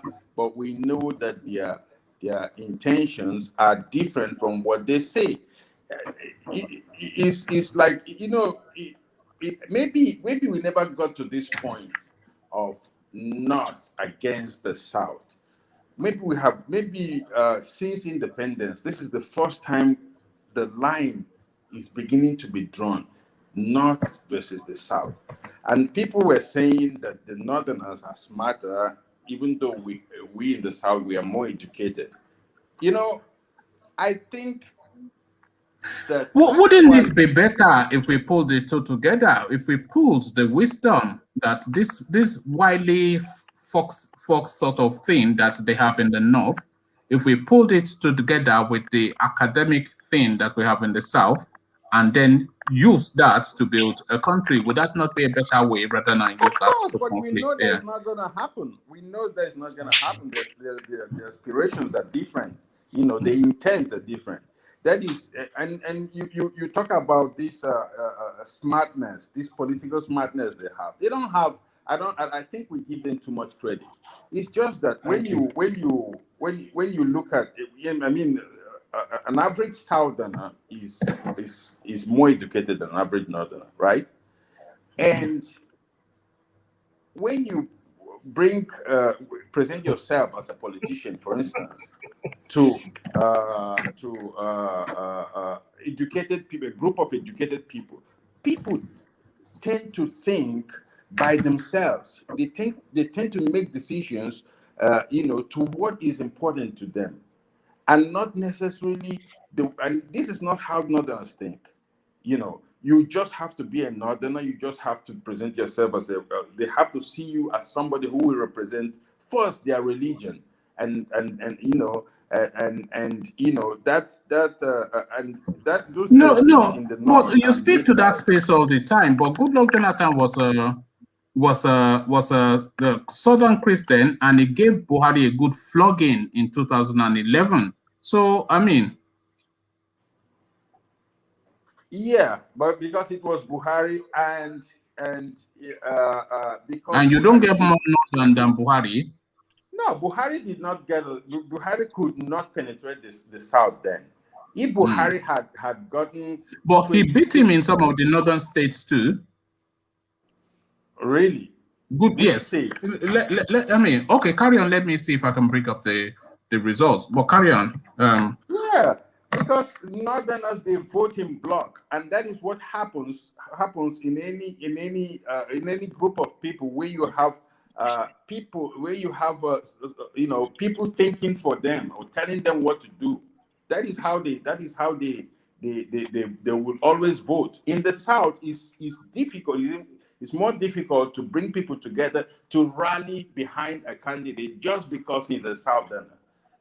Like what Ovie said about an Igbo man becoming a Nigerian president. You see, he said, come to think about it, why would Igbo man want to become a Nigerian president when they want to leave Nigeria? That is how a Southerner thinks. He doesn't look, he would not look at an Igbo man as a Southerner, but an Igbo man wanting a Nigerian president, they don't really want, But a Northerner would, if you bring Pantani, or whatever he's called, as a candidate for the North today, he will gain more vote than any Southerner you can present in the North. They will not consider him as a they will not see him the way we see him, as being bad for the country. That is why they will always have this upper hand in electoral politics in Nigeria. That is why they will always win. But I think that just round it off in a couple of sentences, just so because we've hit the 4-hour mark. So I want to start. So just round it off. Yeah. So anyway, that was what I was gonna say then before I was kicked out. Sorry about that. Yeah. I'll be following you in the coming days. I think you do your program every day, and I really enjoy it. And I will contribute anytime I can. Brilliant. Thank you. It's a pleasure to have you. But in Plateau, Goodluck Jonathan beat him in Plateau. He beat him in Taraba. Middle Belt, Christian-dominated area, more educated than the core North. So Plateau, he beat him. Taraba, he beat him. Yes. So I'm just going through the states.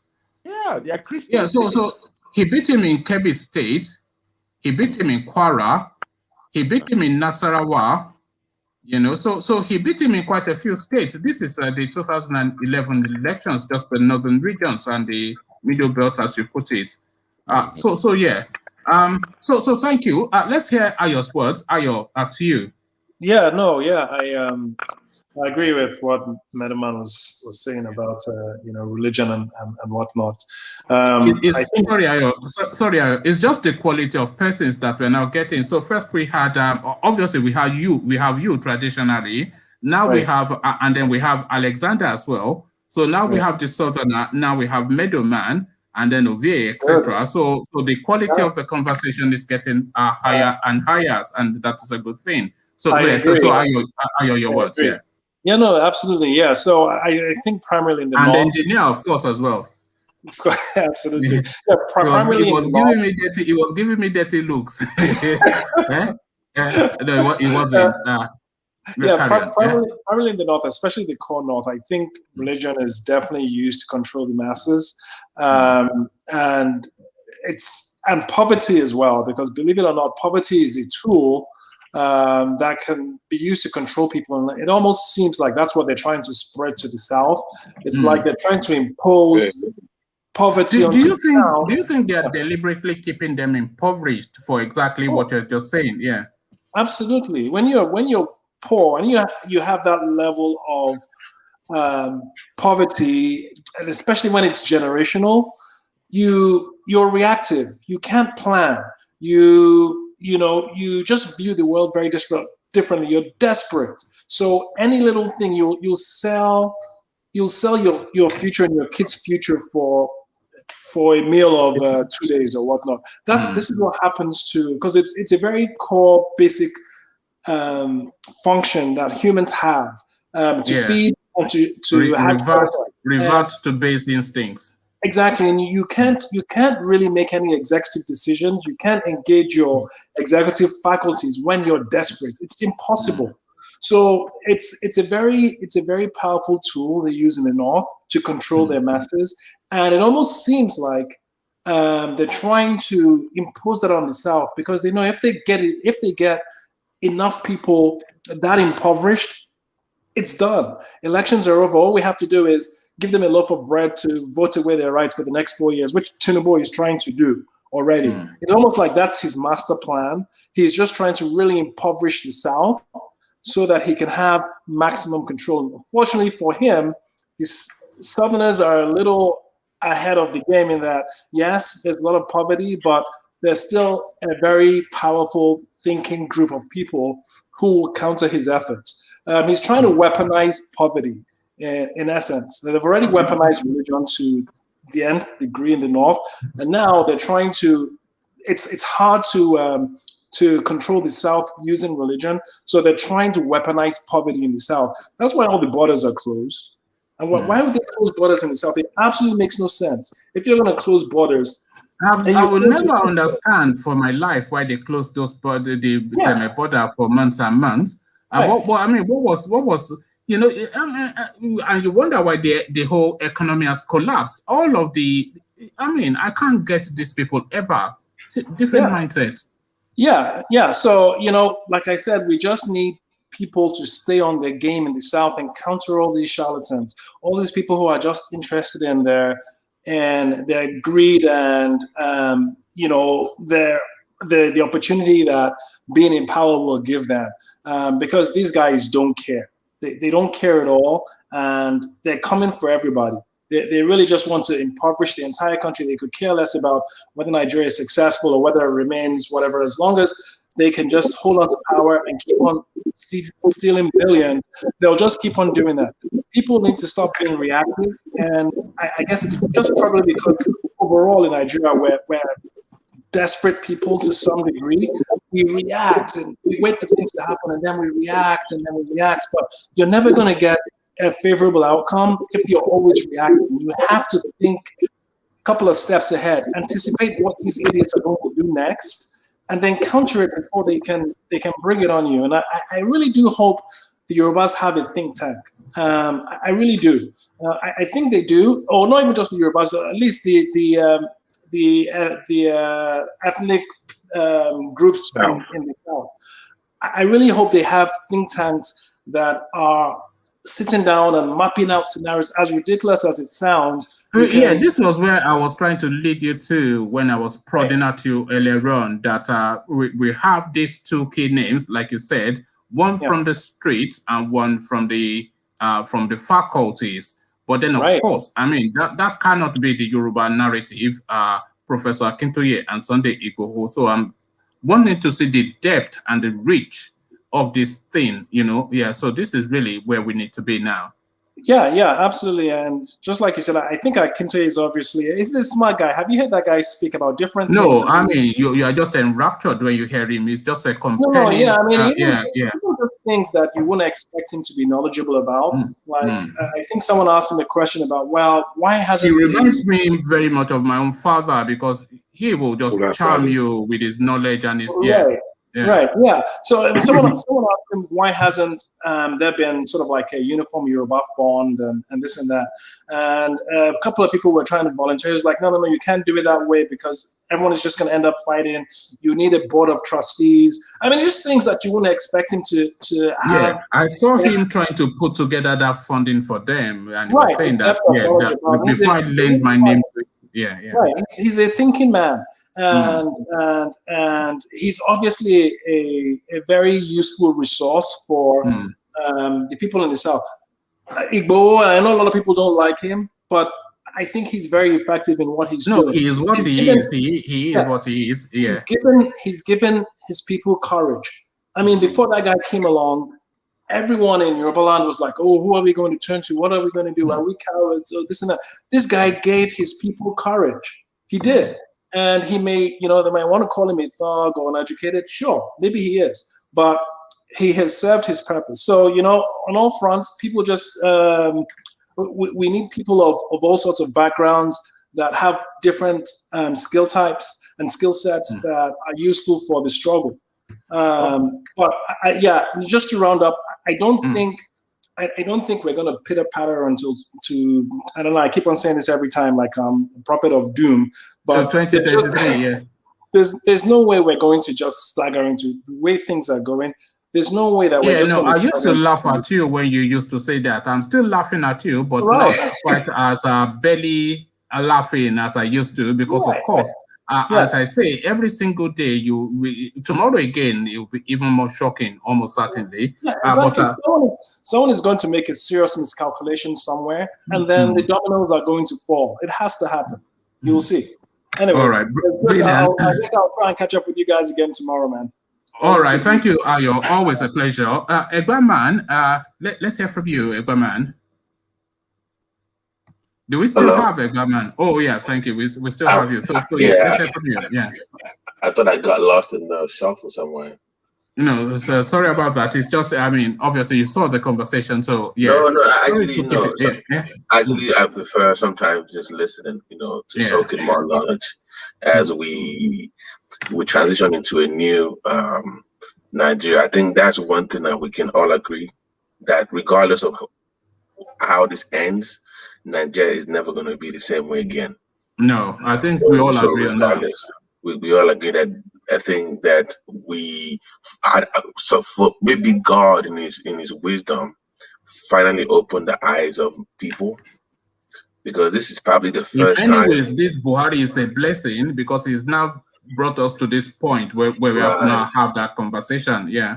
Because even for the first time, that impenetrable wall of religion that I thought people would never see through, I think people are starting to see through the shenanigan for the first time, and they are looking beyond the falsehood of religion, and they are starting to think for themselves.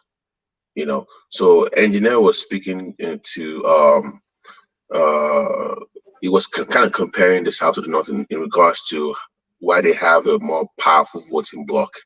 And I think he also answered himself about they are very monolithic in their thinking. People think for them. That feeder system process. So that makes them a more powerful voting bloc. I think the South is more, people are more individualist. They like to be on their own in most cases, so it makes it harder. But I think for the first time, seeing the Southern governor come together, I think most people don't even understand the importance of that. That was a very monumental. Regardless of what you think politically, regardless of what you think, I think that sent a strong message. Well, you mean the kind of move? Yeah, no. When the governors came together in the South. Oh yeah, okay, in yeah. regards to them saying no, because I think you see, events have quickly spiraling out of this guy's control. So you had the Southern governors taking a position, you had the Kanu move, and next up will be that June 12th. So that June 12th again is going to be another body blow. So how do they respond? They can't go in again with AK-47, and the young people will take to the streets. So how is that going to be managed? June 12th. So the next port of call for the Nigerian state.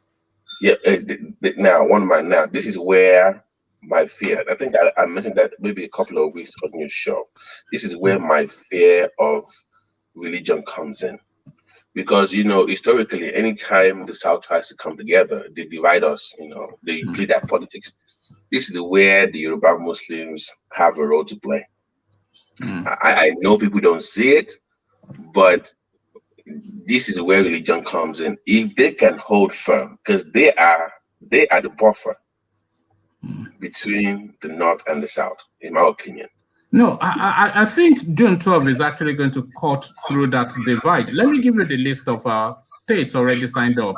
Akure, Kaduna, Kano, Zaria, Abuja, Lagos, Benin City, Port Harcourt, Abeokuta, Lokoja, Osogbo, Yola, Calabar, Onitsha, Akwa, London, New York, Jos, Makurdi, Warri, Ibadan, Ilorin, Minna, Lafia, Damaturu, Gombe, and Johannesburg, and Toronto, Frankfurt as well, Stockholm. So you can see the span of the country are signed up for that. But will they turn up, though, is the question. Yeah, no, it's not even them turning up. It's the Nigerian factor. Can they sustain momentum? You know how we come out for something the first day, the first week, and it kind of fizzles out. But that will be sustaining momentum, is what I'm suggesting, because this was kicked off with NSAS, and then we've had the governors of the South chime in, and then you've had the Nnamdi Kanu card on the 31st of May, and now next up, a nationwide protest on June the 12th.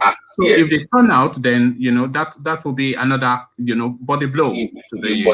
Yes, I'm with you on that, especially in regards to the frustration of the people. But you also have to put into context that we are nearing elections. So if you look, so the question I would ask you as a protester or people that believe in some kind of reform of the country, are you sure that in the next 1 year, if you look to your left or to your right, the same people that you're campaigning, you're protesting with, they will not be back to campaigning for PDP and APC for 2023 election? You know that that is the You see thing. what I'm saying? You know, I Like was saying something. now, like we only have 1 year to start running for election, and you know how Nigerians get. 1 minute they are with you, hey, and next thing before you know it, they start collecting 500 and 1,000 again. And You know something, Egberman. Egberman, I was saying something similar just a couple of days ago, and I got a lot of slaps in here for that. I was saying all these ESN people that are saying IPOB.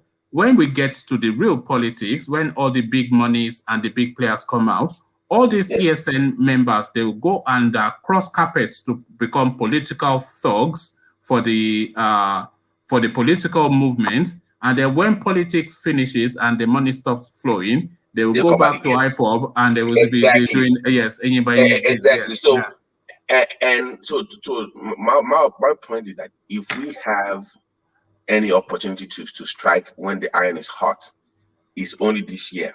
Once that year changes once it gets to January 2022, if you don't at least get closer to whatever you're planning, forget it. I'm telling you, if you don't do this by December, once you hit January, because that is just 1 year to election. If you don't do what you have to do this year, forget. Money speaks in that country. I don't care. All this Yoruba nation. Somebody is offering you 100K, and the other one is saying, "Come and carry placard to be shouting Oduduwa Nation." Will you not slap him before you go and do Ijobale for 100K? Yeah, you like, God will help us. Don't worry, God will forgive me. But the money. Who are the front runners? This June. Ovie, no. Ovie, I am your brother from Texas. June 12 is Showore thing, Showore person. One man. Speaking of Showore, I think it is a sad case of a man that lacks self-awareness. I like the guy really. I even contributed a lot of money to his campaign. So I'm not somebody that is coming from a place of hate. But for some reason, he does not understand that the goalpost has moved for over a year now. He does not see what everybody is seeing. Even though I believe in his struggle, but for some reason, self-awareness has kind of eluded the man. He does not see, like he just. I'm like, look at you cannot be a leader without followership. That should tell you something. If I don't think he has advisors. That's the issue. It doesn't have what? Advisors.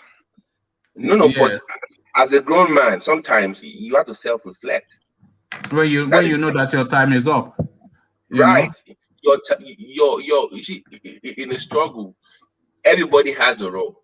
So, in my opinion, it's more like a Moses. He leads you to the edge, then it's done. His mission is done. But it does not want. Once people start telling you, "I was the one that first started this stuff," I was there. That means they're done. That is that. Just wait. Anytime you see a struggle, and someone tells you, "It was me that put the banner in 1970," they are done. So he does not want to give up that reality. So him getting shot, if I was him, just find a way to just leave that country. Your job is done. Go back to your media. Because they are saying that even if he apologizes or even if he doesn't apologize, if he just quietens him down, because remember, Issa Fantua used to run a newspaper, so they sent Issa Fantua to him before he died to say to him that, look, you're a journalist, I'm a journalist, just settle it down, quieten it down, here is a bunch of money and be on your way. But Showore now with his usual Uncle America sort of way of speaking, he just turned it into his ridiculousness, And it comes across as sometimes condescending. He's full of himself. He's full of himself. If it's not my idea, then you don't know what you're talking about. I was there in 1993. I don't know why. It's frustrating to me as a fan. Old soldier never die. Is what we're talking about. As a former fan of his, that dude. But in his mind, do you know what I'm thinking? He still believes that he can run for office and win. In that one idea, that's what I see. That he wants to run again, and he thinks that for some way, somehow, they're going to vote for him. That's what he's still canvassing for. But to speak on one more point before I hand it over to somebody else. Okay. The likelihood of we having martial law, I'll put it as a 50-50. That we might have some form of military maybe not coup, but some form of martial law. Intervention. Yeah. Yeah, that will push this. That somebody will be, it's Nigeria now. Somebody will be overzealous and overdo it, and it will force the hand of the international community. They will do it, but in Nigeria, Fatah will play in. They will overdo it, and that's what's going to break up the whole place. All right. Thank you, Egberman, for reasons. You say I try to keep these things short, but we always through conversation always exceed. But thank you, Egberman. Come join us again. Let's go to engineer. Let's go to Soji. Let's go to Soji. Yeah, Soji. Come to you, Soji. Yeah. So off you go, Soji. Thank you. Good evening, everybody. Good night. Thank you again. Really interesting discussion. Brah, how now? I hope everybody's very well.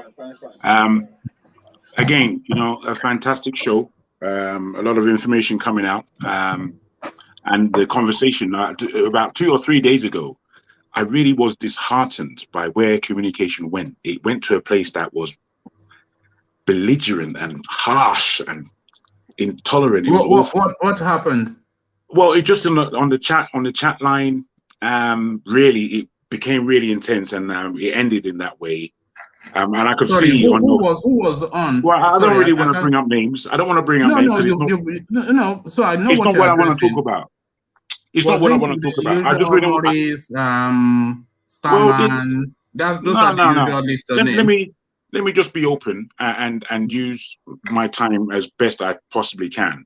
Okay. It wasn't only on this platform. I saw real belligerence between, again, the Yoruba and Igbo particularly, and it really felt to me as though there is no way we are going to come together. And I was really heartened by Esele's points about coming together, especially in the South, because without us coming together in the South, we aren't going anywhere. We're not going anywhere. We will just be played again and again. So just a point of correction actually for Esele. She said twice now. I watched her in the afternoon and I watched her this evening again, and she said that it was £864 that Nigeria was sold for, which is wrong. It was £864,000, and that money, that particular money, it became Unilever as a company. And I think we all know who Unilever is and how rich they are and how what they've developed over those years. It was Nigeria that started the Unilever company. So just a point of correction there. Another point of correction in terms of Kwara. Kwara was always Yoruba, always. And we know what happened there with Afonja and such. If you see the map of Yoruba land, it goes at the top into Benin and Togo, and at the shoreline into Benin and Togo, and there's a big gap in the middle. So it kind of envelops those areas. But coming again to the point I want to speak about, and it's the South. Now, the way I see this whole Nigerian experiment is that we in the South have to take hold of the power and economy of that country. And the thing that is stopping us is our recent history of being inside Nigeria. As you rightly said, one man, we weren't necessarily one before, but we had relationships with each other right across the board, good relationships as well. By the time the Europeans came, they knew exactly that we're English speaking, Benin and Togo are French speaking, and then Ghana is English speaking. This is purposeful. They did these things purposefully so that there is not communication, especially between strong entities. So when we speak about England, and I've been here for a long time, I understand these people extremely well. When we speak about England, don't ever think that they're on our side. They're not on our side. We give them too much plaudits. They learned too much from us. They have taken too much from us and made it theirs. So we think everything in the world is theirs, and it is not. This is why history is extremely important, very important. Now, my issue, and I've changed my mind back and forth I've changed my mind back and forth where these discussions have been going on. And my serious feeling is that we have problems, and the problems are largely in the South, and we're not really able to discuss them because of our emotional unbalancing.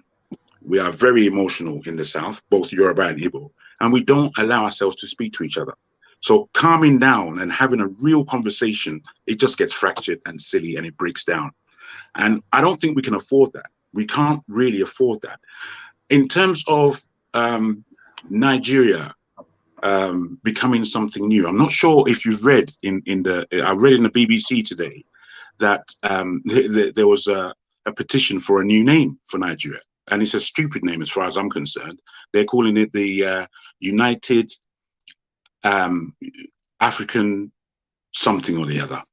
And, you know, it's not about a name change, even though we do need a name change. It's about a breakaway and a breakup. That's where my mind is now. I think Nigeria does need to break up. It needs to break up, and we need to understand how we're going to break it up. I don't think that if we are going to ever rebuild that country, the cherry on the top, well, almost actually should be a new name. If we can reconfigure that country, then we just totally rebrand it and just abandon that whole, Absolutely. Now, OVA always speaks about everybody's got their price.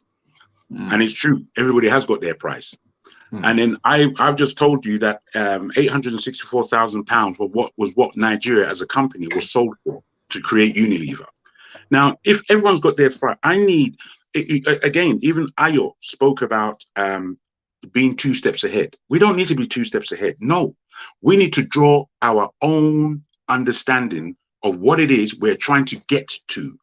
If we don't have an understanding, it's like writing a business plan. When you're writing a business plan, you're writing about the end goal. I don't think we have an end goal in Nigeria. We don't have an understanding of an end goal.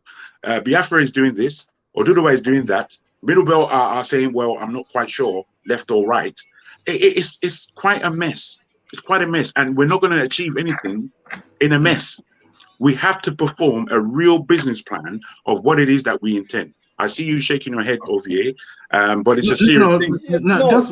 Just a couple more. No, hold on, OVA, because we're now coming up almost to 5 hours, so I'm trying to round it off. So if just in a couple more sentences, and then we start to round it. Okay. Everybody having their price. If we have serious people, as we do have in our country, who can perform real intelligence on the South and put a price on it, and this price would suggest what the benefits are for the South to become an autonomous nation, possibly without a name or with a name. It could be Oduduwa and Biafra together. You know, it could be this. But we got a price on it. Let's say the price is 100 billion. And from this 100 billion, what we are going to do for the population that is there is offer X. We would offer tangible health. We would offer real schooling. We would offer pipe-borne water and utilities right across the board. That's what we've offered for our people in the South. You understand? Now, we are rebuilding Nigeria, and we in the South are taking power. Now, I know these things aren't easy, but we can do it. If we keep saying to ourselves that the Fulani are stupid, or the Fulani are clever, or the English have a hand, and they are making puppetry of the Fulani in order to hold power in Nigeria, that's giving our power away. We need to concentrate on our power because we have it. And the power is not necessarily money. The power is the intellect and the understanding and the love between the people. If we don't have that and we don't try to perform that, I'm not sure we're going to move forward. So, all right, thank you, Soji. As ever, you know, sobering words from Soji, it just cuts through it, and there's just cuts to the point. So, cut to the point as well, engineer. Your words. Did you mute yourself, or did I mute you? Okay. Well, basically, what I'm just trying to emphasize here is there was a time the President Buhari said the Nigerian youths are lazy. it has a meaning for him to come out. There's something he saw in the youth that he said that, because if you look at it, I'm also a youth. I can blame myself that I'm lazy. Let me start from myself, because when it comes to watch football, you can see how we, the youth, we are dying to watch football. We can't deny ourselves that joy at that moment. So when it comes to things like this in the country, that we, the youth, can still do better and fight these people and win them, we shouldn't step back. And also, if anyone is coming to say that let Nigeria split, no. If Nigeria should split, that means the old cargoes, they won the youth. It's time for the youth to wake up and fight these people. Instead of breaking the country, let them go. Yes, thank you, engineer, because that space that you're speaking to is really the space that we should be in. Because I think the point that you're making is that the people that are actually holding this country, our country, is not essentially some Hausa Fulani or some Igbo man or some Yoruba man. It's just really a bunch of no more than 50 people. If we really count the people that if they give way, that country will be better. There are no more than 50. And they are almost gone. Yeah. They are And we're talking Babangida, we're talking Obasanjo, we're talking Buhari, we're talking Tinubu, we're talking Jemu, Justice Mohammed, all these people. So they're not even up to 50 of them, really, and they're not really essentially Hausa or Fulani, but they're just allowing them to divide the country. We are born Nigeria. We should fish them out. Simple. So yes, we'll explore that space even more. So engineer, now a regular fixture on the channel. I know everybody delights in engineer. I certainly do. The truth of the matter, let's hear from you. Truth of the matter. Sorry to have kept you waiting, but it was the conversation. So truth of the matter. No worries. Can you hear me? Yes, we can hear you. Okay. Good evening, guys. Hello. First, I want to touch wood on there was a lad that made some, about the Northerner. They're not educated enough. No, that's a nonsense, isn't it? But carry on, yeah. You see, we keep I've gone through this before. We keep saying the Northerner are not educated enough, and up to date, they're still the one in power, and they still decide most of our fate. With no offense to anybody, we should stop saying that, because, let's not look at North as a whole entity of Muslim and they live rickety life and all those things. There are other tribes in the North, other Christian group in the North, other tribes in the North. So we should be looking at what engineer just said now, basically. Is just the truth of the matter, basically, in the sense that we should be looking at togetherness, regardless of what is happening, because one man is not bigger than Nigeria. We have elected a president that, turn around to become a nuisance. And the only thing we can do now is to unseat him. If there's any way we can unseat the president, we can do that through a electoral way, or in a law way. Maybe we go through the parliament, or is it parliament, the Senate, and do the needful, if we can do that. But we cannot just start pointing hands on the North, pointing hand on the South. And we must understand, another person mentioned about the Northerners. They use religion and they use poverty to do their electoral system and all those things.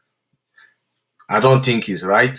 If you go to the South today, the problem we are having today, if you go to South, like you go to the Igbo land now, is egalitarian society, in the sense that every man thinks he's a king. There's no oneness. There's no oneness in that area. And how do you achieve How do you belong to a group, a group of a country that, you know, even you don't even love your brother per se? I'm not saying this to like spite on anyone, but I'm just saying the facts, the truth of the problem we are having now. The Igbo people themselves, they're not united. Everybody want to be a king when it comes to, you know, decision making. Okay, look, we have this Nnamdi Kanu now that is agitating, and we have followers that are following. Then we have other people, other varieties of groups, you know, coming up against them.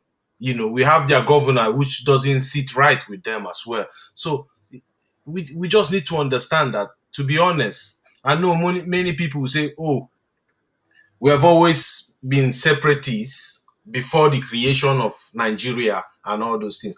Regardless of that, we are looking at giving other countries free fuel, free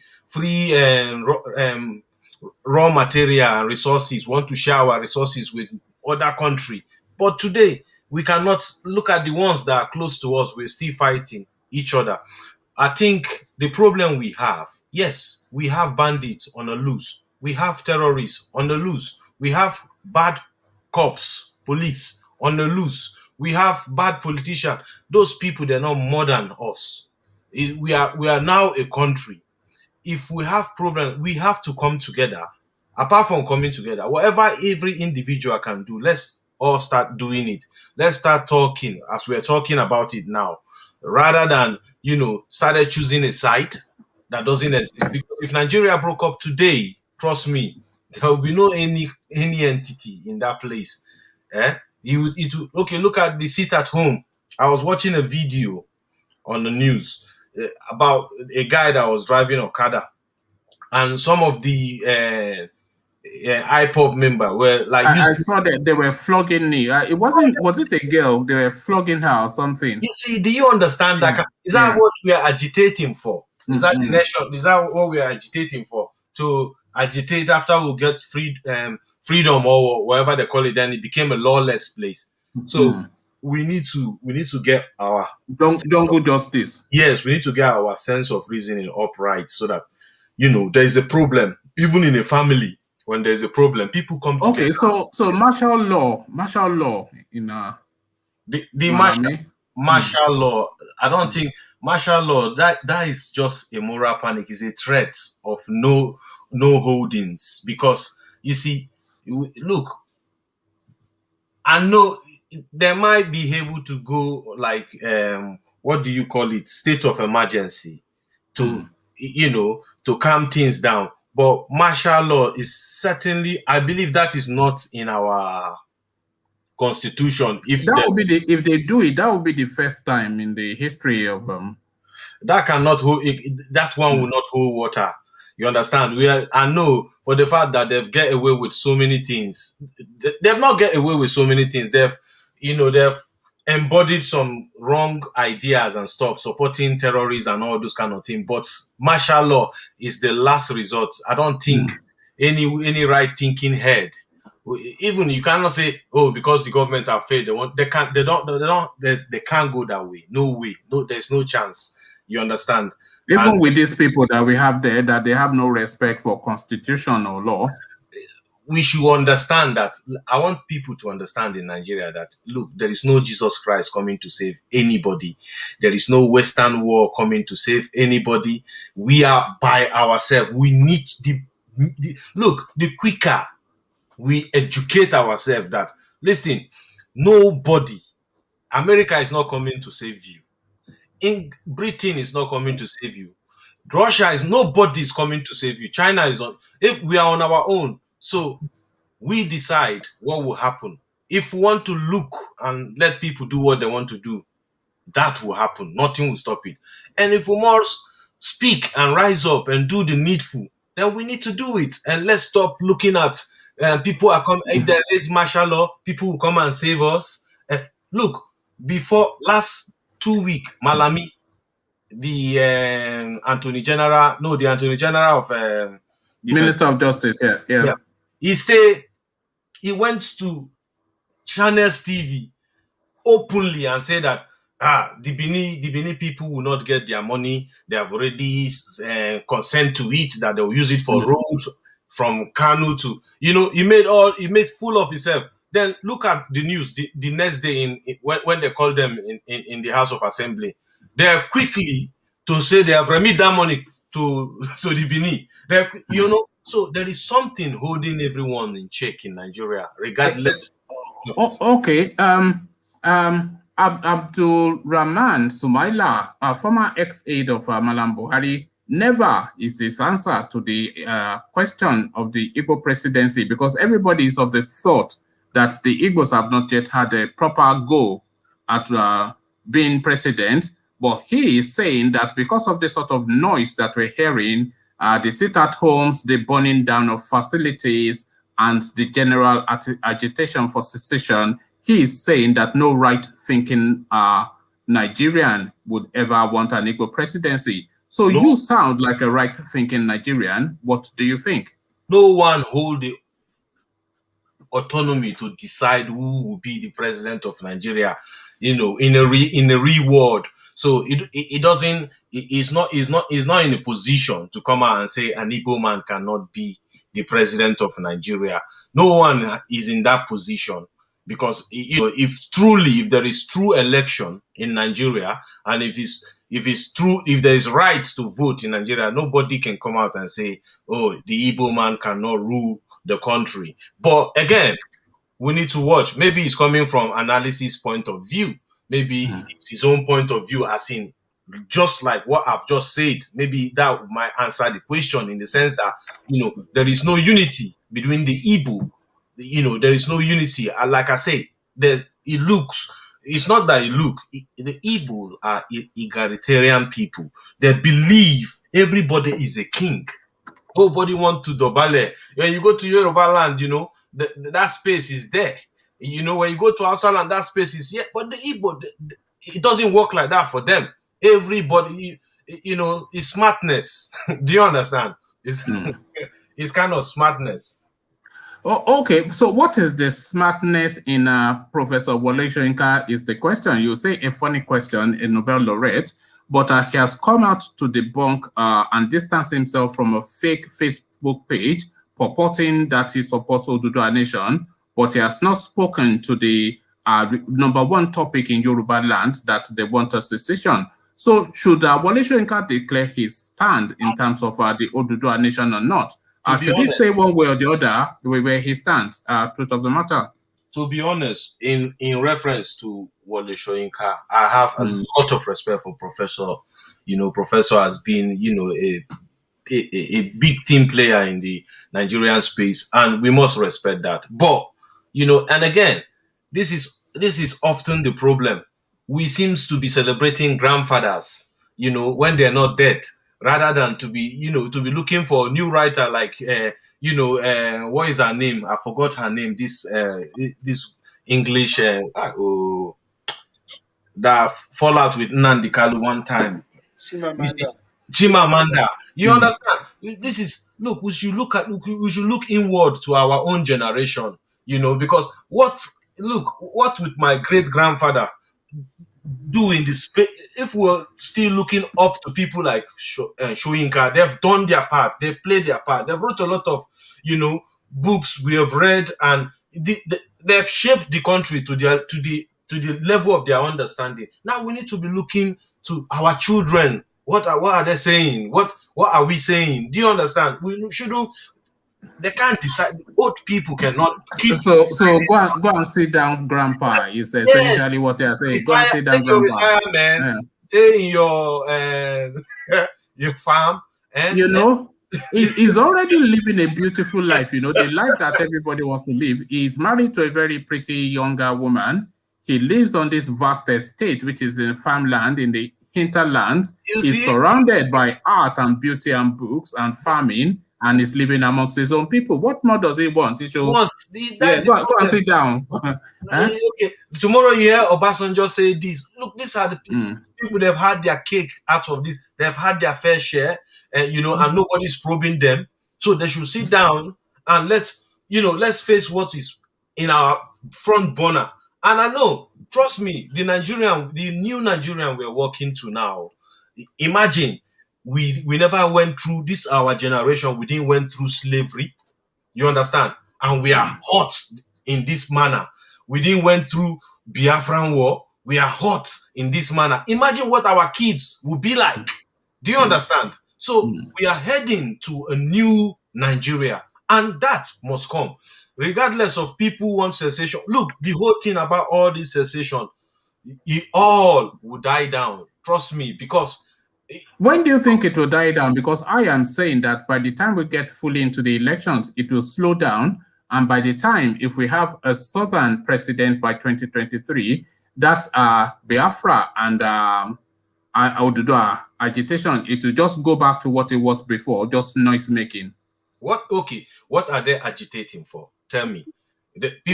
Some people will tell you, some people will tell you that we are agitating that there is no good road, no light, and no this. Okay, listen.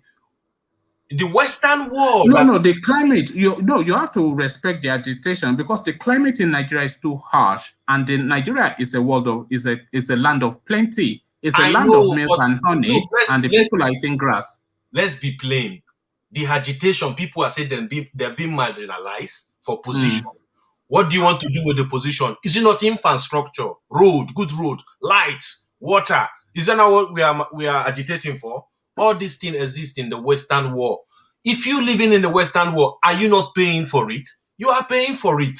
The road, you pay road tax. The lights, you pay for it. You flush, you pay for it.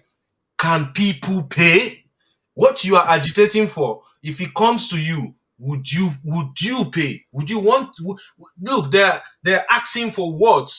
People are asking for what they know. Look, Nigerian are like Nigerian. Are you saying that the country should continue the way it is? Is that what are you advocating? I'm not understanding you. Yes, no, what are you advocating? To be honest, we shouldn't want a better life. We need a better life. Yes. But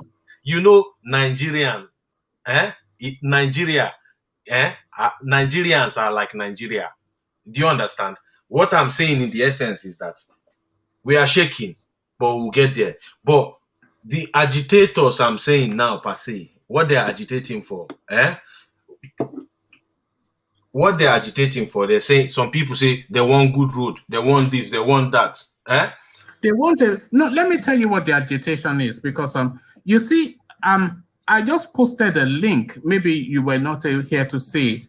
Nigeria is the top 27 biggest economy in the world, and for the past 20, 30, 40 years, Nigeria has been a top 30 economy in the world.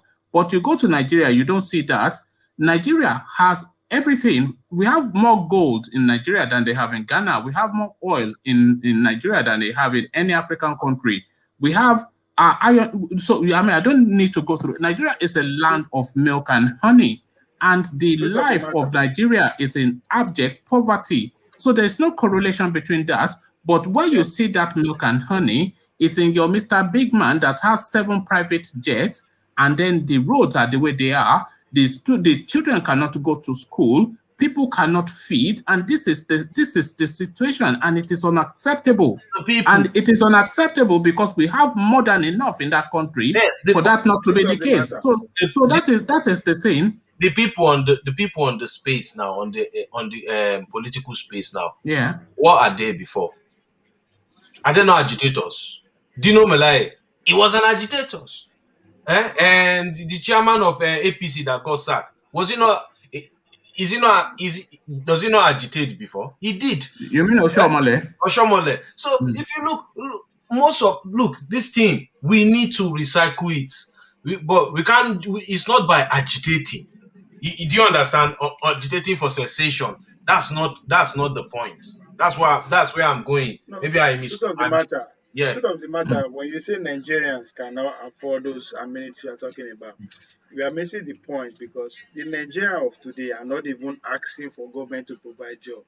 They are asking the Nigerian government to provide the enabling environment. They will create their own job. And once they create their own job, they can afford it. They afford anything. The money in Nigeria has to be felt within the Nigerian space, and then that stimulates creativity and an economy and then affording anything is not even an issue. You don't even think about the things you can afford because the society is structured. But I'll take you truth of the matter. I want to try and keep it under 5 hours. Yeah, go on. Yeah, go on. Yeah. Look, I'm not saying that we're not ripe for good infrastructure, good road, and all those things. But listen, you know, and this might sound like an insult, you know, but trust me, if you demolish your property, if the government come and demolish your property today, say in Abuja, in Metama, they demolish somebody, that somebody is a criminal and they demolish his property. Trust me, those policemen that accomplish those people to that side, do you know what they will do? Before they come and demolish, they will come with their boys, their own side boys that will come and pick the aluminium, the anything valuable, anything reasonable. There are people that will see. Look, the mentality of most Nigerian. We are many. We are millions. We're just too criminal, is what you're saying. Yes, you know. So okay, sorry, Ovie, if I offend you in saying that, but it's just no.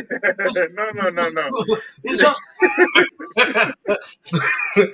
no, but it's just truth because look, it is not you that is saying it. It is Faust, the bad boy, that is saying it. This is Nigeria. Everybody is a criminal. It's the system that All right, let him finish his sentence because, as I said, I want to try and keep it under 5 hours. So I'll finish your sentence. I'll leave it there. I'll leave it there. So I don't want to hurt Ovie. All right, carry on. But I think we get your point. So, Ovie, quick words from you, and then we'll have Igbo round it off for us. So, very quick words from you, Ovie. Yeah. Yeah, I think if I might touch on what Bro Soji was saying, narrating, I think everybody is just painting the symptoms of what is actually happening in the Nigerian space. The question we are not asking ourselves is that why is all these things happening? Why is the Northern so powerful? If we divide today, if the Oduduwa go, the Biafran go, the same problem will still follow us because now our people now they enable whatever that the Northerners are doing to us. So if we don't feel stand our own people now that if we stand them, we have the assurance that the other part of the country will help us fight them. We share away from it. We are making excuses for them. By the time they come finally get hold of just few of us, wetin go come happen? We are not going to that new Nigerian space with anything, but then hold them side. So they will still continue the system for as long as they can. So that's what we are missing. As in, everybody will say one go. Yes, there's problem, but why is this problem? Especially our own part. We are not asking ourselves those questions. I'm glad when they said that we are not talking to ourselves. But beyond that, we should be asking the next question: why are we having these kind of people? Why are we recycling this? When we begin to ask why, before you know, we begin to get to the core of our problem. Say, come now, our own brothers, member of our families, our member of our community, now really they sell our house. So if we don't face them now, prove them out, even if we go that new space that we call the new Nigeria or the new Biafra, the new Oduduwa, we are still coming with them now, we will leave them. Now they get money pass, so they will continue that new country you want to call it. They will start fresh and they will put it the way they want.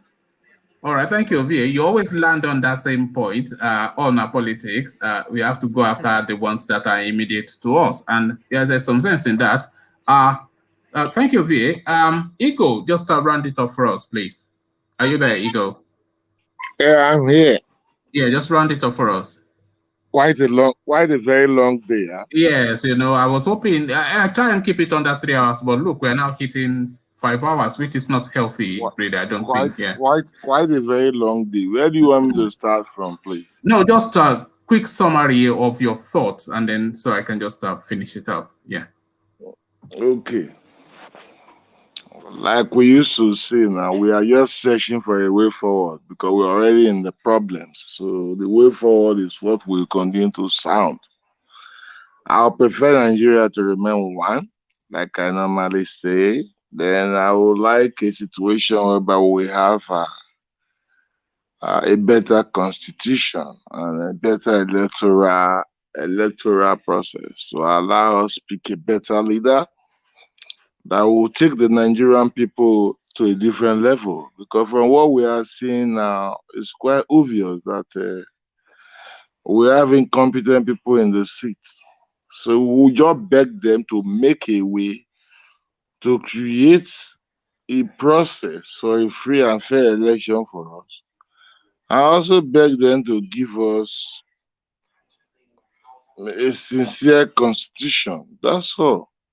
And then at the end of the day, from there we'll move forward. These people, we just have to beg them because they have the guns, they have the money, they have everything. They have what we have is just mouth.